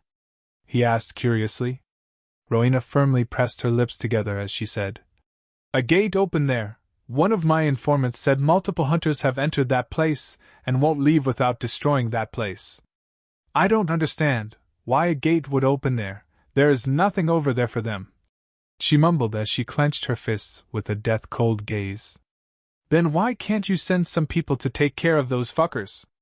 Asher asked with a narrowed gaze, though he felt that she would have already done that if not for a good reason. Because it is a closed quest. Only those who satisfy the quest conditions can enter. I also can't officially take any action because it doesn't concern the kingdom. I can't endanger my people and force them to fight to gain nothing while risking everything for a hopeless quest. I can't risk our kingdom getting any worse, Rowena said as she took in a sharp breath. Asher could see that she was feeling quite upset and angry about this, especially since she couldn't do anything about it. What's the name of this place? Asher asked with a keen gaze. Rowena offhandedly said, The Crimson Grove. Asher immediately looked up in the system. Pull up the quests available near Crimson Grove. 1 quest available. Quest: Some hunters have occupied the Crimson Grove, threatening to destroy a place that the Bloodburn Queen holds dear. Annihilate or get rid of these trespassers before the grove gets destroyed. Restrictions: Only those below level 10 may accept with a max group of 2. Usage of 3 potions allowed. No potion, equipment, or gear above level 10 allowed. Difficulty: Insane. 6 hunters are present. At least 3 of them are at or above level 8. Rewards: +2 talent point, +2 skill point. What kind of crap quest is this? Asher couldn't help but wonder, since not only was the difficulty really insane, but the rewards were utter crap. Could it be that there was a good reason these hunters were in that place? No, some of the quests with similar rewards he had attempted in the past turned out to be as crappy as they appeared to be. The only real benefit he could see from this quest was the amount of refined mana one could gain if and only if one managed to survive this quest. With such a level of difficulty, he realized why this quest was still available. Who in the right mind would dare to go up against 6 hunters where at least 5 of them together could defeat even 2 level 10 demons in an ordinary scenario? Even fighting against someone of the same level was considered hard, let alone fighting someone an entire level or levels above them, especially in this level range. No wonder Rowena didn't want to risk forcing her people to take this quest. They would surely fail and would resent her for doing so while attracting foes who would take advantage of this matter to pull her down. If this was between levels 1 to 5, some people would have still tried, but only if the rewards weren't this bad. Rowena noticed how Asher's expression became glazed and asked, "What are you doing?" She suddenly realized something and asked with furrowed brows, "Don't tell me you are. You shouldn't have hesitated to tell this to me," Asher said as he immediately got up. Rowena also got up and stood before him. "No. Whatever you are thinking of doing, forget about it. This isn't a simple quest. This is a death trap located in a place where you don't have any protection," Rowena strongly said, realizing what he was planning to do. She very well knew how difficult this quest was. Quests with such difficulty had little to no chance of surviving. "I know, but that doesn't mean I can't survive this. I am the only one who can do this," Asher said with a confident nod. Rowena couldn't understand why he wouldn't even hesitate about this as she asked, "The rewards aren't also good. You don't stand to gain much from this despite how difficult it is. Nobody else would take it." She wanted to convince him to drop this idea since she couldn't restrict him as per her promise. She didn't know why she even told him about this situation in the first place. "I know the rewards are crap, but that doesn't mean I am doing this for the rewards," Asher softly said as he looked into her eyes with a soft smile. "You..." Rowena's eyes became still as she softly mumbled, realizing why he was doing this, and added, "Don't have to. But I want to, so just wait for me till I come back. If I survived against Hell Maiden, I sure as hell can survive this," Asher said with a soft wink as he turned around to walk away. Rowena could see that no matter what she said, he wouldn't change his mind. By now, she had learned that once he set his mind to something, he wouldn't stray away from it. Still, somewhere inside, she felt as if she could believe in his words. He had already proved himself once when nobody believed him. Maybe the least she could do was a leap of faith. However, that didn't mean she was going to sit still and do nothing. Right after Asher left, Rowena knew what she had to do. After a short while, Asher entered his room and ordered Marina to come in. "We are going to complete a quest together right now. This is the quest." Asher forwarded the quest to Marina, whose eyes widened after reading it. "And Master, are you sure about this?" Marina usually wouldn't question him, but she had to ask this since not only was the difficulty insane, but there were no good rewards. So feeling surprised and confused, she unconsciously asked with a soft gasp. But she suddenly felt Asher's firm gaze on her and cleared her throat. "Forgive me, Master. Are we leaving right away?" She remembered that her master would never do anything that didn't benefit him unless the Queen requested his help seeing what the quest was about. So all she could do was pray she would survive this, though unconsciously she believed in her master considering how she had completed multiple quests together with him. She also stood to gain a lot from these quests, which she previously wasn't able to do to her situation. It made her remember how getting stronger felt like and also made her feel her existence had more meaning than she thought. Only he made her feel like that, thus she didn't hesitate much before asking him when they were leaving. "You aren't going to die. You are at level 7, and I am at level 8, so this is going to be easier than you think," Asher said to make sure she didn't get cold feet when they got there, though he felt she was far braver than any ordinary maid based on her performances so far. "I won't let you down, Master," Marina firmly said, realizing what he expected from her. "We are going to leave right away, though this travel is going to be expensive." Asher sighed as he looked at the pop-ups. "This quest is located too far from your current location. Teleportation will require 100 life crystals. Do you still want to proceed?" "This better be worth it," Asher said as he equipped the Kronos armor set, which was a level 5 rare grade gear he had got from his second quest. Level 5. Effect, plus 25 DF. Bonus, plus 50 HP. Durability, 200/200. He had used this for every quest since then, and always made sure it was fully repaired before taking another quest. HP, 1165-1340/1340. Despite being a level 5 armor, it was still somewhat useful to him, especially since he had nothing better. "Let's go," Asher said the moment Marina also finished putting on her armor.